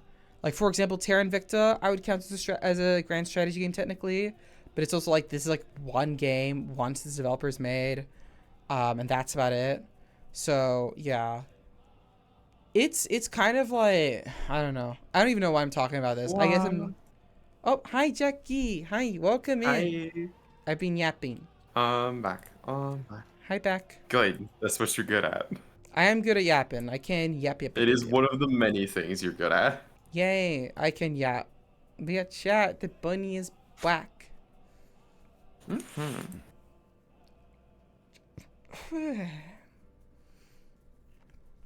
Hazwa.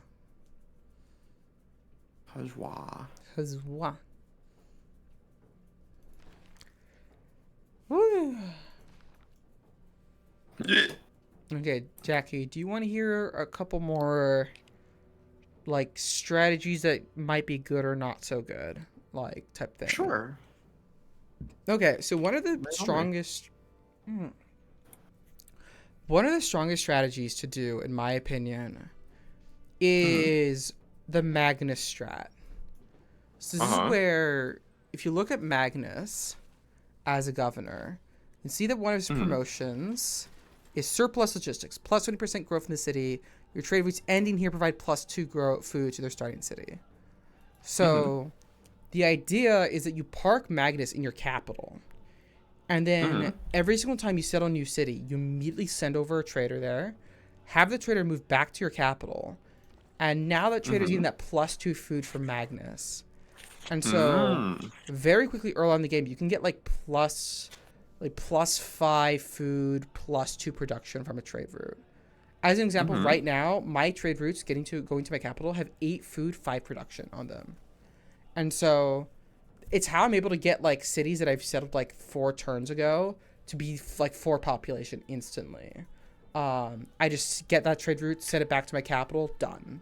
And it's super powerful in terms of like building up your empire fast, building up new cities fast, keeping cities like quite productive early on, because cities tend to grow the slowest when they're like just initially trying to get those first few pops, that first few bits of production of food, etc., etc., etc.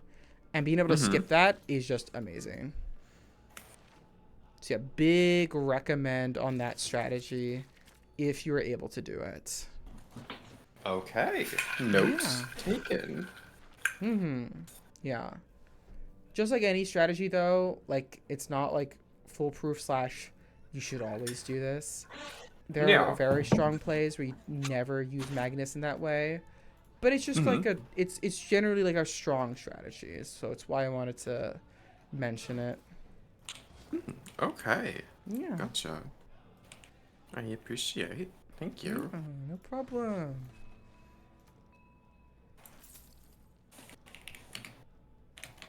Purchase that monument. Build that harbor.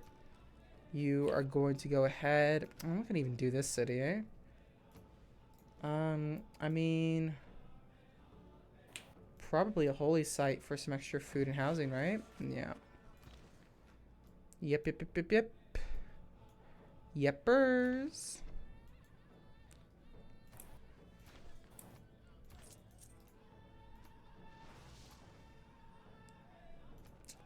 Not gonna steal Antananarivo. I made a promise. I made a promise to the bunny I wouldn't steal it. I made a promise. She says as it itches at the back of her brain. It was like, I need it, I need it, I need it, I need it. It is itching a little bit. I'm not gonna lie, chat. I'm not gonna lie.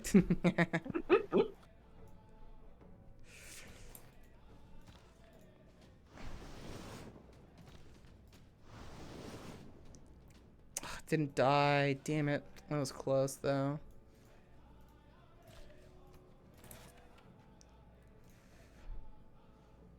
Yeah, fuck it. I'll grab that faster. It is a very good wonder to get early. This is a decent place for it. Yeah, I'll slap that on. Whew, okay.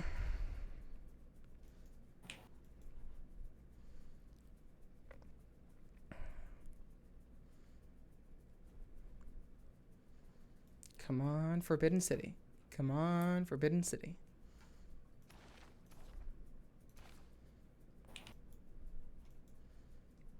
Another really good wonder, by the way, is Forbidden City. It just Mhm. provides you +1 wild card slot in your government, which is really good. Oh, yeah. Yeah, no, it's awesome.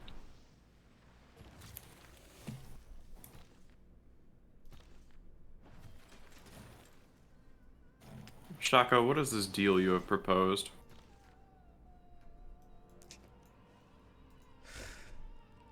What are you doing there, Shaka?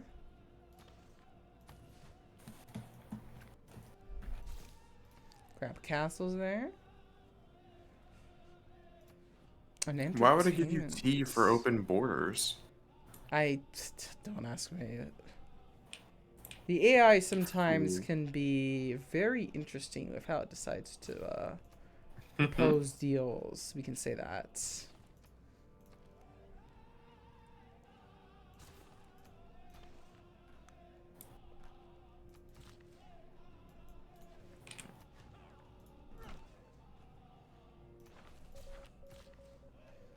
Okay, go ahead, get that mine up. Ugh, beautiful yields. My goodness.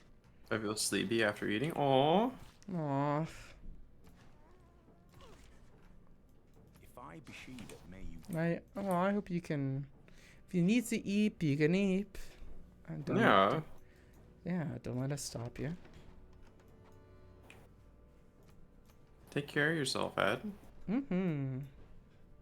There's Persia cities. Hello.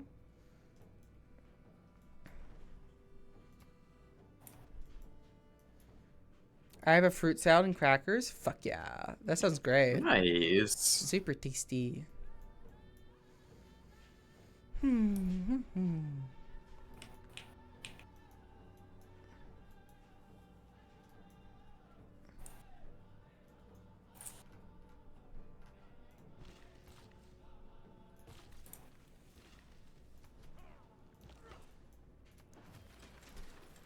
If the knot doesn't have one already to Hyena Den? Ooh. Huh. I can make another trader then and fix that up. Out of context, it sounds bad, but look, it makes sense in game. Alright, coal power Uh-huh. plant. Let's get that up. Let's get the coal power plant. Let's go.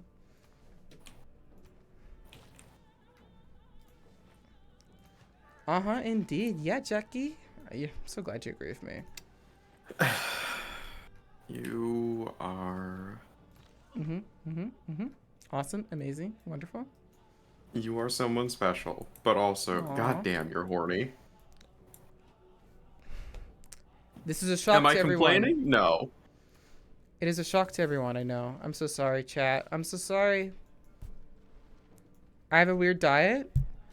Honestly, fruit, salad, and crackers is perfectly fine. That's not even that weird, IMO. Yeah. Yeah. I mean, if that's all you ate today, I'd be like, hey, maybe you should get something a bit more there. But like, you know, totally normal.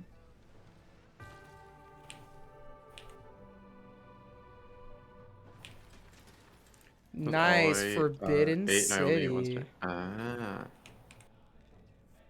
Oh, okay. I only eat once a day. Okay, hold on a second. That's all you're eating for today? That does not seem like that's enough calories for you. I don't want to like jump in there, but like make sure you're feeding yourself there. You're not underfeeding yourself there, you know? It's important. Yeah. Yeah. Yeah, just make sure you're getting enough, Ed. Yeah. It's important. Grab Trying that to lose factory. more weight. Okay, but at that, if you're eating just If- that. Yeah.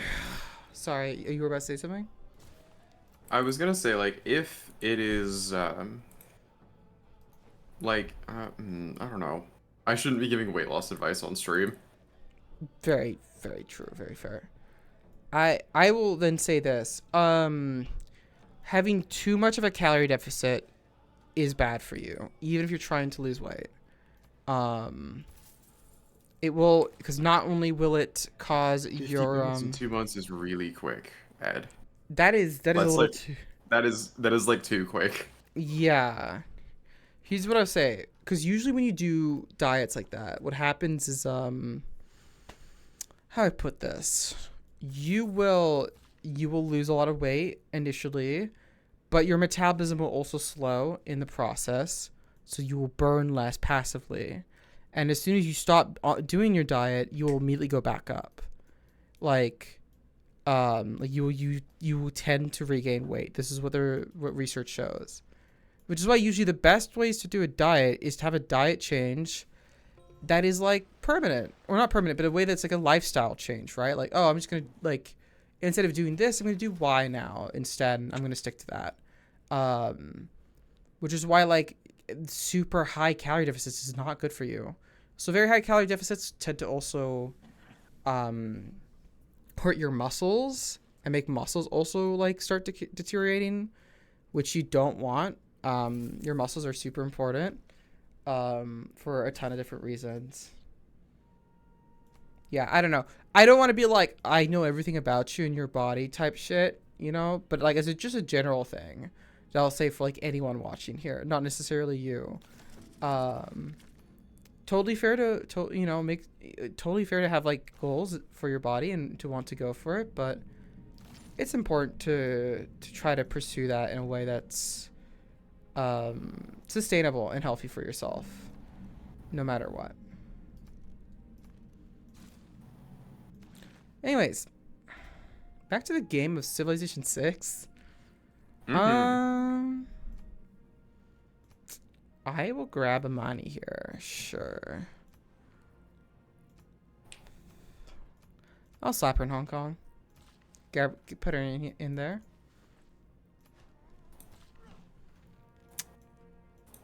Okay, move you over there. We'll see if I can do anything there. Move you down south. Move you down south. I kind of noticed some differences too.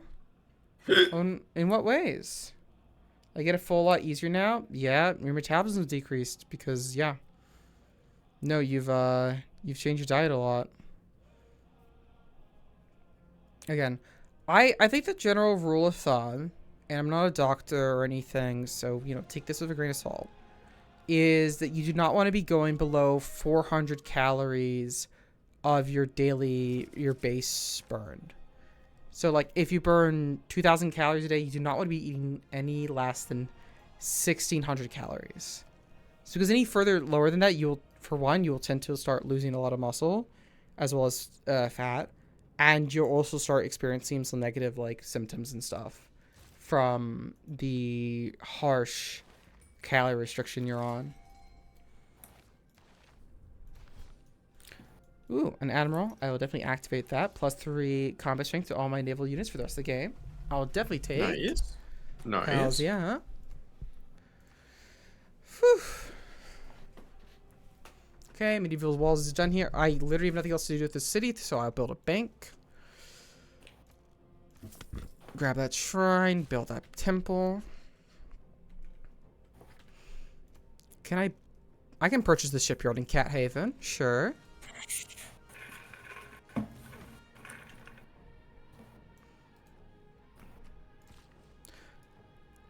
I need to see my doctor soon anyway for my HO2. Think of switching to injections. Injections are great, yeah. They are powerful and strong. Injections really good. Yeah, no, they're great. I myself do injections. Hi, Azzy. Hi, Azzy. How are you? Welcome in. Are you winning? I think things are going well. She's winning. I am learning. Yeah. That's it. What winning here is Jackie learning and understanding more things. That's what actually matters. But I am winning, yes. That's the type of winning? Hell, of course, yeah. I was thinking, Jackie, you're not doing too bad. Especially for a very Yay. first game. Like, obviously, I can't see like everything that's going on in your empire right now, but like from what I can see in terms of your stats, you're doing fine. All right. Yeah.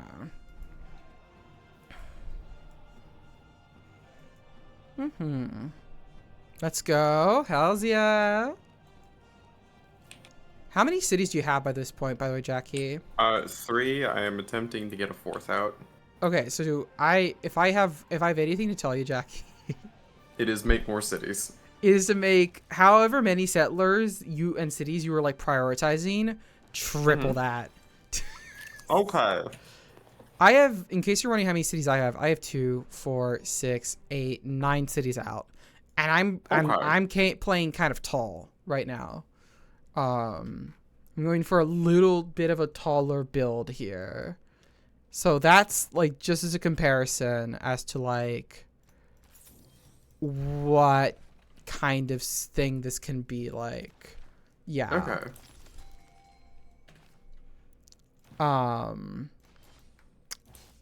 Isaac Newton, I'll do that. Grab that. But yeah, no. Because honestly, with 3 cities, that much science and culture per turn, that's actually pretty good. Genuinely, for 3 Yay. cities. Yeah, like, so really one of the biggest things you should focus definitely on. Is getting more. Yeah, get more cities. Get so many more cities. I will also say, as another Working thing, on it. yeah.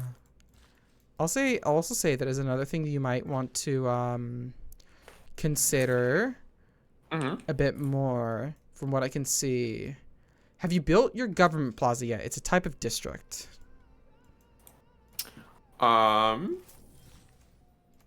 Yes. Okay, have you built the I have one in buildings my inside of it? capital. Okay, that's good. I should have told you this earlier. The government plaza is one of the most important buildings or districts for you to make early on in the game. And it can give you some really powerful bonuses. So for example, there's the building that I got for myself called Ancestral Hall. Plus 50% increased production towards settlers in the city. New cities receive a free builder. It's probably the best starting building you can get there. Okay. So I believe I've built it, but I'm not sure how I can see what buildings I have for it. you can click on your city, click on toggle city details. It's one of the buttons above the yields on the city when you there we click go. on it. You can see what cities are built, what buildings are Here we built, go. and what districts it has that way. Okay. So, Government Plaza, I have the audience chamber, and that is it. Okay. So, yeah, that audience chamber is really good to get so you can pump out settlers more. You combine it with the card with colonization, you can get plus 100, you can double your production towards settlers. And so, in case you're wondering how I tend to pace things out, what I tend to do is I will go for like a scout, maybe a monument, and then settler immediately is my third thing I build in a city, my capital city at the start of the game. And I will settle that second city in whatever spot lets that city work good tiles. You're looking for tiles that are at least 2 food, 2 production for your second city, because you said a second city needs to be able to operate by itself with a little support, because it's the first city you're settling. And then after that, I'd wait a little bit, focus a little bit more on infrastructure, get a third city out with another settler. Then I would build Ancestral Hall. And then I would start spamming out like 2 cities at a time every once in a while. So, and that's how like by this point in the game, I have like 9 cities by this point in the game. Okay.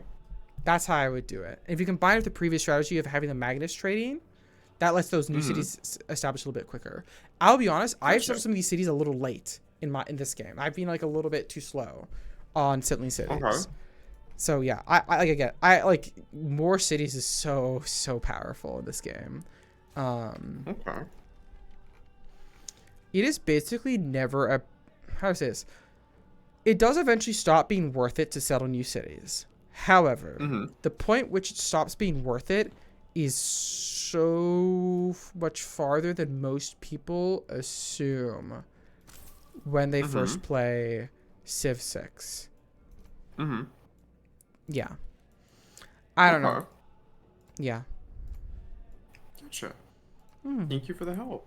Yeah, no problem. Hope it wasn't. Yeah.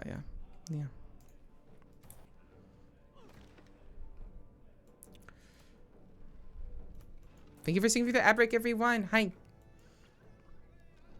Welcome back. Welcome.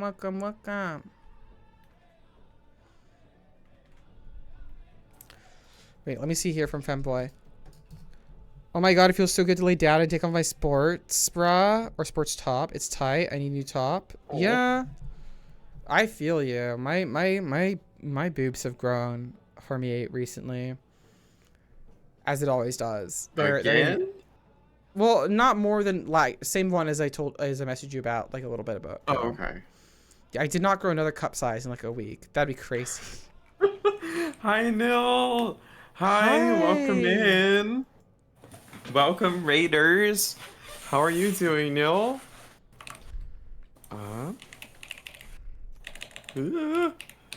Welcome in. Hi. How are you doing today? What were you up to? Hi, Stomp. Not shared chat. That is the wrong command. What was that about growing a cup size?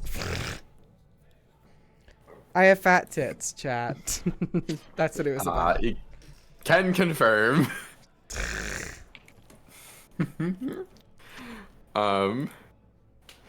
What was that? Doing a low effort 14 stream. Hell yeah! Hope you had Nice. fun. But Nil, thank you so much for raiding in. I hope you're having a wonderful day. I hope you had a fantastic time streaming. Thank you so much for coming in, and welcome Raiders. I am Jarbles, Nuclear Powered Bunny Girl, and today my girlfriend Cackle is Yeah. teaching me how to play Civ 6 for the first time because I have never launched the game before. Yeah. And yeah, so It's been wonderful. but yeah, thank you. I've had a lot of fun.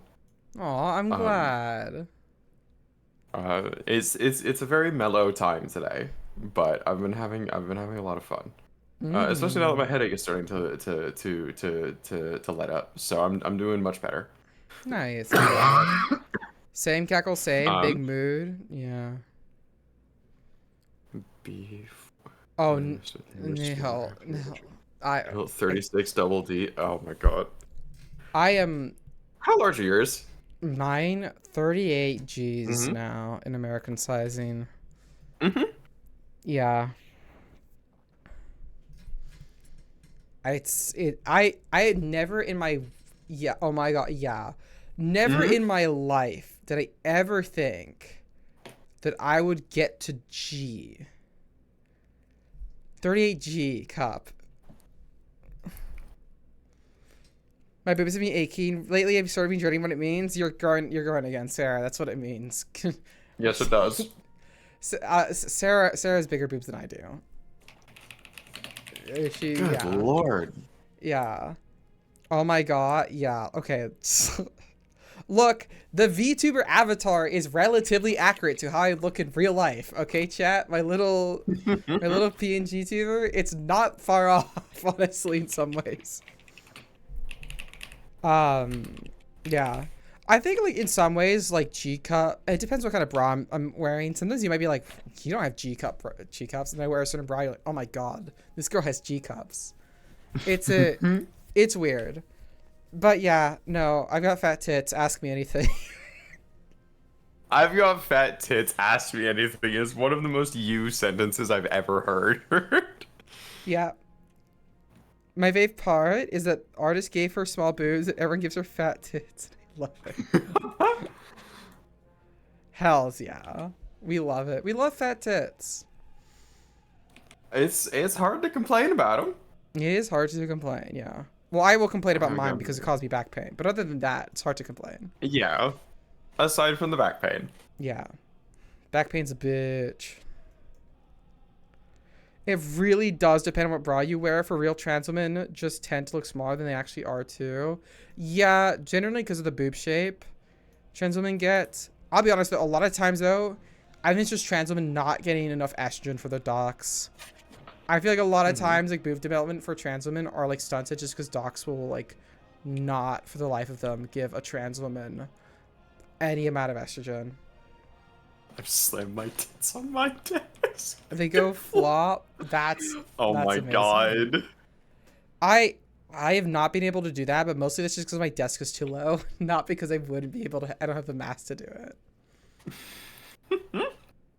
I complain about mine too because I didn't really want them, to be honest. I would be fine with small ones. Small ones are cute.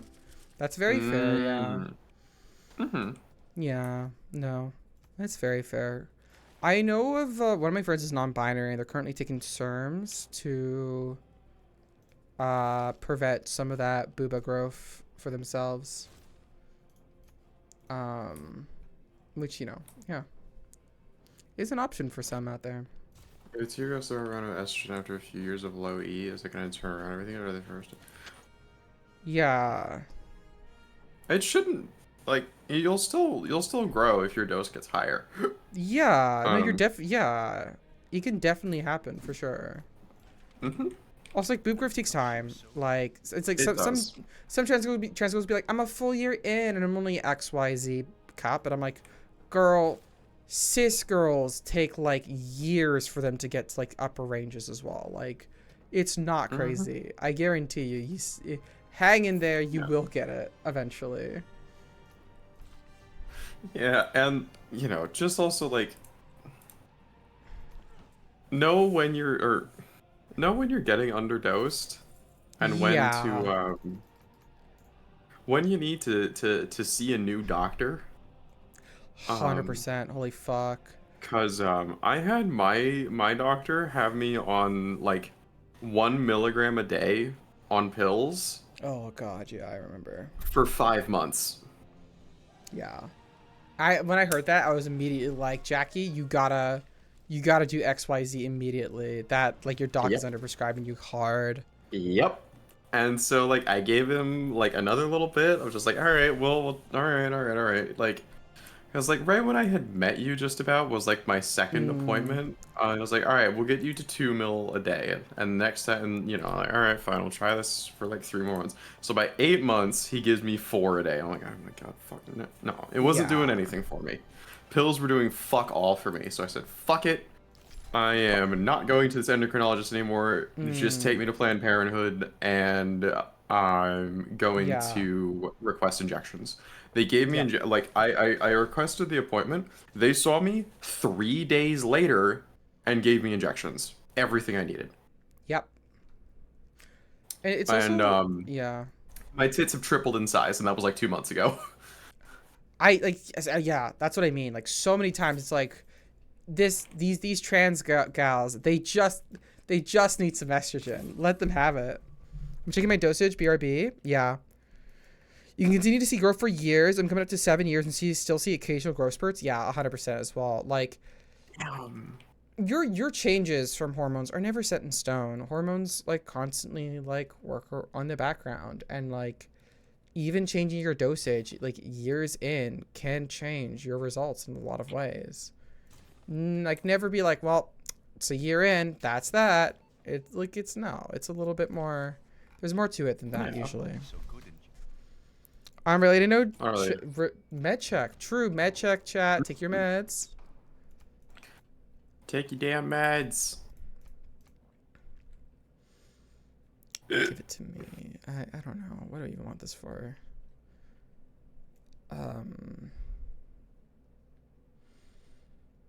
Sure. And hyena. Bang bong, take your meds. I missed 2 days of my ass. Take your meds, femboy. Mm-hmm. No brain zappies for me. Good, good. But yeah, no. I do genuinely recommend anyone who's taking hormones, like just because it's so common that docs will underprescribe you, unfortunately, in a lot of instances. I do just genuinely recommend people be like, hey, go ahead, look at your blood test results, like look at it yourself, look at what range you want to be in. Which for estradiol, you want to at least be 150 pictograms per milliliter, if not over 200 pictograms per milliliter at the very least. That will depend a little bit depending on what kind of estradiol you're getting. Do your own, Don't just listen to a fucking Twitch streamer. Please do the research. Yes, But I like we might be like trans women currently going through it, but yeah. and That's at all. various Yeah. stages of going through it, but like we are When not I- doctors, We are but not also doctors. like We are take not what your medical doctors say with a professionals. grain of salt. Yeah, exactly. Like I To, am like look, when I give advice like this, I am giving advice as a trans woman who has done this and done some of her research before, but who is not a medical professional in any way, shape, or form. Also, I interrupted you, Han. Were you about to say something? mm-mm. Okay. 4 mil injections. Yeah, that's what I'm on. 4 milligrams. I assume estradiol injections. How often do you take them? Because how often is also really important. Per week. To 4 milligrams per week is what Stump says.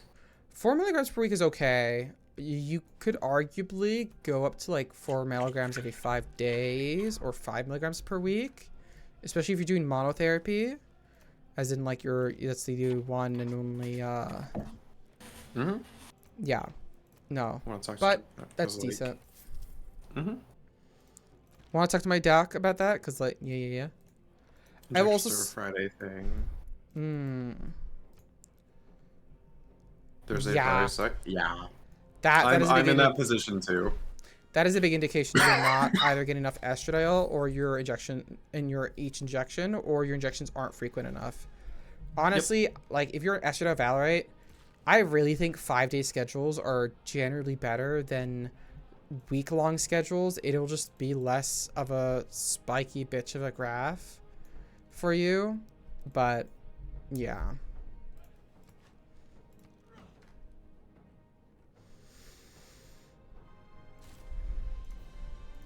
I want to ask for a dose increase. Yeah, I hope you can get it. Mm-hmm. Yeah, I don't know. I do. It does suck. I will say that as like a trans woman, it's like, well, time for me to do all my research and know more about this than my doctor does, because but that is like Yeah. that is just how hormones work. Unfortunately, like that's just something you have to do, because a lot of times they just do not know. And that is frustrating. There's not a lot you can do about it, unfortunately. Besides, like, you know, keep an eye out for yourself, advocate for yourself. Don't let yourself be trampled over while also making sure that you're getting the treatment that you need. Mm-hmm. I'm either ask dosage frequency or maybe find a prog as a choice. I would say prioritize estradiol over prog if you possibly can, though do look into prog. Mm-hmm. Yeah. Monotherapy is when monologue entertainment and this is the meds. Yeah, it is not Azzy. I appreciate the joke though. Yeah, no. Ed, if you're intending to just be a fanboy and not to fully transition, don't get on prog. It would make your boobs get bigger, yes. It Yep. would also make you hornier. As in terms Which, of like, that's fine. mm, If you want to be hornier, prog is one of the things that will do that. yeah. But like the reason that trans women primarily take prog is for Boob. well, you know, arousal and then primarily tit growth. Yeah. I actually don't Um, take any prog and I've gotten this big, so it's not like Oh, like the yeah. I'll say this. Oh. Estradiol is the more important thing there for boob growth. Prog will definitely help. There has been direct evidence that prog helps. So it's not like something to like ignore if that's something that is your goal. But like, yo, that estradiol is important. yeah. Yeah. Listen, I'm listening. Like, I still kind of want prog. Oh. Fair enough if you want to get it. Like, hey, look, it's your body, your goals, go for it, you know? I just want to make my C cup mother jealous. Valid as hell. That is so valid. So fucking valid. I am so glad that it is so fucking funny to me that by the way, chat, I have G cups. My family has small boobs. Like my sister is almost flat. Like my cis sister is almost flat, and my mom is not that. She is like B cups maybe. Like I don't know exactly because like why would I? But like from like just what little I've seen, I'm like yeah she's not that big, and so like the fact that I easily have the biggest boobs of almost anyone in my family is so gender affirming. Additionally, I was gonna say something, but I've lost my thought. So when can someone start prog? Like, there's not really like a hard or fast limit to that, but No. like a general rule of thumb that or at least to my understanding, is like when you've been on HRT about a year as a trans woman, is when Yeah. doctors typically start to consider it. This is because it might be outdated by this point, but like from what I do know, there is evidence that starting prog a little too early can lead to non-dio. It can lead to like reduced or a reduced boob growth in the future. It's typically why. But you can just start prog like whenever really. Like it's not something you have to worry about too much. I'd definitely say like 9 to 12 months. You can probably start it if you want to. It does took me that some people don't realize HRT is how T girls get their chest most of the time. God, yeah, it is. That's how my mom is. That is what my mom thinks. So she thinks like you just got surgery, like she's got Yeah, that is her understanding, is like no hormones or anything. It's just quoting, like she will use much fouler language than Yeah. than what I'm going to say, but like Because your that mom you is are just terrible using surgery to change yourself. yeah, Like no, which is that's not what's happening. that's Is it not part of what's happening for a lot of women? Yes, and a lot of men. yeah. Well, honestly, for trans women, there's not even like breast augmentation for trans women is pretty rare, honestly. I know like 1 or 2 trans women who've gotten it. Most trans women I know don't seem to get it. I mean, part of that is also just the cost associated with it. Yeah, cost is a big part of it. But also like for me, I would not get breast augmentation anymore right now. I mean, I know that's easy It's for me not to like say. you need it. Yeah, exactly. It's easy for me to say that, like obviously, but still like it's not also breast augmentation comes with its own potential complications. Not to like demonize breast augmentation, which is not what I'm trying to do. It's just like a genuine like any other surgery stuff to like consider one way or the other. Yeah. Oh, I remember what I was going to say. If you are on the smaller side, like weight and proportions wise, um, when you're on HRT and you want stuff to grow, this is something that like some of my friends are going through, is you need to actually put on weight. 100%. Like there needs to actually be mass to make your titties out of. The amount of trans girlies I know that are like, my boobs are growing. I'm like, okay, your hormones seem fine. Like, what's going on? And like, well, I eat like an apple a day and that's it. And I'm like, girl, fucking eat. I'm giving you a fucking 2,000 calorie poutine. I'm making you eat it now. Holy shit. Fucking eat up, girl. They need energy. They need that fucking food. Yeah. Who can survive can with just just- an who can- apple? Yeah, like, look. Yeah. I've known a few girlies who, for one reason or another, Yeah. don't eat very much throughout the day, who are like taller than me and eat half of the calories that I do. Yeah. And they're like 50 pounds lighter than I am. They're like, why aren't my titties growing? And I'm like, well, Like, hun, there's no fuel. you gotta eat. You gotta get the fucking food in. Look, Chet, I like for comparison. Like, and obviously, I'm saying this as somebody who is a bit overweight, just also partly due to medical conditions. Yeah, you have your specific. Yeah. Yeah, there's Yeah. endocrine diseases are fun, in quotation marks. Yeah, they're fucked. But like, if you want fat tits, you need to have the literal fat to put in them. Yeah, like, and you should like. If you're surprised by that, then well, here's how something to learn about. Fucking get those titties, feed them. Oh my goodness. I will also say that Non-dial. It is necessary for the one. So then I should eat more. Yeah, Femboy, if you're trying to get more curves, more booba, more everything, you should 100% eat more. You should eat more in general for several reasons, because you already seem like to be in a heavy deficit. But yeah. It also like it does depend on like what your current weight is and like are you like one Yeah. do you like Yeah. where you are? Oh, Do because you, like, like yeah. because like there's a lot of I'm 180. How tall? Yeah. 180 pounds is not that, like, depending. Like that's not you- bad. Especially like Yeah. me at What? 180, like at 6 foot. That's I mean, normal. yeah, that's normal. That's You so don't need to normal. lose weight. You're so 180 fine. at 6 foot is like that is normal. Yeah. Honestly, like, I wouldn't even, like, you didn't, like, if at 180 for whatever reason you look at your body, let's say there's a lot of body fat still there, like the answer there would be you probably need to work out more and get more muscle mass on you rather than like lose weight. I know a lot of women that would be happy to slap their tits onto me. Well, hey, yes. I'll say here, chat, I'm 5'10", 178 centimeters, in the correct metric units. And I weigh 100 kilos, if not a bit more than that. That is like 242 pounds. Yeah. And I am so fine. Now, to be fair, it's because I have a lot of muscle on me. I have a lot of muscle mass.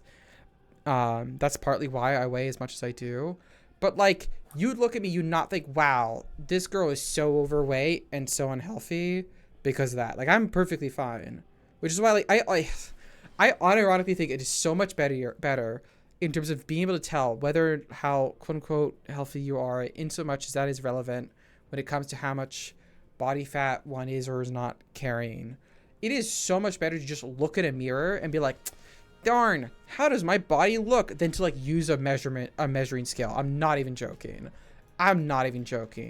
That measuring scale can say like a number, and that number is like a lot of times is like not something that you should pay attention to, or as much as a lot of people tend to pay attention to it.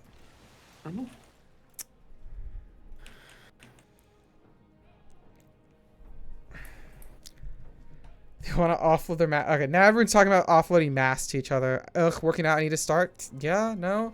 I've been trying to get back into it recently as well. It's not always easy to do, but it's good to get to do if one can. Yeah. And like Yeah.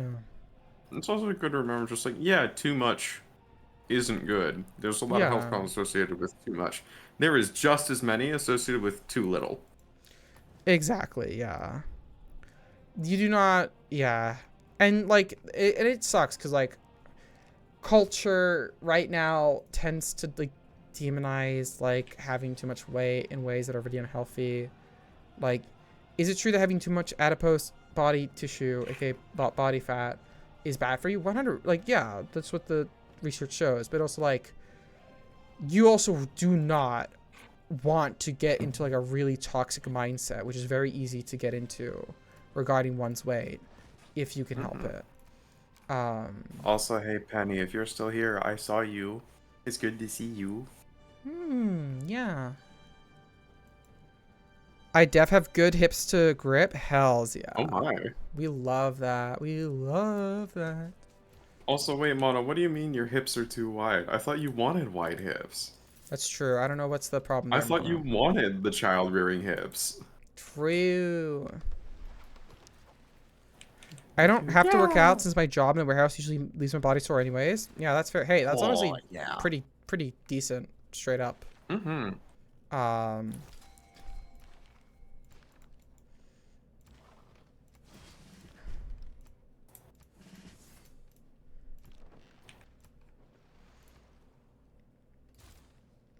I'll grab that broadcasting center first. Grab the broadcasting center here. Also want someone to come up behind me and grab them. Okay. That can Ooh. still happen with wide hips. Oh yeah, no, definitely. Hi, Abby. Hi, Abby, cutie. Yeah, I got captured. Oh well. But consider having 2 people grab them. The more the merrier. Ooh, more the merrier indeed. Need to work on waistline though. Pack too much fat there. Yeah. No, that's fair. Yeah. I don't. It is just genuinely tough. Like as a person in our society right now, to like both want to work on yourself, but do so in a way that isn't going to encourage like bad behaviors or like a toxic mindset towards oneself. Yeah. Yeah.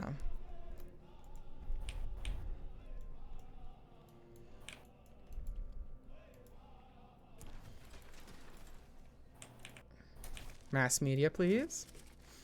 Broadcast center. Grab that aquarium. Grab that Ferris wheel. We're getting shaken instead of Mono getting ready.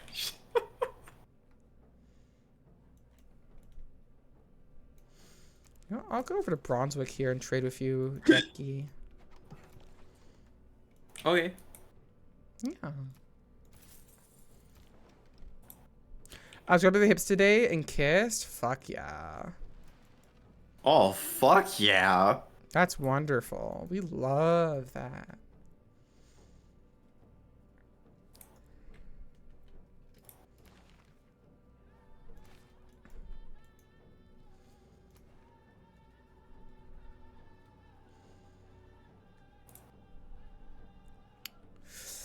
Oof, okay. He's been very right here. handsy with me. Aww. From your emote, I can tell that you like that. I love it. Awesome. Happy then. Hell Happy for yeah. you. That's great. Congratulations. No, oh my gosh. Ad break starting soon for everyone in my chat. But yeah, no.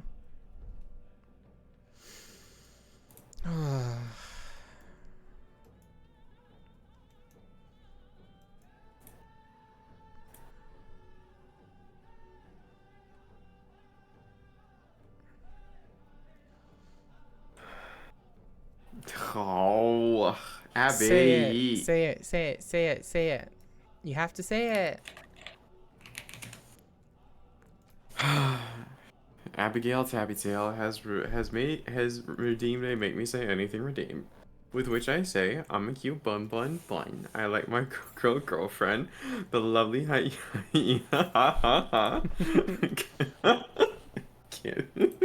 Thank you, Abby. I That do was love really her cute. so. I do love her so much. Aw, hon. I'm glad. My model, my webcam isn't tracking.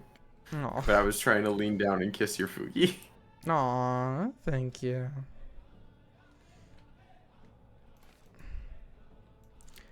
I had a hysterectomy so I could have childbearing hips without childbearing. So based. Hell yeah. So based. I do apologize that you had to have that procedure done, but Yeah. So cute. I'm gonna be so. Aw, Penny. Chat, they're so. Penny, I'm sorry. I mean, about us being so gay and loving to each other, Jackie. I know, but like, oh. I don't think it's serious. We're Okay. good. We're okay, hon.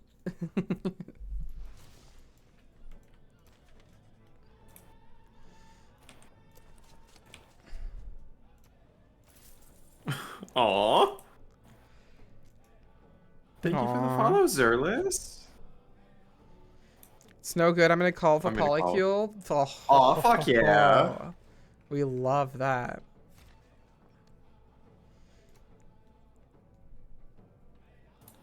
Ace Driver, I'll take. Oh, thank you. Oh no, wait, I think that's just the game. God damn it! I need to change my alert sound. Yeah. Oh, Jackie, is that what you DM'd me? They're pretty similar. They're not that different as far as I can tell, but I can send another one to you. I wouldn't mind. I wouldn't complain. Mm-hmm. Yeah, yeah.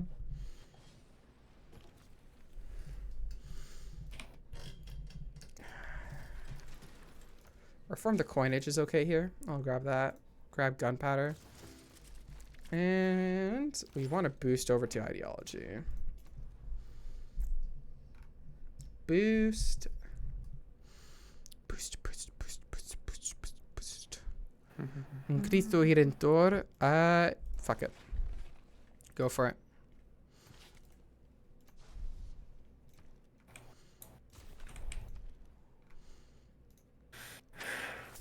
Oh? Why would you want lesbians if you call them music? Refries your beans.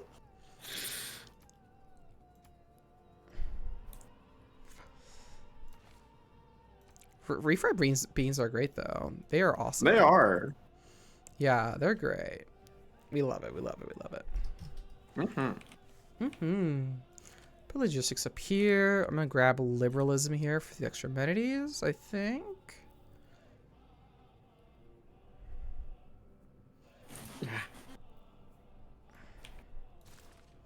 Nice. I've noticed they do that a lot lately. Oh my. Mono and Azzy sitting in a tree. Fucking.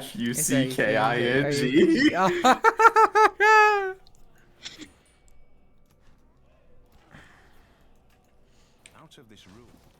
No, let him sleep. Let him sleep. Aw.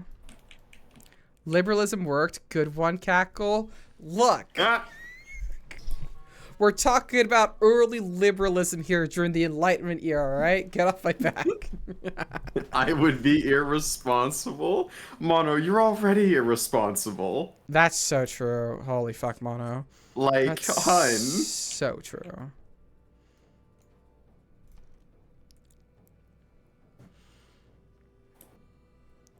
I just want my attention. Okay, but he needs Aw. sleep. Sleep is important. Like, I get You it. do need it, yeah.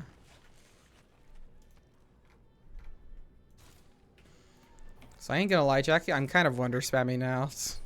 I can tell. I'm running I out of see stuff it pop to up. make, so I'm like, fuck it. Water spam. I don't have too many. I have too many great writers. I can't. I don't just play space to put their shit.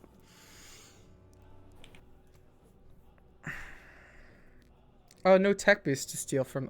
Yeah, because I was just, I don't know, do this or something. Damn, Persia has fallen off so hard. Persia's being pretty bad, yeah. AI's been a little weaker than I'd expect them to be. I know we're in Prince difficulty, but even then. Yeah. It might partially be because I'm pushing the game forward so much. Because the, what era it is, like, dependent, it's like kind of an average of, like, tech across people, if I remember correctly. Because I am pushing things really hard, tech and culture-wise. I am making the game go a little bit faster with its eras than it should normally. Don't give me ideas. Oh my mono. I think I could kill a Kasawani. Oh, yep, that increased my income dramatically. Holy fuck.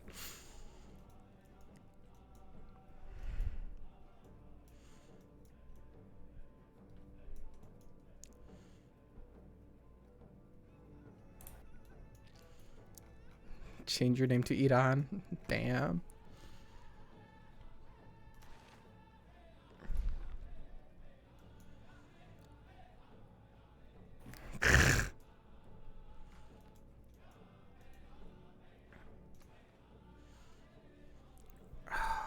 Okay. Bestie, I think, don't you mean breasty? It's a dumb joke, dumb joke, dumb joke.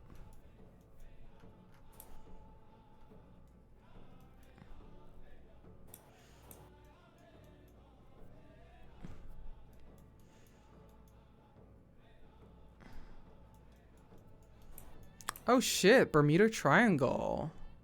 Ah. It's useless. There aren't any ways you can get to it, but you know, it's fine. In case you're wondering, Jackie, the Bermuda Triangle gives plus 10 science. Oh, sorry, plus 5 science to adjacent tiles, and a lot of these tiles are adjacent to multiple ones, so it's 10 science. Except Bermuda Triangle almost always spawns in the middle of the ocean, so no city can ever work its tiles. Okay. extremely rarely it will spawn in a place where you can, and then you get shit tons of science from a single city. But you almost never can, so it doesn't matter. Yeah. Pretty sure I'm the one out of me and Mono who has big tits. I would be the breasty between us. True. Persia hasn't been quite the same since Xerxes. A shame, really.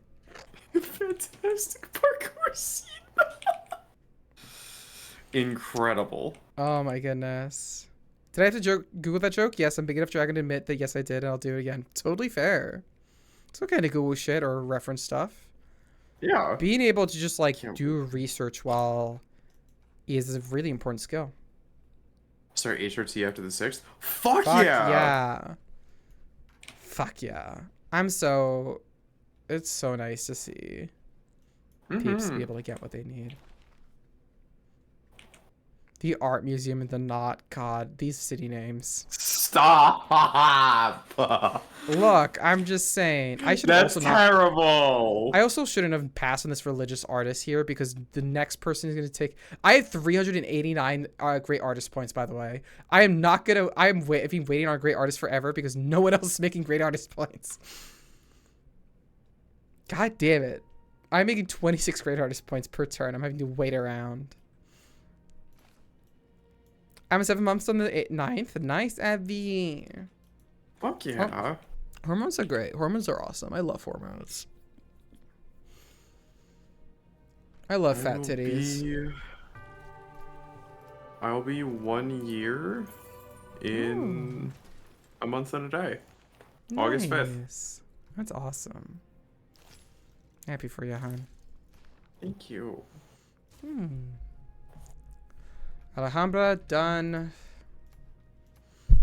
Oh, okay, that's another policy slot. Sure. Yeah. Awesome. I'll take that, I guess. Fuck it. Statue. It's gonna take 30 turns. It's not worth it. I'm not gonna even bother. Not gonna bother in this city. Give me an archaeology museum in this city because I just have stuff that's taking up space. Get him, hun. I believe in you. Yeah. You can do it. Make sure you do your research. Make sure you check. I have like this like little guide I sent to like a bunch of trans girlies, but there are lots of resources out there you can check in terms of like what dosage you might want, might not want, etc., etc., etc., what options there are or may not be in your country in terms of drugs and medicines that are available for hormone therapy and what's not. All that shit. Additionally, if any of y'all are interested, my Discord server does actually have a section of the server that is specific and dedicated just to people who are like us, are trans and you know, like are getting HRT and like talking about our experiences. So like if you're interested in that, or like if you want like that little space of just like, okay, talk to other folks about what they've been going through or like what they went through or advice or ask or stuff like that, that's part of that server. It's yeah.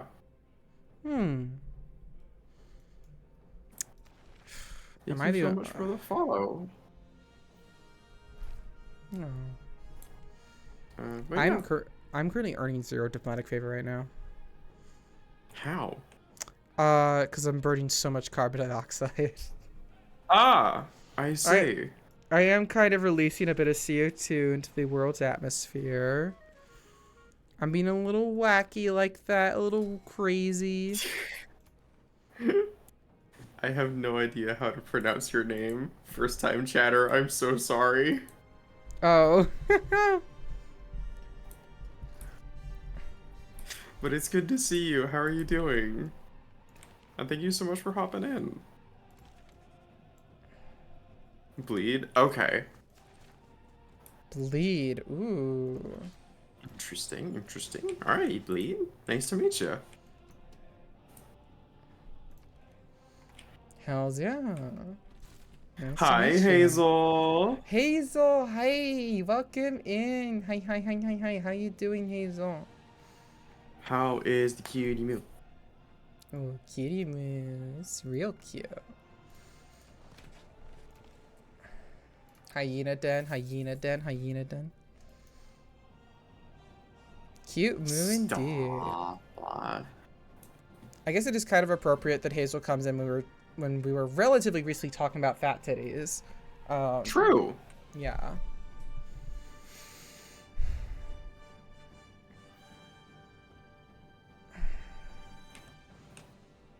Soon, maybe. Ah. Ooh. Hi there, Zany. Hi, Zany. Fat titties are always a good thing to come into. Hazel. Yeah. Oh, Hazel's so cute. She's adorable. It's fat titties are always a good thing to come into. I mean, Fuck yeah. well, I wouldn't complain about being offered that to, you know. Uh-huh. Huh? Uh-huh. Mm-hmm. Yeah, Jackie? Yeah, Mhm. what's up? Mm-hmm. Mm-hmm. Mm-hmm. I Mm-hmm. said what I said. Yeah, no. Yeah, you said it to the entire class, the entire stream here. They all heard it. Yep. It's now on the internet, Jackie. There you go. Also, Hazel, did you get my DMs earlier? Doubt if you.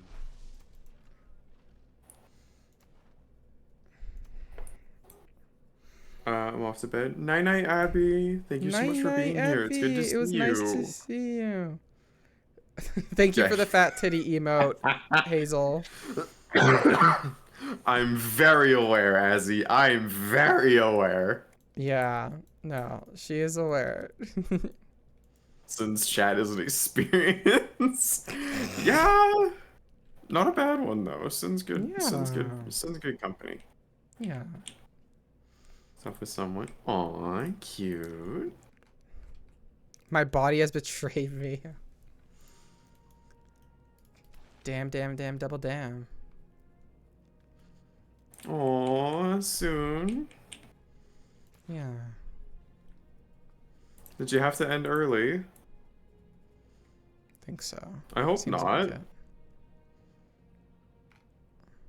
I am only on 4 hours of sleep. Ah! Oh my yeah. son, get some What? sleep. It's still your weekend, isn't it? Go back to bed. Yeah, oh my goodness. I fell asleep for a bit during Gwen and I's walk. Oh. Oh. I'm sorry. Oh, jeez. Venti Starbucks frap and still tired? Yeah, caffeine can only go so far. Like a make her sleep. Oh, yeah. From a spy eluded capture from Prey City. That can't be right. It's Prey City. It's where they all get captured.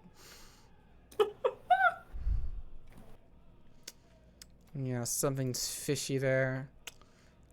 Well, I guess we'll find out.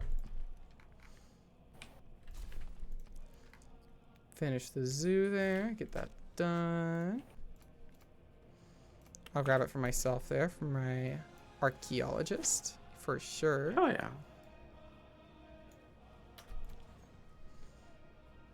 And the. Have you gotten what's it called, civil service yet as a civic?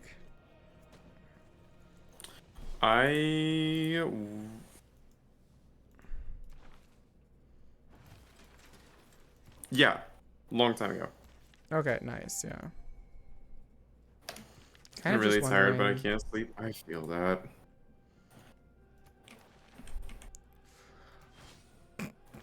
Yep. Okay, that's definitely a way to get a lot of. I just got 2 great artists at a single turn. That's kind of. Damn. It's kind of wild, a little wacky.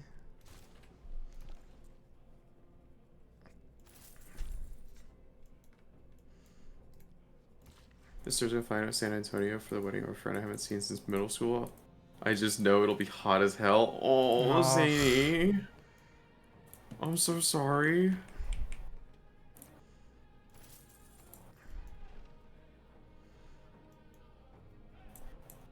chest has been bothering me? In what way?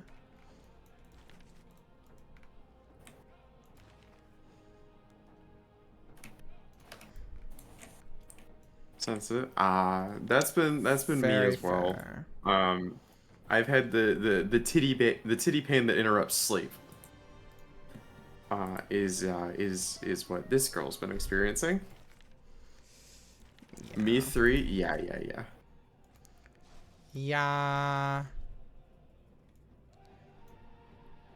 I have to fly out to San Diego in September, so I'm hoping for mild weather. Oh God. Damn, okay. I mean, it's San Diego. Well, okay, it's San Diego. September's gonna be, but it's San Diego. It's by the ocean. It's unfortunately San Diego. No, that was a little No, targeted. San Diego's fine. Yeah, But like San Diego's fine. it's on the ocean, so like it'll even on the warmer days there'll still be a pretty nice breeze. Usually. Usually.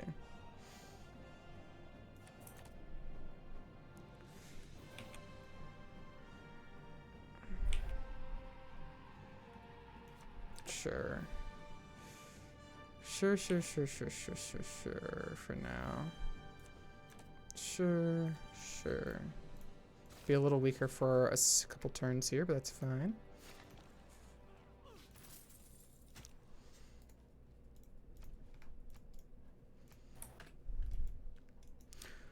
Big enough to be a pillow.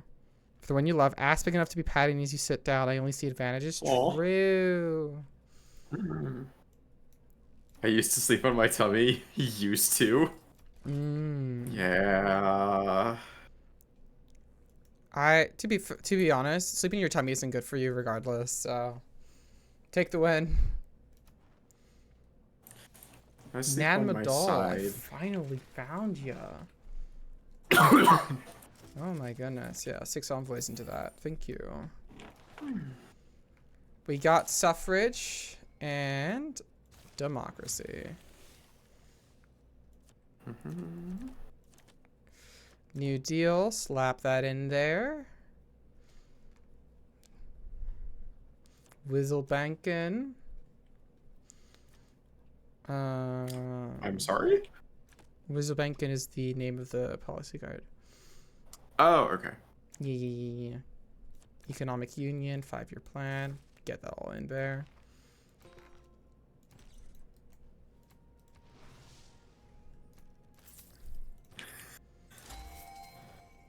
Ooh. Hazel. Sorry, my ass is too fat. My boobs are too big. I have my own planetary pool. We love it. I love it, Hazel. I love it. I love it. Love it.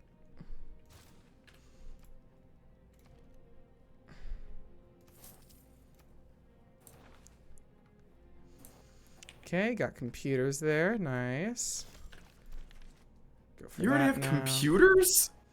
Yeah, I rushed it a little It's bit. 1650 AD! Look, what hyena diff. I don't know. Yeah, no shit, it's a hyena diff. Hyena diff is so fucking funny. I don't want to like, be like, wow, Hyena it's so diff is funny. so good. But it is really fucking funny in my It is opinion. funny. Do you know where I got hyena diff from? No, actually.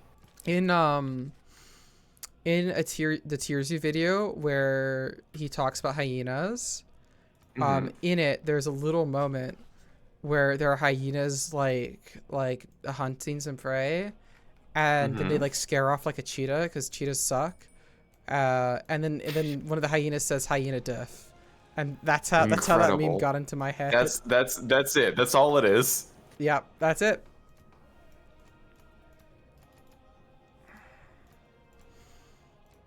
I don't know. Olives, why not?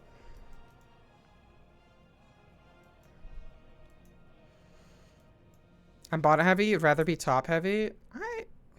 I think I'd actually rather be bottom heavy. Not gonna lie.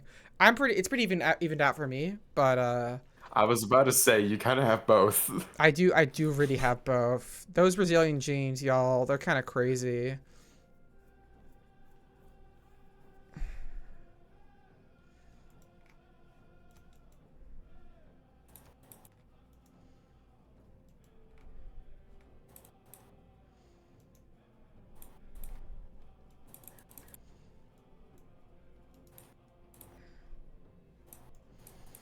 Those poor Brazilian Yeah, I rip them up constantly. I actually do. It's kind of annoying.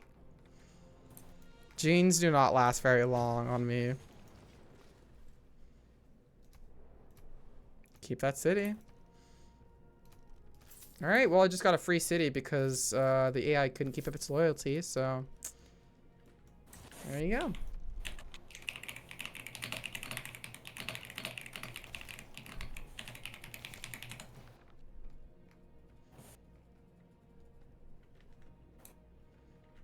Okay, that's all good. Flood barrier. Because who cares about flooding if you can just pay your way out of it or something? Yeah, it's not necessarily the best. Something. Who are you gonna sell it to? Fucking Aquaman. Oh, that's such a good clip. It is. It's so fucking good. That is fucking Aquaman. It's like, absolutely amazing. He wave sucked a bit. It ruined my chair a bit, and it was new. No. Oh, That does genuinely suck. Sure. All right. That's another great artist.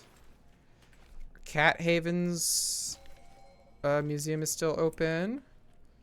So we can just slap that onto there. That's a landscape. Grab Renaissance walls in Prairie City. Grab Renaissance walls there. Housing here. Purchase that. Grab those Renaissance walls there. Remove that. Hopefully that'll be enough appeal, question mark. It's charming. I think that's enough for the that thing, yeah. Now the portrait. Boom. Get those theming bonuses higher, please. Sure.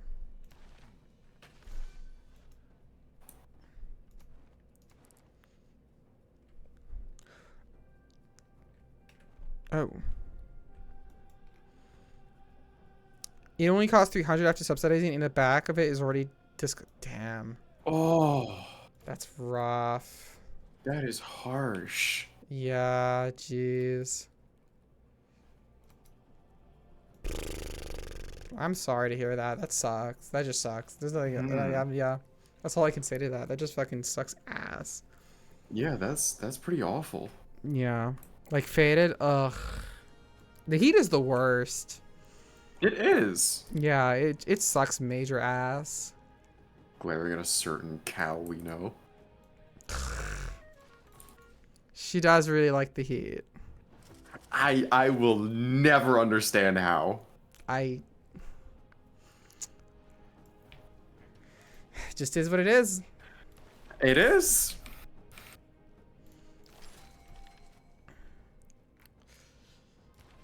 What about Muscle Mommies? I'm Muscle sorry? Mommies has a portrait. Yeah, okay. But Brunswick doesn't have I'm anything sorry? to it. Well, look, okay? I named it that. What do you want from me? What do you want? An explanation?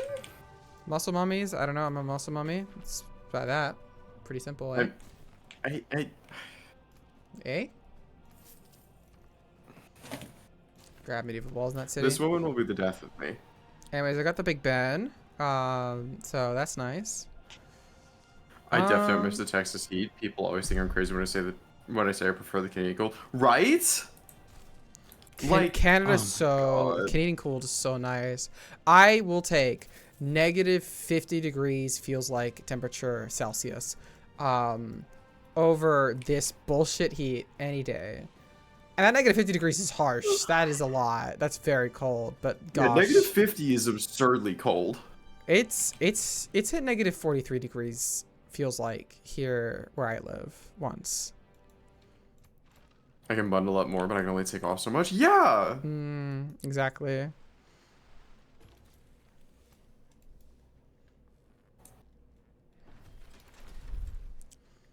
Yeah. Yep. Can I grab rifling here? 250 gold. I'll take it. An extra governor title. I'll take it. I'm just spamming these great people now.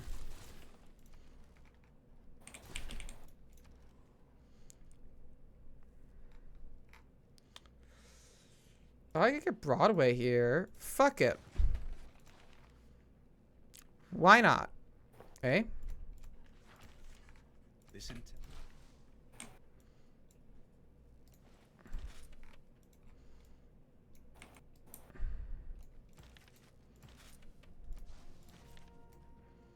Okay, used yeah. Grab a landscape here. Fuck it. I'll just grab those, I'll just buy that with Faith. Yep. The sun is a deadly laser? Fuck yeah. The sun is a deadly laser. The sun is a piece of shit. Yeah.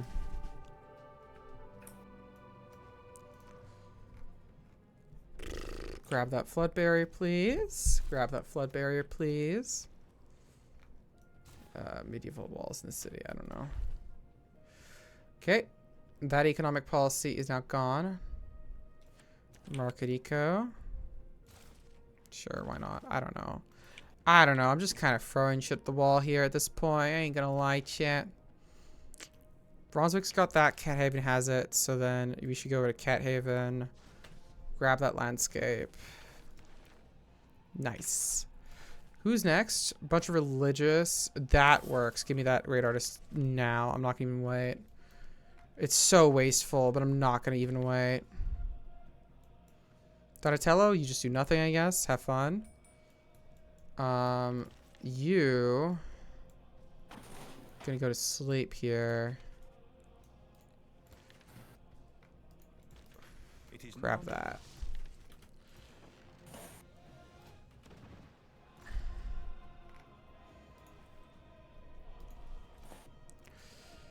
Sun is a bitch for ruining my new chair. Yeah, fuck the sun. Who needs the sun, am I right? Who needs that? What's entropy?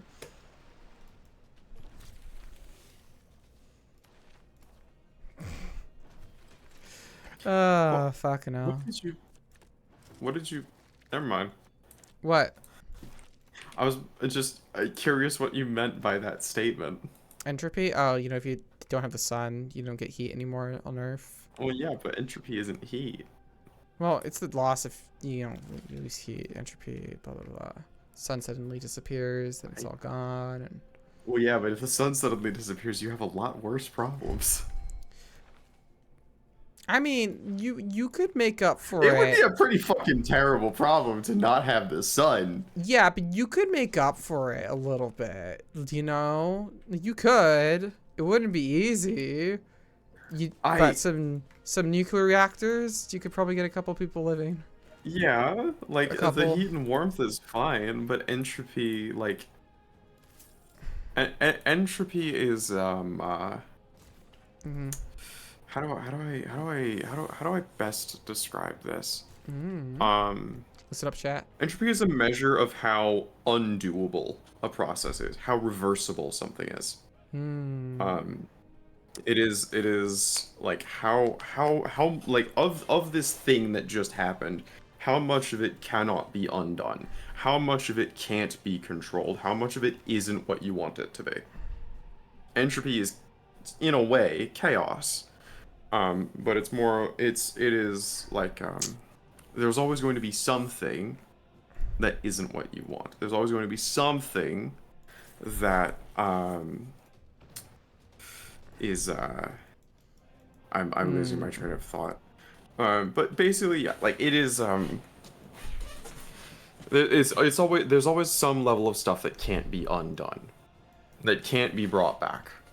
And Yeah. that is what entropy is used to measure, is like how reversible is the term that we use in thermodynamics was this process. Obvious, and you know, the greater efficiency per the second law, because that is what the that is which law of thermodynamics is relating to entropy. That is the you can, like, you know, you can measure first law efficiency, which is well, I guess you can measure first and second law efficiency. Second law efficiency is like my words are getting caught. It's okay. But yeah, entropy is a measure of how much of this thing can actually be undone, or how much of it can't be undone. Gotcha. Or at least that is one of the perspectives of doing it. Yeah, there's Yeah. just, like, or of like, something always has to be, there's always some level of waste.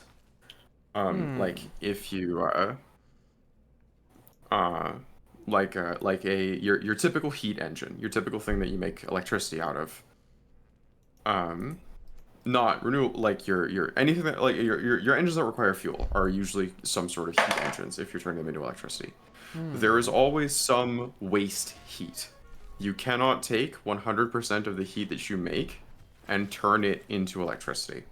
There's always some measure of it that you have to dump, that you can't use. Yep. No such thing as perfectly efficient in terms of that.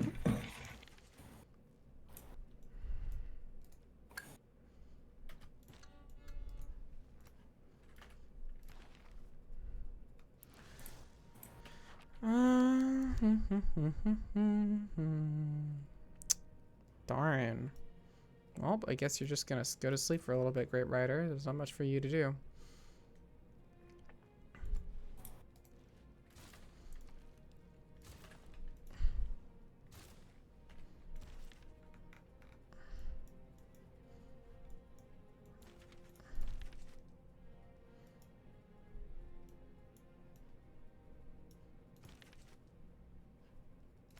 Like the ligaments in my legs. Oh, bleed, I'm sorry. Aw. Oh, honey.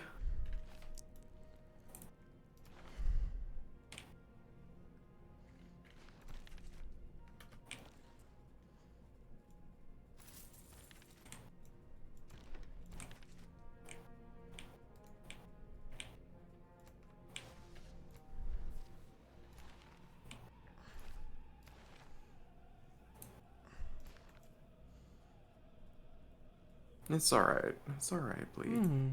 No, it's okay. Yeah. No need to apologize for that.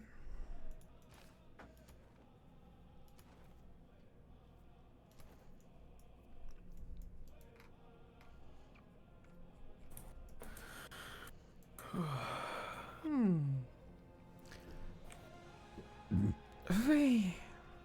Bless ya. Thank you.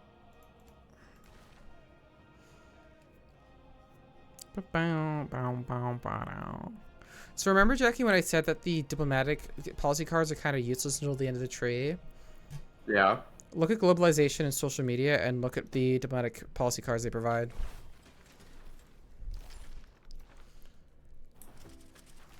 How can I...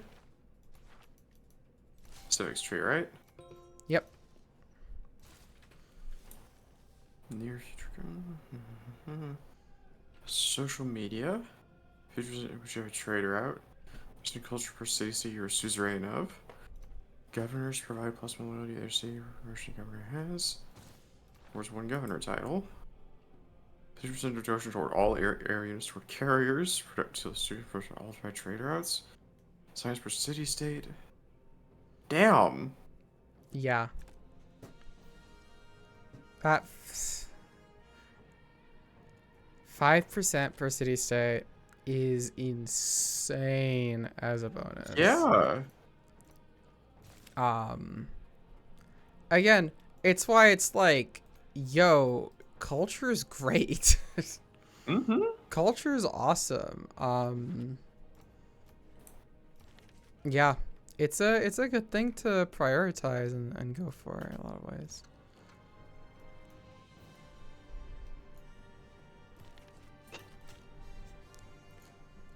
Woo. And will you two just do nothing now? That is your life. You must expect that. I don't know if diplo policies are useless until the late game. The one that gives you bonus gold for your envoys is pretty convenient for a while. Yeah, that one's nice. They're not useless. They're just like not good. Like if you could replace your diplomatic policy slots for other slots, you would almost certainly go for it in a lot of instances. But like those diplomatic policies, social media, the plus 5% culture per is so overwhelmingly good that like you would never do that. You would never ever do it.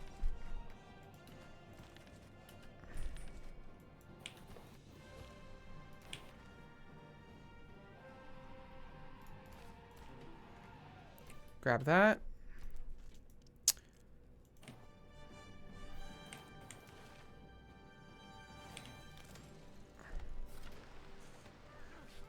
I lost suzerainty of Cahokia. No.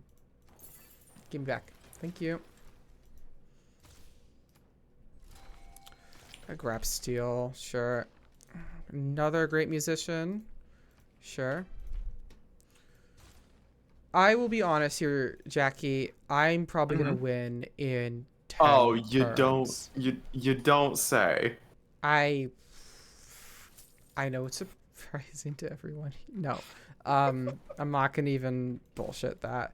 Yeah, I think if you look at culture victory, you'll start seeing it says 20 turns. Where can I? If you go to the top right, next to city World states, rankings.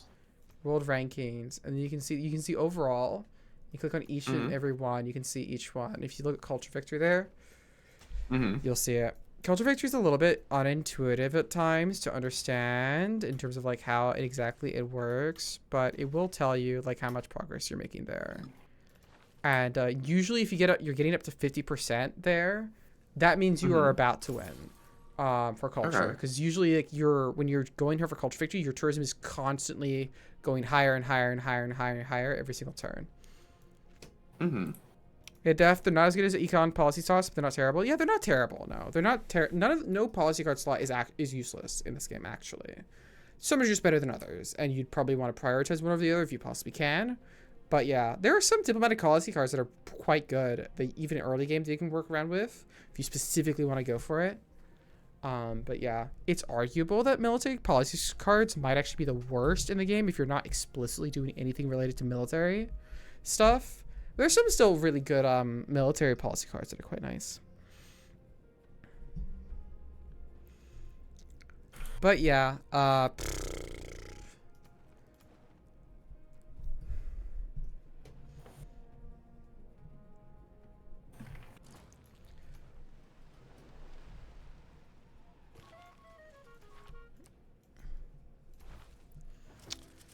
go for environmentalism. I need that plus 25% for extra tourism, please. Thank you.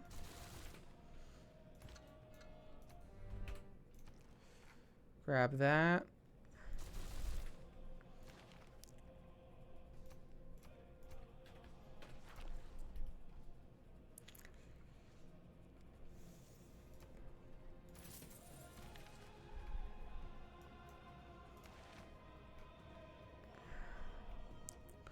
Looking at my art museums.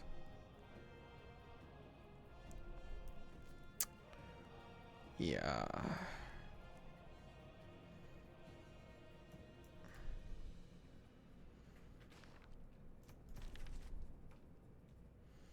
You can make portraits. All right, go over to Muscle Mummies.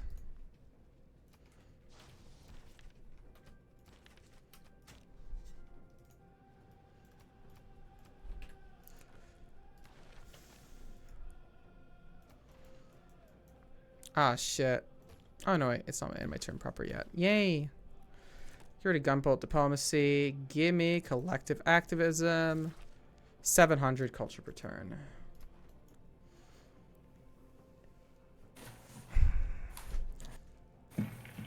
Actually, Jackie, how mad would you be if I took Antananarivo from you just to show you what would happen to my culture if I do this? Go right ahead. Okay. Damn. Oh no, I'm not done yet, Jackie. This is what it is. It's 1,200.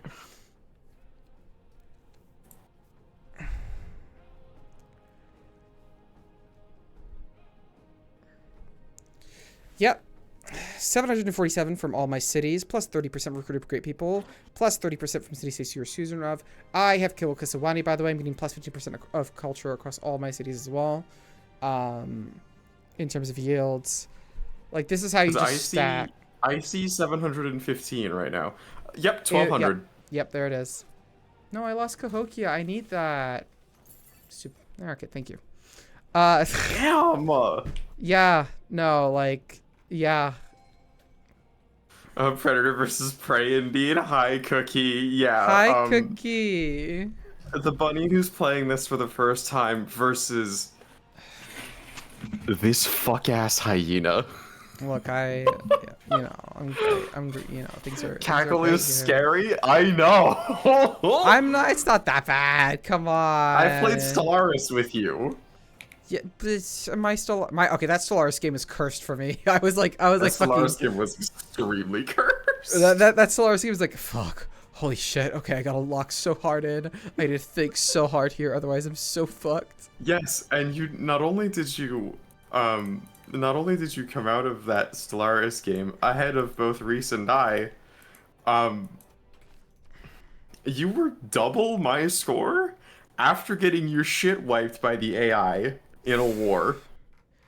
Yeah, well, while Reese and I weren't getting touched, I was limited by the amount of planets that I had actually able to fucking find. But, yeah. I thought we were doing okay in our game, Cackle, and I wasn't even close. Sure, a second, but it was just a second. I think you did pretty well though, Cookie. You know. Also, I had a ton of fun that game, Cookie. It was a ton of fun just to play. Yeah. Also, weren't you off on your own for that game, and the rest of everybody else wasn't? I basically? was in this like there was like an isthmus, like weird like small isthmus. Yeah, so that did help. It did help me that I didn't have to worry as much about warfare, for example.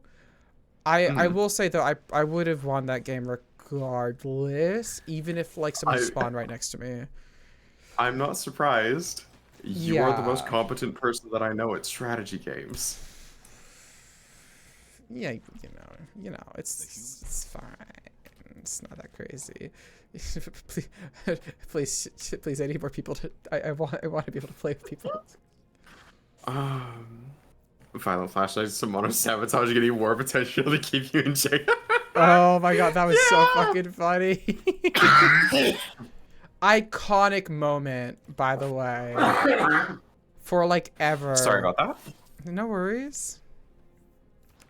But no, forever, that's just gonna be an iconic moment forever. Just hearing that crash out. Please tell me that crash out is clipped somewhere. It 100% is. Oh, thank God. 100%. I mean, I have the full VOD uploaded my channel at the very least. So. Oh, that's yeah. Yeah, I know. I make sure to save it.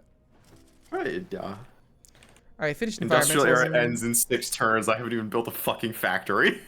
I haven't even finished researching industrialization. It's not even. It's not even the 19th century. You know, it's fine. You know. You are. It's Brunswick, Cat Haven. All right, get that museum Cackle? themed. Yeah, what's up? I love you. Yeah. Mhm. That's all. Love you too. You're great. I love you, hon. I'm just really glad you're okay playing with me right now. It's fun to play with you, Aw. even though I am. I'm genuinely glad to hear that. We do need to find games where there isn't the massive power imbalance between us. I think on Stellaris it's a lot closer though. Between us. Sure, it was in a bad position, but I think you're pretty good at Stellaris. You're pretty decent at it. I'll take decent. Yeah, no. I say decent because like technically it depends what you're comparing against, but I think you're pretty good. And you can definitely keep up at the very least in Stellaris. Civ is just like this, like one of these specific games that I fucking can do this bullshit. Civ is a whole different monster, Yeah. and one that It's a lot of this fun. is my though. first time opening the game. You say I did good, but a mix of different location circumstances and many mistakes on my part meant I was gonna keep up still, lol.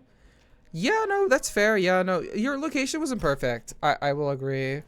Part of like, not to be like, wow, I'm so cool, but a part of like making, like, There's a settler I lost a minute ago. making shit work in a strategy game is like being able to take terrible conditions, like terrible starts, situations, and making them like actually viable and work. And I'm not saying I'm always able to do that, but I do purposely try my best to limit myself sometimes, so I will be forced to do that. It is kind of what you excel at. Yeah, that is like the thing that I do best in when I do get that pulled off. Yeah. Yeah, no, I mean, like, I have had situations, like, in EU4 multiplayer games where everyone's, like, it's super close, holy fuck, and everyone's so try hard and sweaty, where, like, I've been, like, so on the back foot in every single possible way, and I've been able to claw it back. Unfortunately, my mountains was at my back. Yeah, that is rough. That is rough, Cookie, yeah, I know.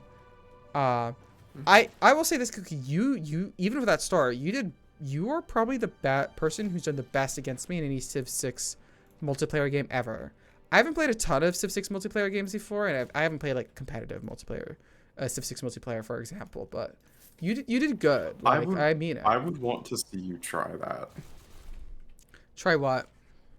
Like an actual like competitive Civ 6 multiplayer game. Oh, I would actually get destroyed. Like, you know that, right? Okay, I'd be curious as to how much. Pretty strongly, honestly. Civ 6 multiplayer is like a whole different beast from how I play Civ 6 multiplayer friends. Like, competitive Civ 6 multiplayer is, the meta is so different. What you focus on is so different. Like, I'm pretty good, but like, oh god, it's tough. Civ 6 multiplayer is like, yeah, you better have 16 cities out by like turn 60. You fucking idiot. And it's like, okay, yeah, sure. I'm gonna have to do that perfectly then. All right.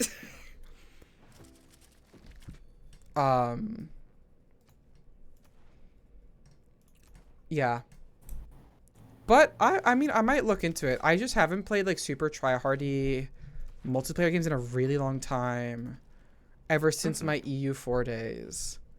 And Vic 3 to a certain extent, but really EU4 days. That's fair. Yeah. Yeah, I don't know. A lady's imagination.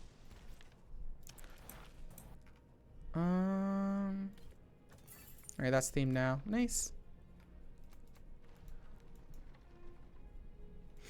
But yeah, no. I have been tempted to play like competitive stuff again, strategy game wise, but all my memories of it were like me being super stressed out or the player base being kind of like not amazing. Like, for example, like a decent number of the EU4 players, like I was not comfortable playing with all the way back then, even before I realized I was trans, and I would not at all be comfortable now at all playing with a decent number of them. Yeah, there, like, I know something like it's EU4. It's EU4, yeah. That I know some good peeps. Like, there are definitely like EU4 players who are not like that. But like, the places I used to play, like every once in a while you get that guy, and it's like, fuck you, dude. Just like, shut the fuck up. You just have to hear that bullshit over and over again. Thankfully, usually those people fucking sucked at the game and would drop out and rage quit. Fuck you, you fucking suck. But yeah, that shit was not fun to deal with. It's also just so stressful. My you know my alert that makes me stressed out. Yes, I do.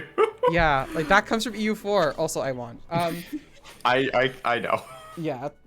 Anyways, that comes from EU4, and I get so stressed out about it because I would hear that noise out of nowhere. I'd be like, fuck, 3 months down the drain if I don't win this war. Holy shit, I have to throw literally everything at the wall here. I need to lock in here. Otherwise, I will literally die, and I will not be able to play another multiplayer game in this for another 3 months. Fucking. Sarah, hi, thank you. Anyways, Thank you so much for the follow, Evaniki. yeah, hi. Hi. Hi, Hello, hope you're hello. doing well.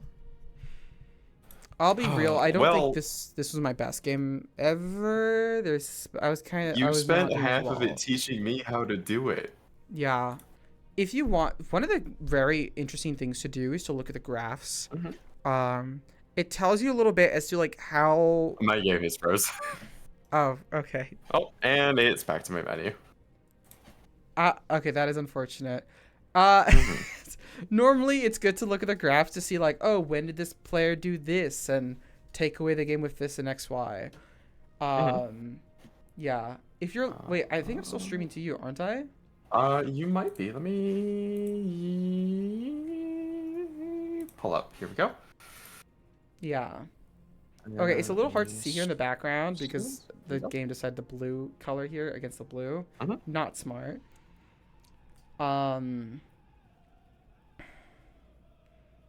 Yeah, buildings constructed. Yeah, so you can see like generally here what this looks like. This will generally be the game. In my last MP game, I think like everyone was like here-ish by like turn 100 and I was like only a little bit. But that's the thing about like gaining an advantage in Civ 6. It snowballs hard. If I'm doing 20% better than other people on turn 40, I will turn that into I'm doing 5 times better than people by turn 130. Like that Okay. is like how much like it stacks. You can also see here for player culture, the spike. I mean, that's where I let you have that city state. Well, Isn't Jackie, it? I had a yeah. Okay, I'll be honest, Jackie, I could have taken the city state any time. I know you could have taken it at I literally had any so time, many but that was envoys. when you had permission to. Yeah, that is true. If you want something like more reasonable to see like how this would look normally, here's my science gain here. Mm-hmm. And yeah, you can see a very similar trend. This is just like I'm not trying to brag here. This was mostly just to show like here's how like you can see how stacking advantages genuinely starts to like show up and move about. Because again, I like turn 68. I'm not that far ahead of everyone. I'm not really. No. But that just translates into so much over here by that by this point. Great people earned. You can see something similar here. Great people earned. I'm on the same track as everyone else, and then it just starts to go crazy here. Like I start to earn every single great person point, or great person essentially. Yeah. But yeah, that was the game. How did you feel about it? How was the teaching? I hope I did okay. You were a good teacher. I am in the position of I need to play more. To understand a little bit more. Yeah. But I think I will be at That's some awesome. point. I'm glad. If I can find the time. Yeah, But I want they're to a bit find the long, eh? time. I want to have the time because I want to be able to Yeah. play this with you. Aw. Well, there's lots of other games you can play with each other as well, so I don't worry about know. that specific part. But if you want to play Civ 6, I would love to play with you. I love to play strategy games with people in general. Oh my gosh. Yeah. Chat. If you're not already following Catcall, do it. Yeah, fine. Yeah, you can follow me, I get. No. Follow me if you want to see me play strategy games or Ace Attorney. I'm playing with Mono tomorrow. Some more Yeah. Ace Attorney. Jackie is a big playing fan. more Ace Attorney tomorrow. Those streams are so much fun. They are so fun. I actually like almost every single time I die laughing at some point while streaming it because It's so Mono much and I fun. will just have some stupid ass shit. We have like 5 bits now that we just come back to. Shopping for a better excuse is hilarious to me. And out of context, it makes 0 fucking sense. Okay. Yeah. You're wonderful, you know that? Oh, Jackie, you're so wonderful. I really appreciate you having my life. I appreciate you being in mine too. Yeah. Okay, Jackie, are you gonna continue streaming after this, or is this it for you? I mean, it's been 6 hours, but also, like, I have long since hit my second wind. I don't know what I want to do, but I want to play something. Okay. I don't feel like hopping off, but I don't know what I Okay. would do. What about you? As for me, I'm a Mhm. little eepy. I'm considering ending stream now and potentially raiding out to Okay. you. Okay. That is probably what I'm gonna do, unless you had some other game you wanted to play that I might be like able to play like maybe one round for, depending. Probably not. Mhm. I'm probably just gonna raid out. I'm starting to feel it's starting to Okay. hit me. No. Yeah. So yeah, I'm just wondering if you're gonna continue streaming. I'm gonna raid out to you, and Okay. I mean, you don't have to. Lucy's streaming. Noelle is also streaming. She's doing her 24-hour ooh, donathon, I think. oh, okay. I mean, Yeah. I'd still raid out to you would be nice, but